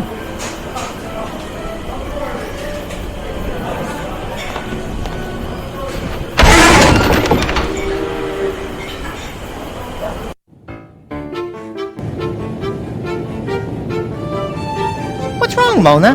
The door's open. What are you waiting for? Head on in. I can't! For some reason, I can't cross the threshold of the doorway. I wonder if this has anything to do with the fact that you are currently life challenged. Life challenged? Just trying to be polite. I know it's a bit of a touchy subject. Oh, you with your silly vampire theories. It's only a curse. That is, until I find a way to cure myself. Okay, so maybe the fact that you can't enter the store has something to do with the fact that you're a walking corpse. I mean, you're a vampire.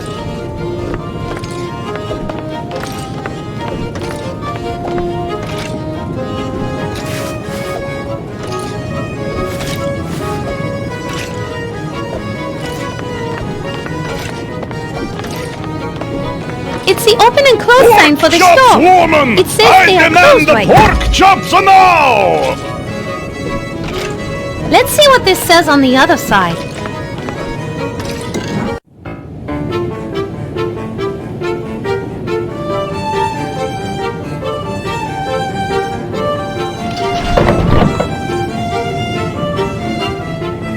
Surprise, surprise! Instead of closed, it says open. Wow. That one really caught me off guard.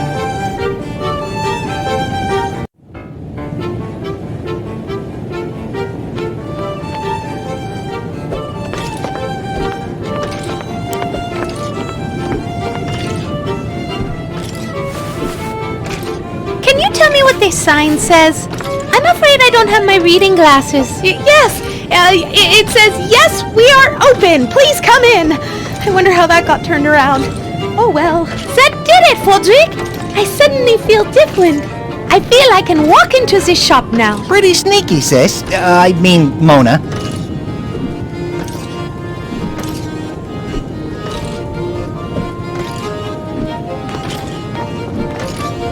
I'll probably regret this, but may I ask you a couple of questions? Yeah, why the hell not? Why are you so rude to your wife? Sometimes you need to put a woman in her place, which should be in the kitchen grabbing me another beer. Why aren't you working? I'm out on a disability. I have a mental anguish over having to work more than 6 straight hours. It nearly drove me mad. And I think I may have a permanent mental damage. No argument there. How come you drink so much? Have you seen my kids? And need I say more? Don't you think you should be nicer to your wife? Don't you think you should be nicer to me, eh? Perhaps we could continue this discussion over a bottle of wine at a local tavern, I know. Low lights, music, private booth, but lose to that. You're disgusting. I think I better go before I do something that I'll regret. Don't worry, baby. You can do whatever you want. I promise. I won't regret it after. Too bad Inky ate our mace. I have a desire to bury it in the top of his head.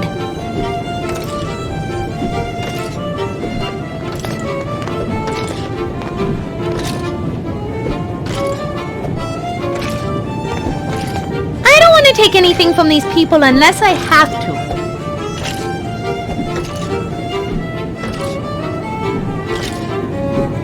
I don't want to take anything from these people unless I have to.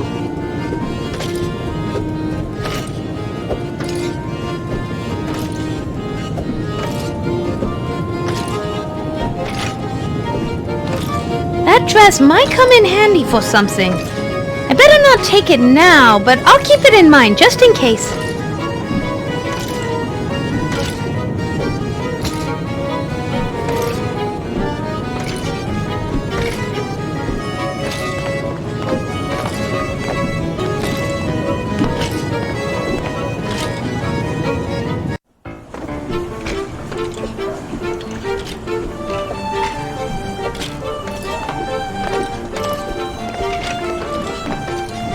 There.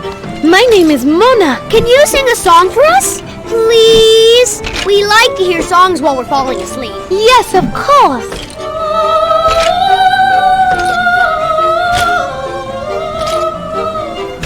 No! We want Who Let the Wolves Out. Can you sing Who Let the Wolves Out? I'm afraid I don't know the lyrics to Who Let the Wolves Out. But I do happen to know several beautiful French lullabies, many of which have been passed down for hundreds of... Who let the wolves out? Who let the wolves out? I don't think they want to hear anything else. Where did you boys hear that song? They play it at the stadium all the time. It's our favorite song. Can you teach it to me? If you do, I'll be happy to sing it to you. We don't know all the words. Sing it to us or we won't talk to you anymore. Who let the wolves out? Such lovely children. I wonder if they'd fit through that window. Shush, Frederick. I'm going to have to find a way to learn that song. Otherwise, I don't think these children will ever go to sleep.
Please let me in. A werewolf ate my ticket. My name is Mona De Lafitte. What's yours? Detective Lou Crane at your service. I'm pleased to make your acquaintance, Miss De Lafitte. How long have you been assigned to this stadium? I've been doing stadium duty for 2 years now and I love it. In that time, I might add, illegal attendance has been cut by over 92%. Only 92%? You seem to be quite a responsible security guard. How is the other 8% getting past you? I've asked myself that question many times. The only thing I can conclude is that somehow they're sneaking through a side door. And where would this side door be located?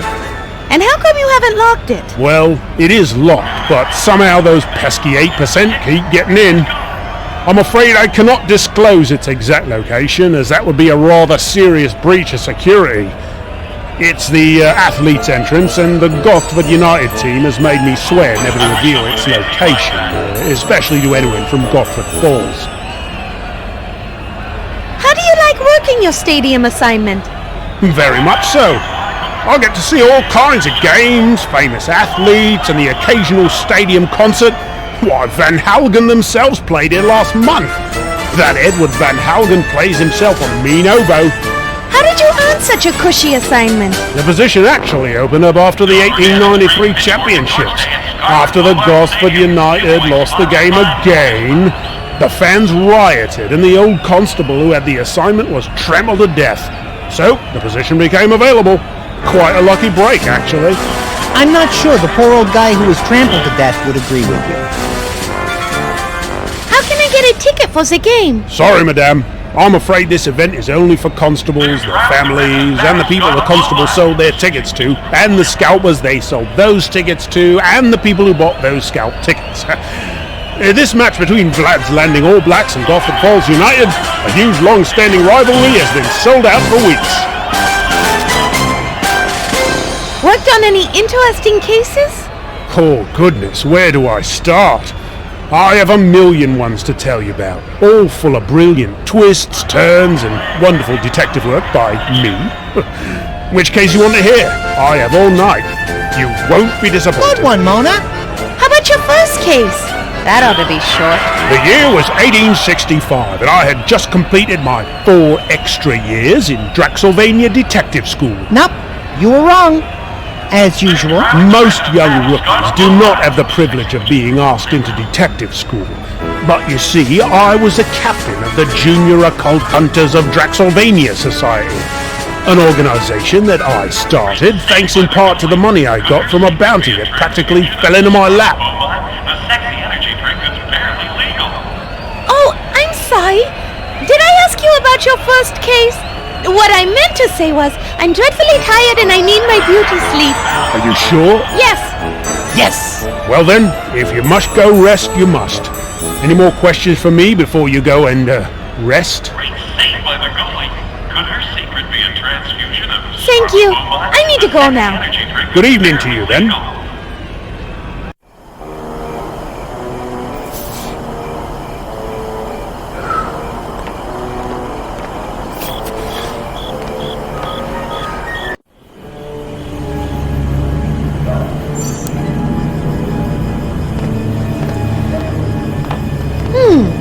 I think I might be able to fit through there. I don't want you to get dirty or break a nail. Let me try first. Plus, I'm stronger as a bat than you are.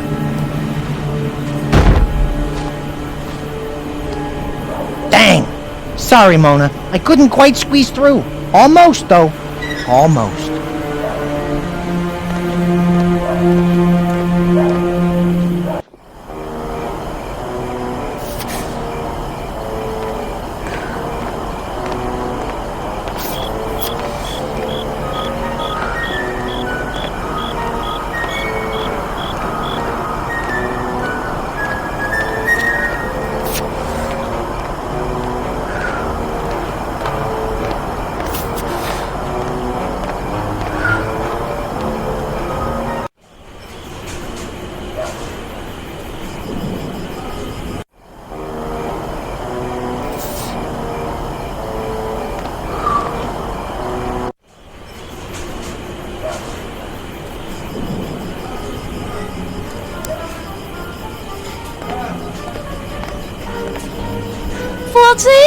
Would you mind diving into that grease for me? I kind of like the greased look. Might make me look cool, but what for? I don't know yet, but I think a greased up Volzig might come in handy. You don't know how happy I am to hear that last statement. Oh, hush now.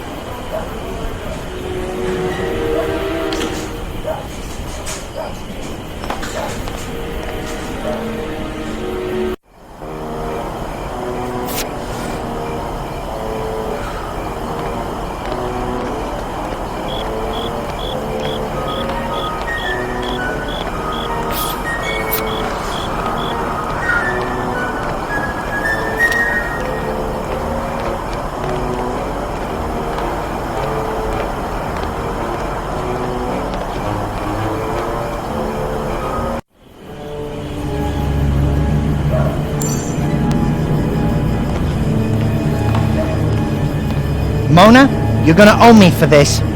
Smell like a French fry. Well, we are trying to get back to France. All right, I'll go get greased up and try to squeeze through.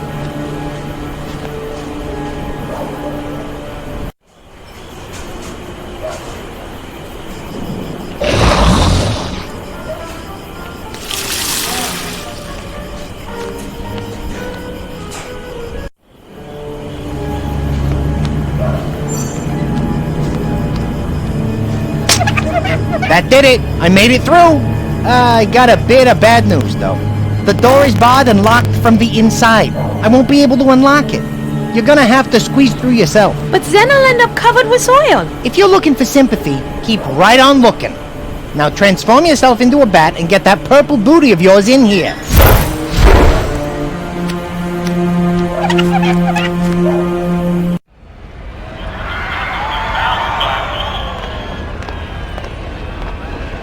Well, we're in, but I'm not sure you should have drained that guy in the locker room till he passed out. But I had to.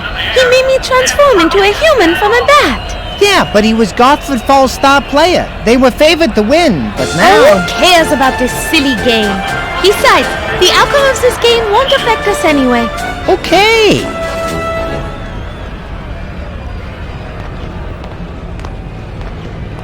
Don't forget, it's free Pitchfork and Torch Day at Scarlet Bovine Stadium. Giveaway sponsored by Mortis Labs. Excuse me, sir. Might I speak with you? Why, certainly, miss. T. Milton Mininger always has time for a beautiful woman. Hey, Mona. Get a load of this guy, will ya? This clown thinks he's a ladies' man. Do you happen to know the song Who Let the Wolves Out? T. Milton Mininger knows all songs and can conduct every one of them with a grace and style that has made him recognizable all through Draxylvania. Do you take requests? Regretfully, I do not, dear lady. I play only the songs I have chosen in a specially prepared program. After deciding what sort of magic I will work upon the crowd, I create a play order for all of my songs on my playlist. And from there, I never alter the program nor improvise. I wonder if this guy is related to Constable Crane. They both have great posture, thanks to a large stick that appears to be... The Draxylvanian Black Cross Blood Drive is underway. Donations accepted. Would you be willing to change your program for me? You are rather beautiful. Perhaps I could play you a song or two back at my apartment after the event is over. Of course, I would need to change into something, shall we say, more comfortable for me and more enticing for you. Okay. That's about all I need to hear from you. Deep, rich, ruby red. Am I the only one getting thirsty here?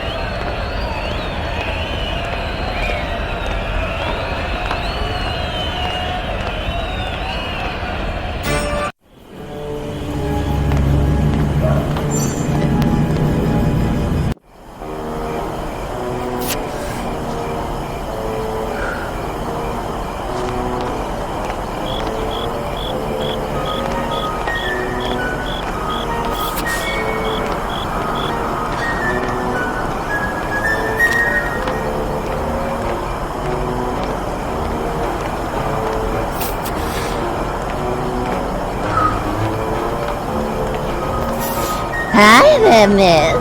What can I do you for?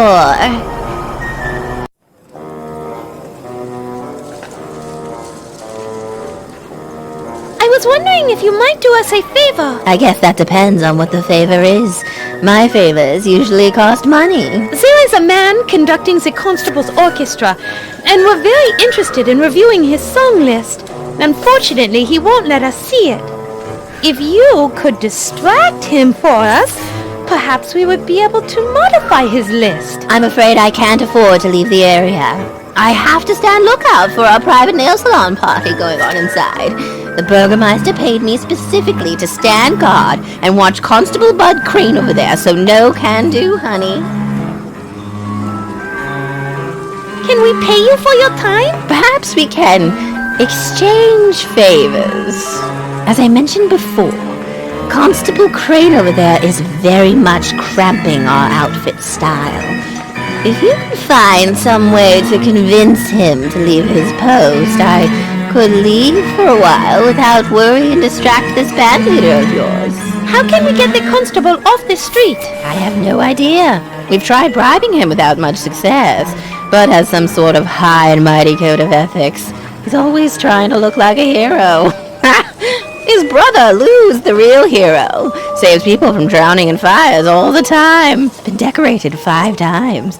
Bud is always in his shadow, but both of them are a real pain in the... That is enough. Thank you for the information. That's all the questions I have for now. Very well. If you happen to see a lonely, wealthy man wandering about, please do send him my way.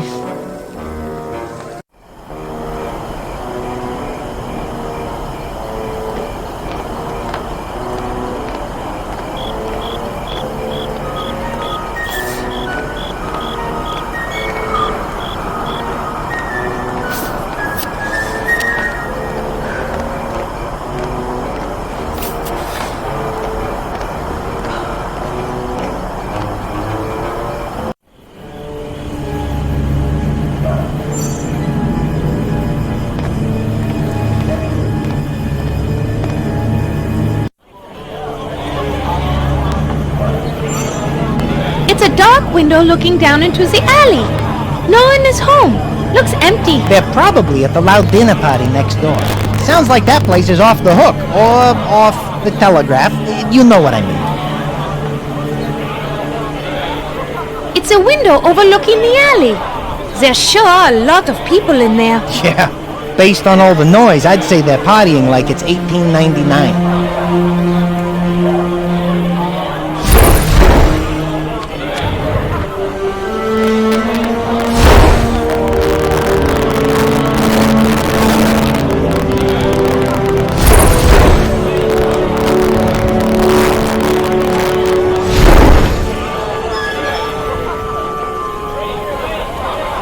Besides the smell, I have no idea what creepy, crawly, slimy things are down there.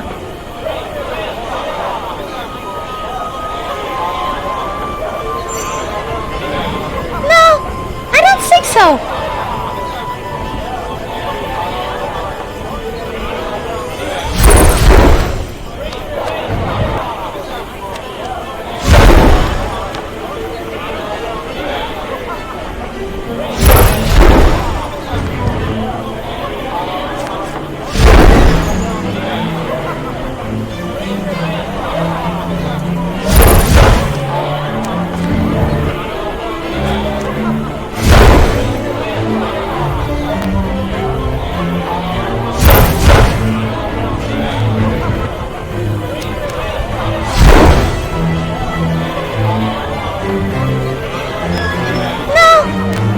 So.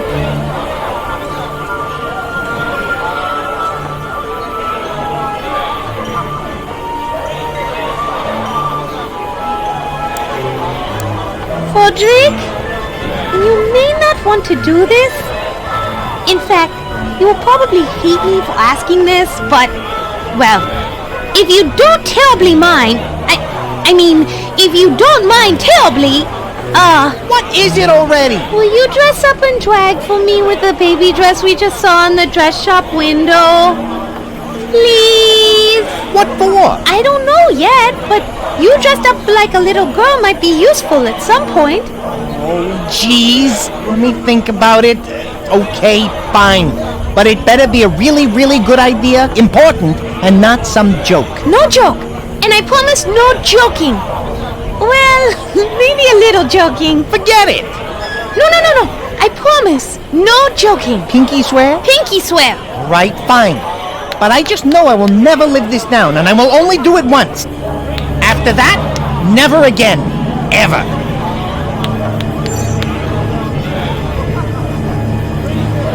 Besides the smell, I have no idea what creepy, crawly, slimy things are down there.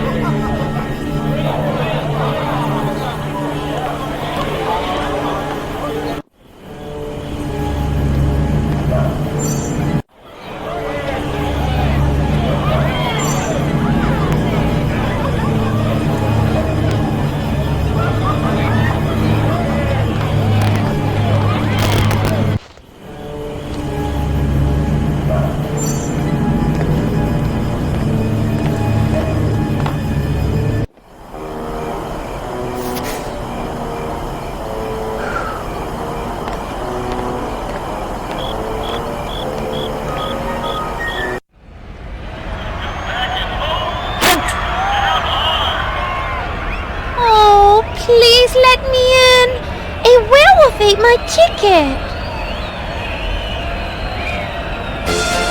Thank you. I need to go now. Good evening to you, then.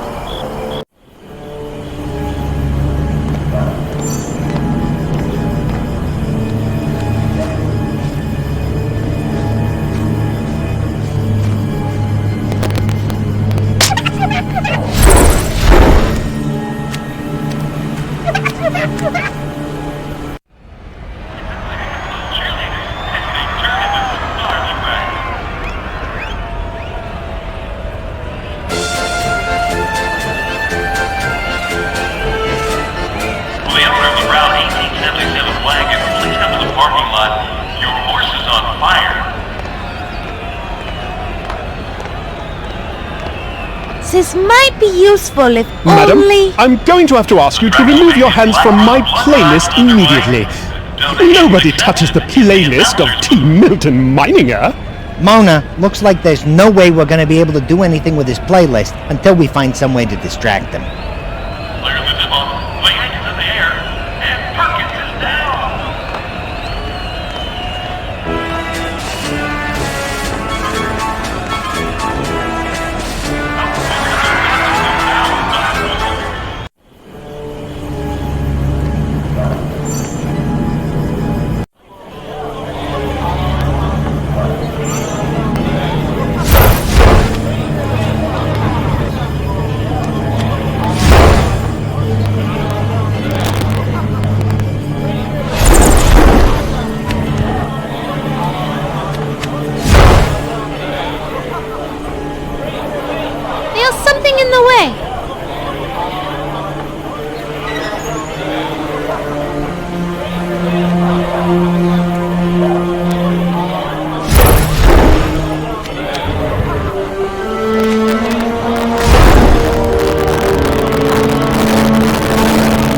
It's an old crate filled with garbage and trash. No,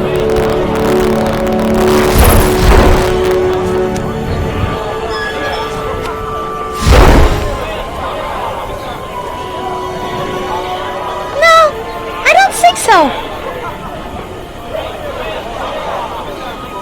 It appears to be a rather dark and deep access point to the sewer system. It's called a manhole.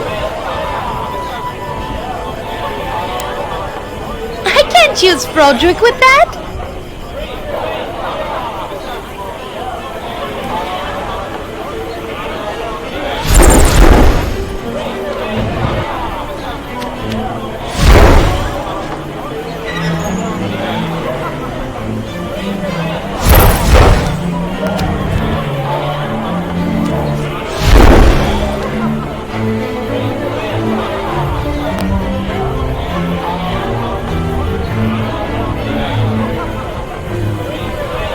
Something in the way.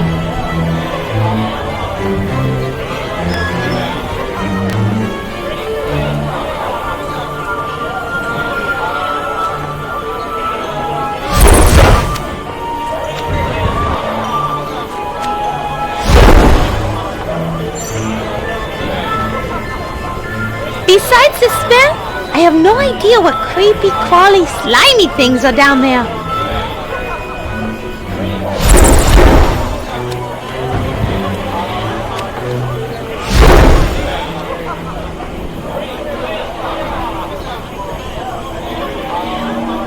Look in through their windows.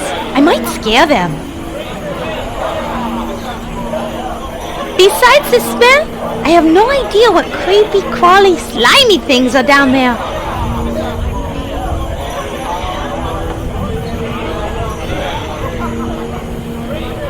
No, I don't think so.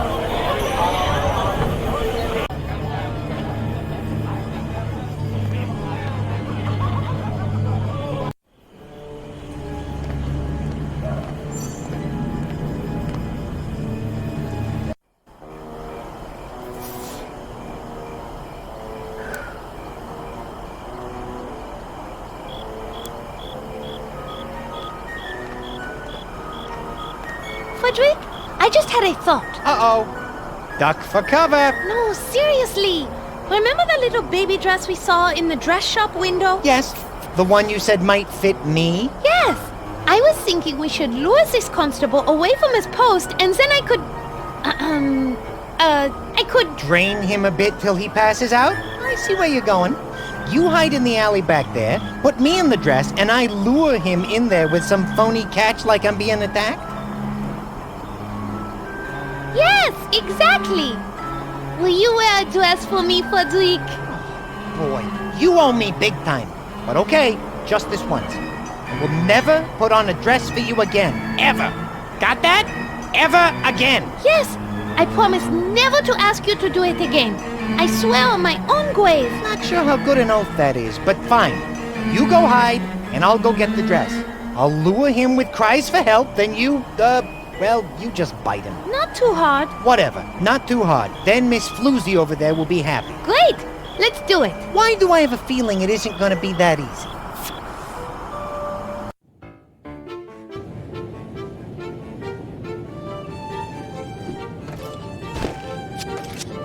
Yahoo! Hey, give that back! I'm saving it in case I have a baby girl. Good evening, little girl.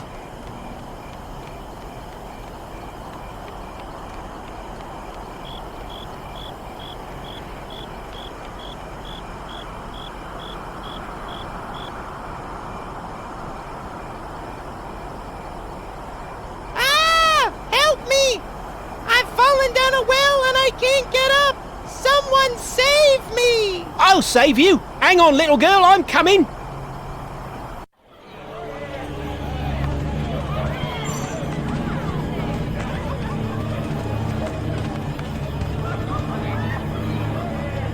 It's the Constable Bud Quain, looking for the lost little girl. And I don't think he can be seen by those people in the windows. I hate to do it, but if I must, I must.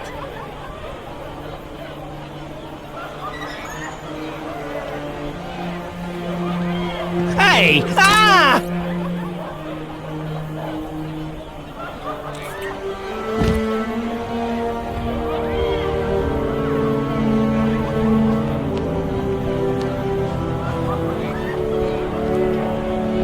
Mona.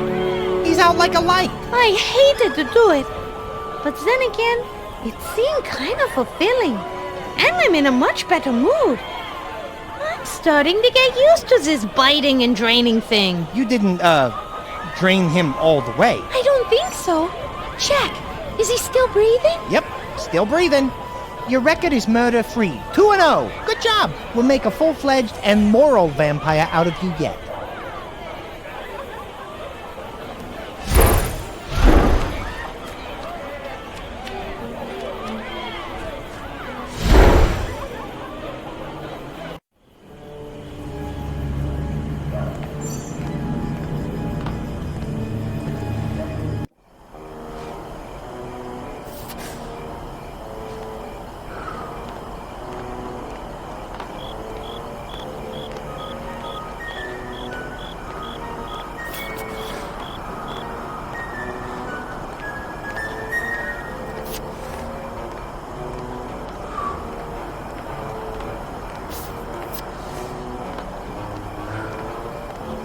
We did it!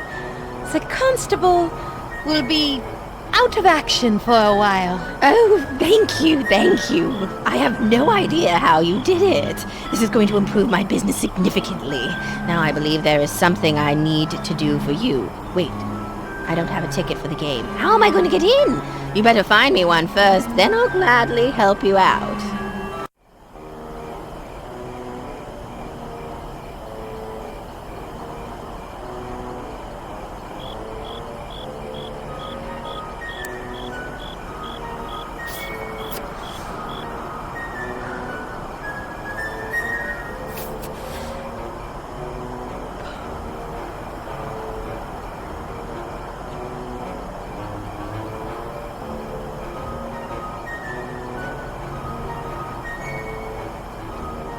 We did it!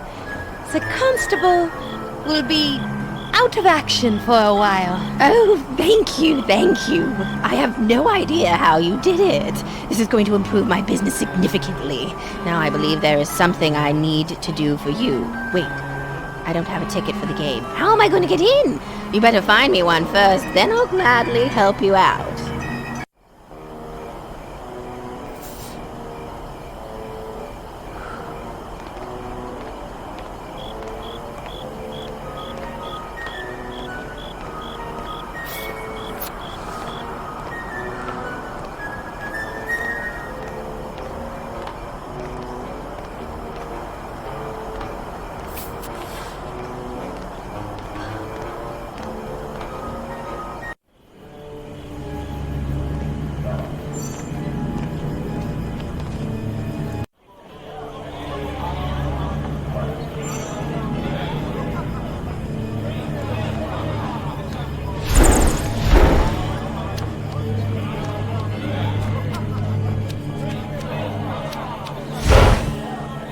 This all-access badge will be quite useful.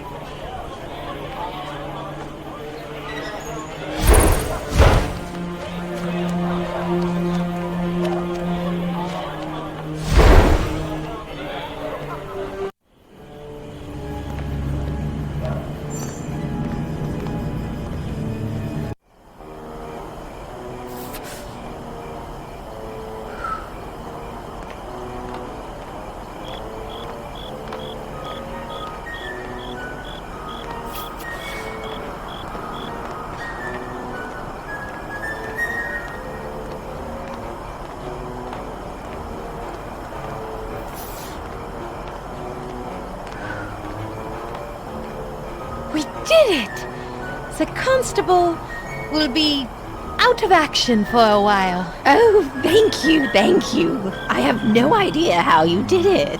This is going to improve my business significantly. Now I believe there is something I need to do for you. Wait, I don't have a ticket for the game. How am I going to get in? You better find me one first, then I'll gladly help you out. Here, will this all-access pass help? I think all the constables working security for the game have one. My, you are resourceful. I could use a girl like you. Sure you won't change your mind about the job offer? Oh, well, it's, awfully nice offer, but you see, don't hurt yourself, honey. I get the picture. This pass will work. Let's go.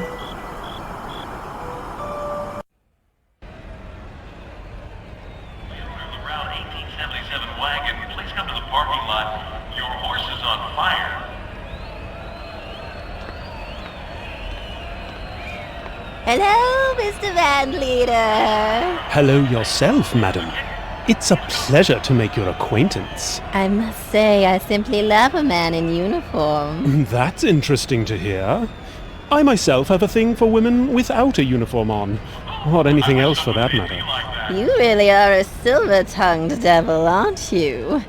Do you still have a lot of songs to perform? There are still plenty of songs to be played. However, as busy as I am, I have to say that you just moved to the top of my to-do list. Oh, how romantic. Yes, you're quite the looker. I'm a little new to the area. Perhaps you could give me directions to your apartment? Aren't you being a little bit forward? Is that not okay, my delicious little crumpet? Did you call me a strumpet? No, I said crumpet, but if you want to identify yourself as a strumpet, that works for me. I'd also be willing to accept floozy or hussy as well. You're clearly a big tease. And you are clearly a big jerk. Speaking of big, do you moonlight as a cantaloupe thief? I don't need to hear this from some kind of band dork. Stick that stick in your ear. Madam, it is called a baton, and I will play only when I am good and ready. Perhaps you should get back to your obvious profession and leave good, upstanding men like me alone, and disease-free. Maybe you should go take a long walk off a short pier, you pathetic excuse of a wannabe musician. That was the worst music I have ever heard. Shut up, you harlot. You shut up, you ignoramus. Oh, big word. Did you learn that when you took lessons from a local college professor? Hmm? Where did you get your hat? Did you tell somebody you wanted to wear something that resembled a fuzzy toilet on your head? You should talk. Where did you get that dress? Not a virgin, Megastore? Harlots are us? Shouldn't you be getting home? Your mother is calling you. Scumbag. Streetwalker. Buttwipe. Harlot. Nincompoop. Tart. Jackass. Wench. Idiot. Hustler. Geek. Floozy. Jerk. Hussy. Dirtbag. Courtesan. Impotent knave. Hag. There, that should do it. Now we just need to get him back to work. Maggot. Slovenly troll. Don't ever call, girl. Smelly bugger. Sleazy escort. Stinky cheese man. Aged madam. Streetwalker. Fordwick, can you do something to stop her? Buttwife. Harlot. Your wish is my command. Okay, lady. Time for some serious FaceTime. You and me. Yeah! Yeah, mule! Yeah! Vámonos!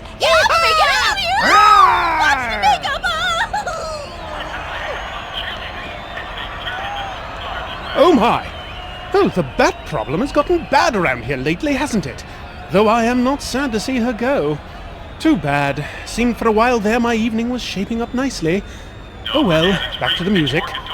Now, what are we playing next? I seem to have forgotten. Oh! Who Let the Wolves Out? A classic. Ready, boys? That worked! Thank you, Fordwick. No problem, Mona. Now listen up. Here comes the song.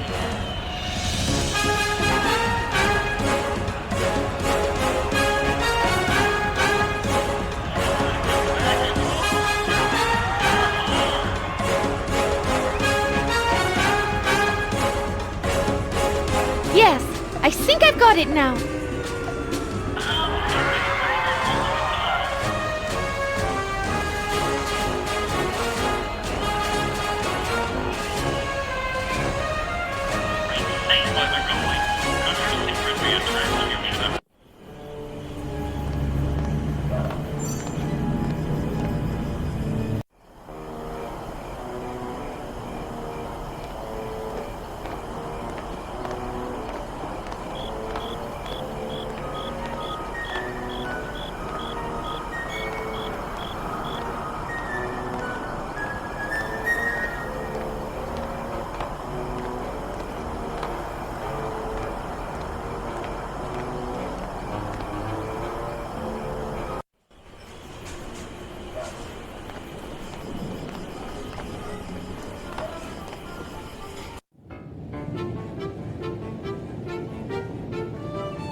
Hello again, boys. Did you learn how to sing the song? Indeed I did.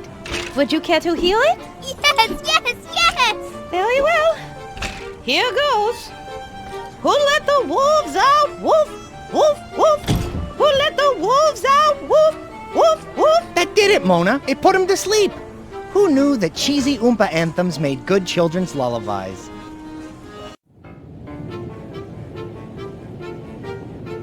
Madame Stoker, I am pleased to report that your children are now sleeping. Oh, thank you very much. You'll have to tell me what song you sang them. The boys can't eat if they're asleep. I can finally put out one of the stoves. Could you perhaps help us now? I'm sorry, but I'm still serving my husband his dinner. Mona, if we don't find a way to stop Mr. Gluttony over there from eating, she's never gonna have time to get us the cloth.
I'll just help in the kitchen.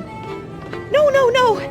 I just spent hours organizing and cleaning the plate collection. They're all stacked very precariously, so please don't go in there. You might upset them, and then I'd have to do that work all over again. I hope you understand. Yes, and I didn't mean to upset you. Why would I be upset? My life is perfectly fine. No upsetness with me. Cuckoo. Frederick!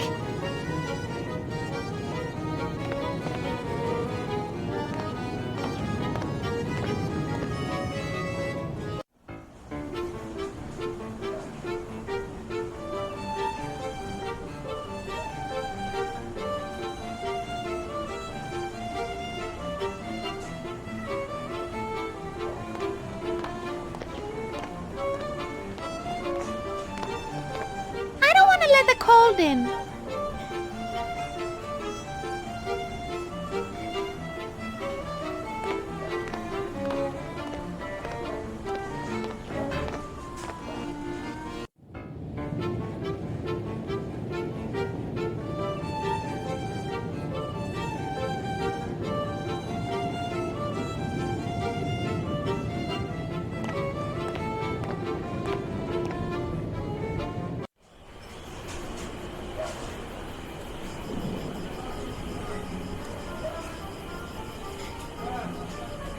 I don't want to scare anyone in there.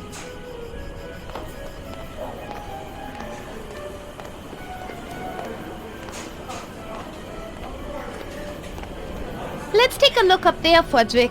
Maybe there's a way in. I'm game.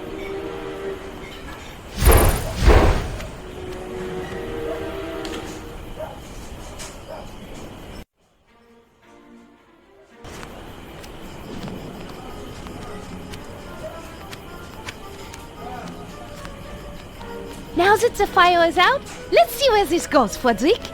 Sure. I always wanted to visit the exotic and secretive world of the chimney sweep.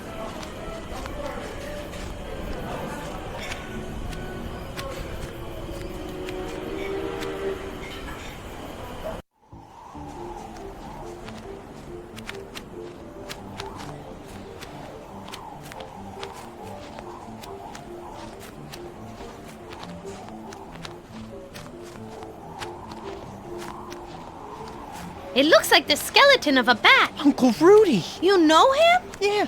The last time I saw him, we were out flying together, and he was complaining about being cold. He said he had a great idea on how to get warm, but he didn't elaborate. So, your uncle flew into a chimney and waited until somebody started the fire? Hey, nobody ever accused Uncle Rudy of being the sharpest tool in the shed. It looks like graffiti. What does that say? Santa was here. I wonder what that means. Oh, didn't you hear? The VLAD'S Landing Chimney Sweep Guild wanted to start charging Santa a toll for all the scuff marks he left in the chimneys. It was this big thing where they went back and forth at City Hall and in editorials in Weasel News. Never happened. But after that, Santa was here, tags started showing up in all the chimneys, sort of in your face to the chimney sweeps. Wow, vindictive little elf, isn't he? Let's see what this does.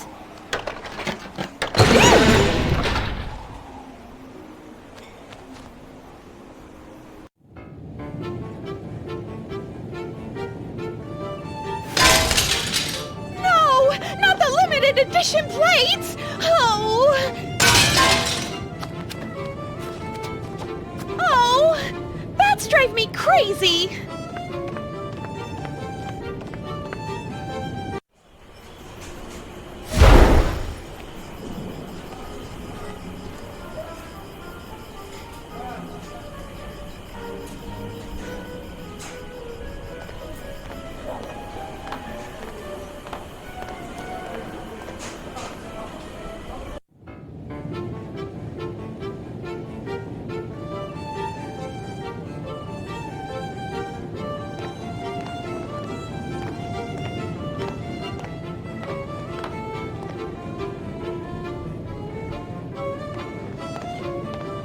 I don't need to move it right now, but it's good to know it's there just in case.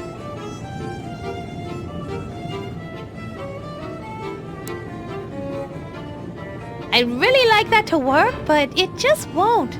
Sorry.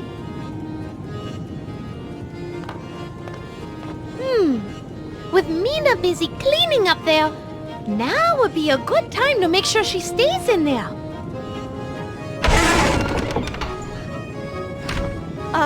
Hello out there? Something has fallen in front of the door. I'll probably regret I this. seem to be stuck. May I ask you a couple of questions? Can you hear me? Yeah, Oh, are you why the chewing? hell not? I seem to be stuck in here. I think I better go Anyone before I do listening? something that I'll regret. Don't worry, baby. You can do whatever you want. silly door, I promise. kids. Will I you? won't regret it after. Better not. I'd rather be Too bad stuck in here Inky than ate our wake them mace. up. I have a desire to bury it in the top of his head. Open, open, open! Darn it! Hello out there? Something has fallen in front of the What door. are you? I am your worst nightmare come true. A woman with power. Not political or social power, but black magic, which is power nonetheless. No, please don't. I'll do anything you ask. Just don't start the voting. Then do this. Be a good husband to your wife and treat her fairly.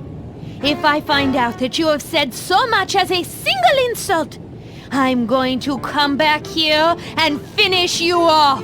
And go get a job, for goodness sake. Help your wife and kids out. But my mental anguish. What kind of a job could I do? Get a job in a field you know well and love, and I'm sure your mental anguish will be gone in no time. But I'd worry about the current anguish you're about to go through. Clam bake. Oh, my! Excuse me. It must have been all that beer he drank. I feel a little... tipsy. Next time, see if you can say the whole alphabet.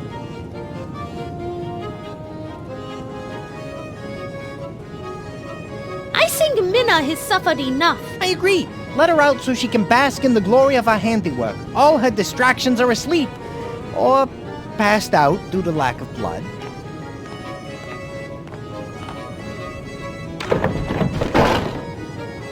One, 2, 3. Whoa!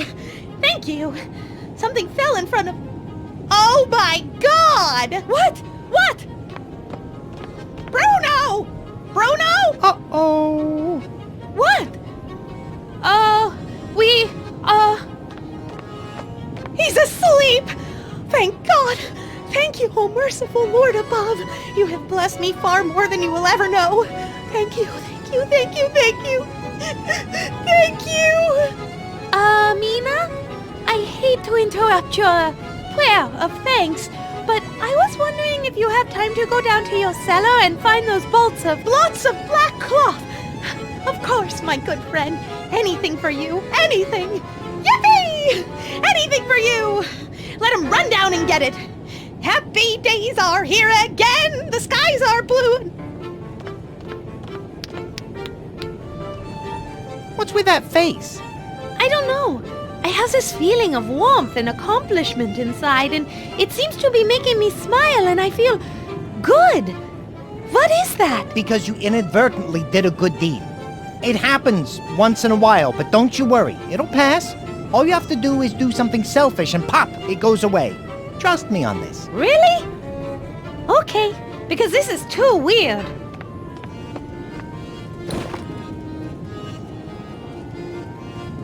It took me a while. I had to pull down the enormous fort the kids made with my cloth bolts, but I found it. 20 yards of my finest velvety black, and it's all yours, for free, for all your help you've given me. Wow! Thank you so much. This will be perfect. Well, good luck. We're off. Toodaloo. Ah!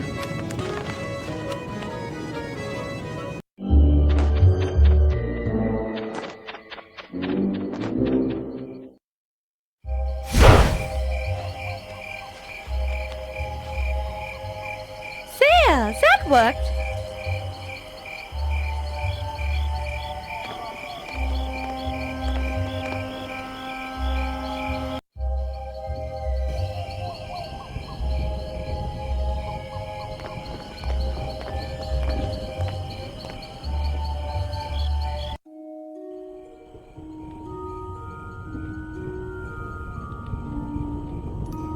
It looks like a map of the graveyard. That should tell us exactly where your grave is, Mona. Let's go check it out.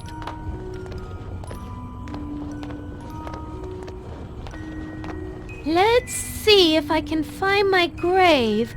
It's probably in the area reserved for famous entertainers and singers. Yeah, right. There sure are a lot of dead people buried around here. Do you see my grave anywhere, Fodrick? Yep, got it. It looks like your grave is in quadrant A113. You were originally buried between the graves of Jay Hoffa and my hopes and dreams for the future. Now that we know where it is, we can go get some of my grave dirt. Hello again, my beautiful dark swan. Shouty, no! Well, look what the cat coughed up. Joke all you want, you insipid little rodent. You're going to need more than a sense of humor to escape my trap. I've just locked the door and taken the key. I'm afraid you are trapped. I'm never going back to that castle, and I'll never love you. Try and get that through your thick head. Wouldn't you agree it's more like a gaseous head? Whatever. I would rather die than spend one more night with you living in that castle. You say you would rather die? Well, we shall see. I shall give you a couple hours to ponder your fate. I'm sure when I return, you will be much more agreeable with my most generous offer and return with me to the castle. But for now, as punishment for your attitude, I shall leave you here. When I return, I expect to find that you have adopted a more appropriate attitude.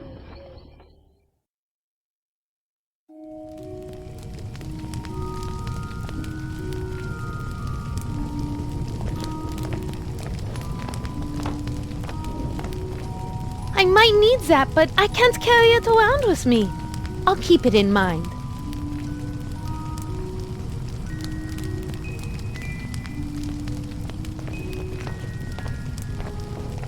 This might come in handy, but I'm not carrying it around. I'll keep it in mind.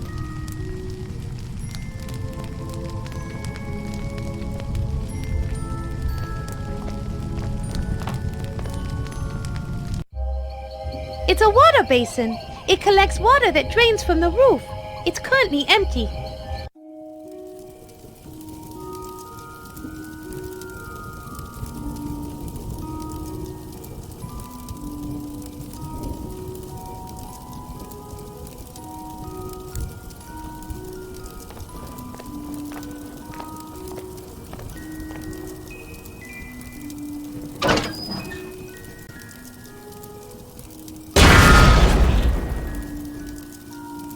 Look at that, Fodrick! The fire is roaring now!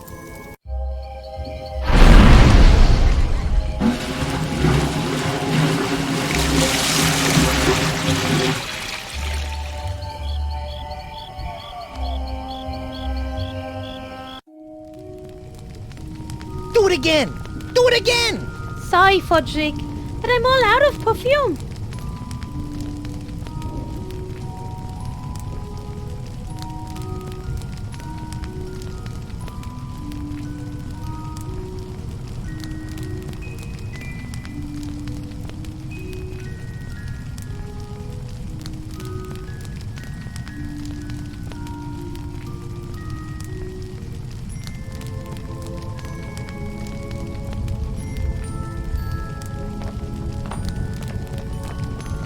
I don't need it right now, but I might later.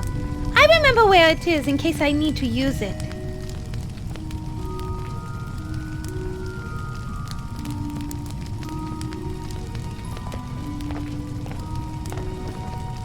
Once I tip this over, the ice will at least be at the foot of the door. Timber! Yippee! That worked!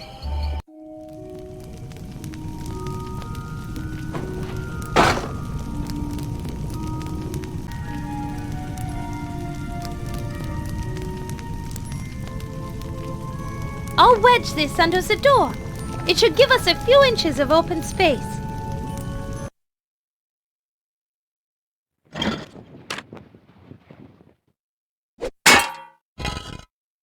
good.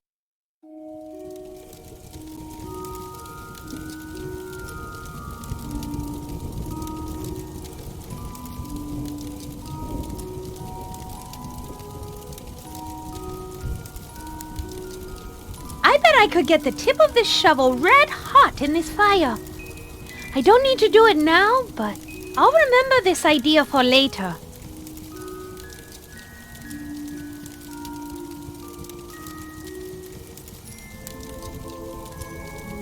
Shucks, that won't work for some reason.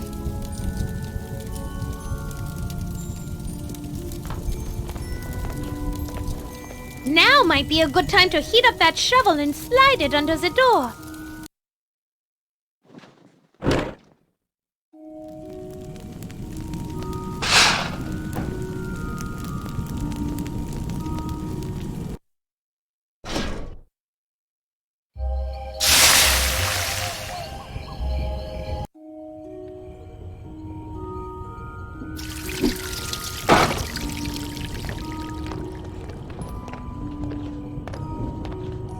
Wow, Mona, that worked pretty good. The hot shovel melted the ice and formed a cool little puddle. You aren't so ditzy after all. And you are as rude as ever.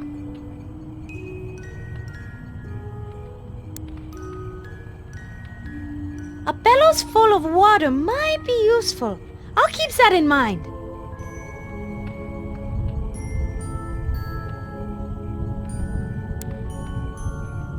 I'm going to fill this with water. Bellows, the quicker picker-upper.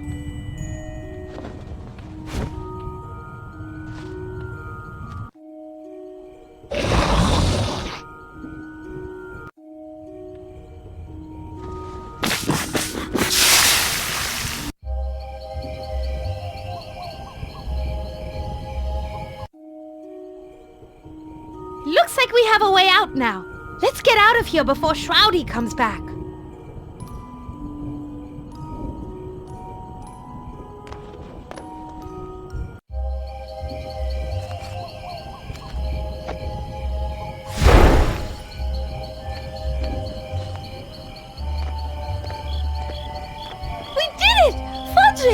We escaped Shroudy's trap! And we positively identified the location of your grave.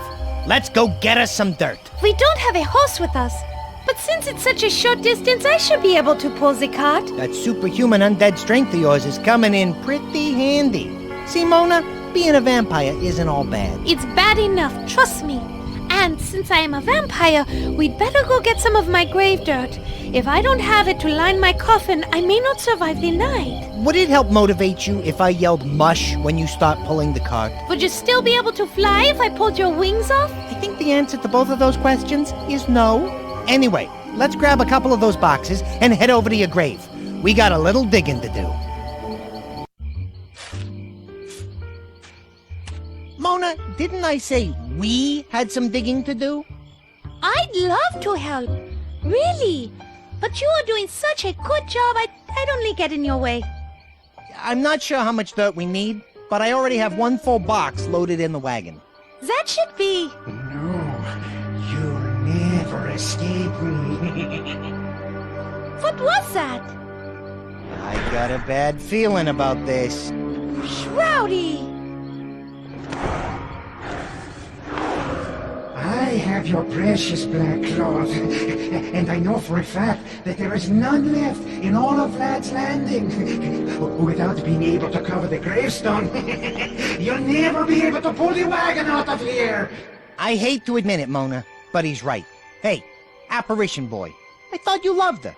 If she can't get her grave dirt back to her coffin by the time the sun rises, she'll die. If I can't have her, then nobody shall. I would rather be dead forever than spend one additional second of my life anywhere near you. So long, my love. I will see you in the afterlife. Mona, we got a little bit of a predicament here. I'm not strong enough to pull the wagon, and you can't do it if the gravestones are exposed.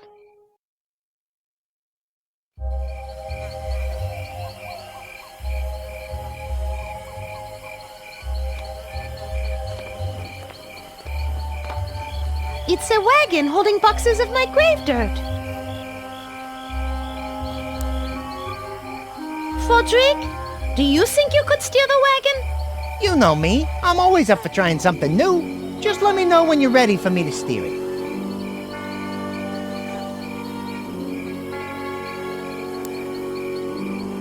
Fodrick? Do you think you could steer the wagon? You know me. I'm always up for trying something new. Just let me know when you're ready for me to steer it. I have it, Fodrick. You said you could steer it, right? Yep, I think I can handle this old jalopy. Great. You steer and I'll push. Since we are high up on this hill, you should be able to gain enough speed to drive the wagon out of the graveyard, down the road, and right up to Madame Stragoy's camp. And then I'll just fly out far away from the crosses. Brilliant. Who says opera stars are dumb as doornails? Doornails have got nothing on you. Thanks, Fodrick. Okay, are you ready? I was born ready, although if truth be told, I am feeling just a tad bit apprehensive about this. I'm sure you'll do fine. Just do me a favor and be careful. It's nice to know you care. With those boxes of grave dirt. For a second there, I thought you were concerned about my well-being. Oh, don't be such a wuss. If things get hairy, just fly away. Of course, if you do that, you will be sentencing me to death. So, no pressure.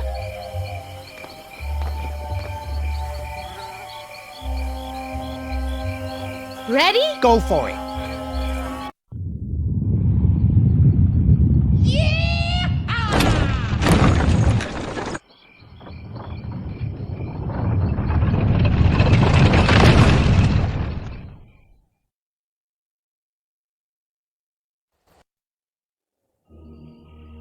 Come on, find it already! What is the frickin' holdup?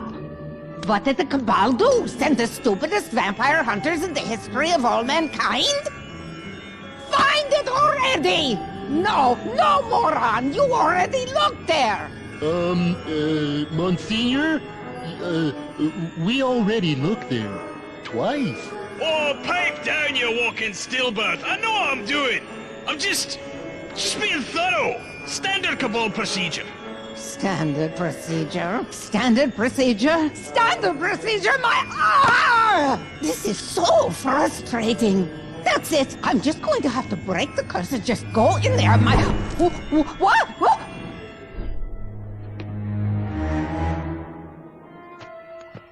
What manner of being dares to challenge Madame Stragoy?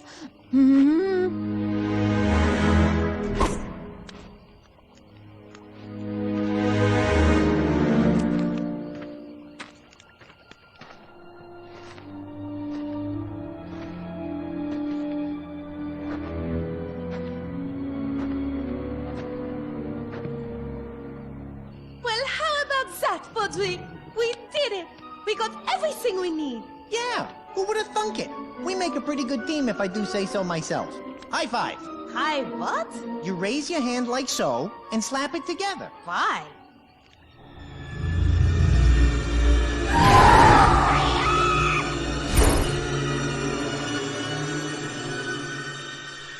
Madame Stragoy! We heard a scream! Huh? Oh, there you are. No, I'm fine. I just like to scream randomly once in a while. Lets me know I'm still alive. Okay. I don't know. Oh, pish posh. Anyway, we did it! We have all the things we need for this ship. I wanted to thank you for all your help and... No need. But I want to. No need for all that now. Dr. Rigor Mortis, a brilliant doctor, an old friend, sent me a message saying he can cure you of your vampirism. But he must do it tonight, when all the stars are aligned. Stars all aligned? What does that have to do with anything? Really? Where? How is that? Now, go now before it is too late. He said come to his lab in the windmill just past the dam. Follow this road down to the gorge by the end of the lake. Trust me, you can't miss it. Well, okay. If he's your friend. Yes, long-time friends, old poker buddies. Now go! No more talk! Quickly! Bye-bye. Au revoir. Goodbye. Au revoir.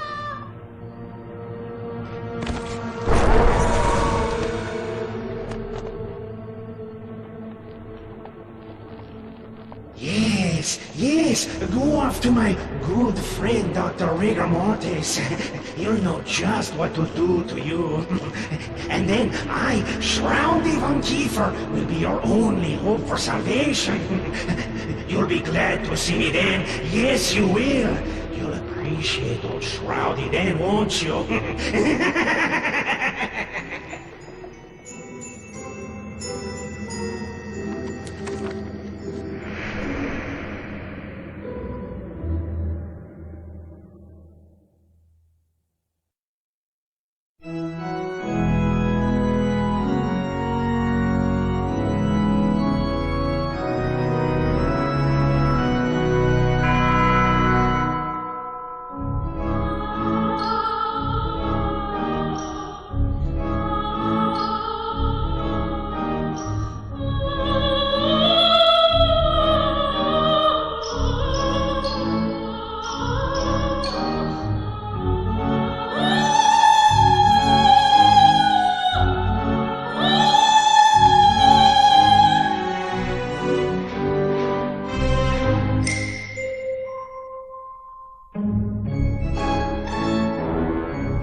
Thank you.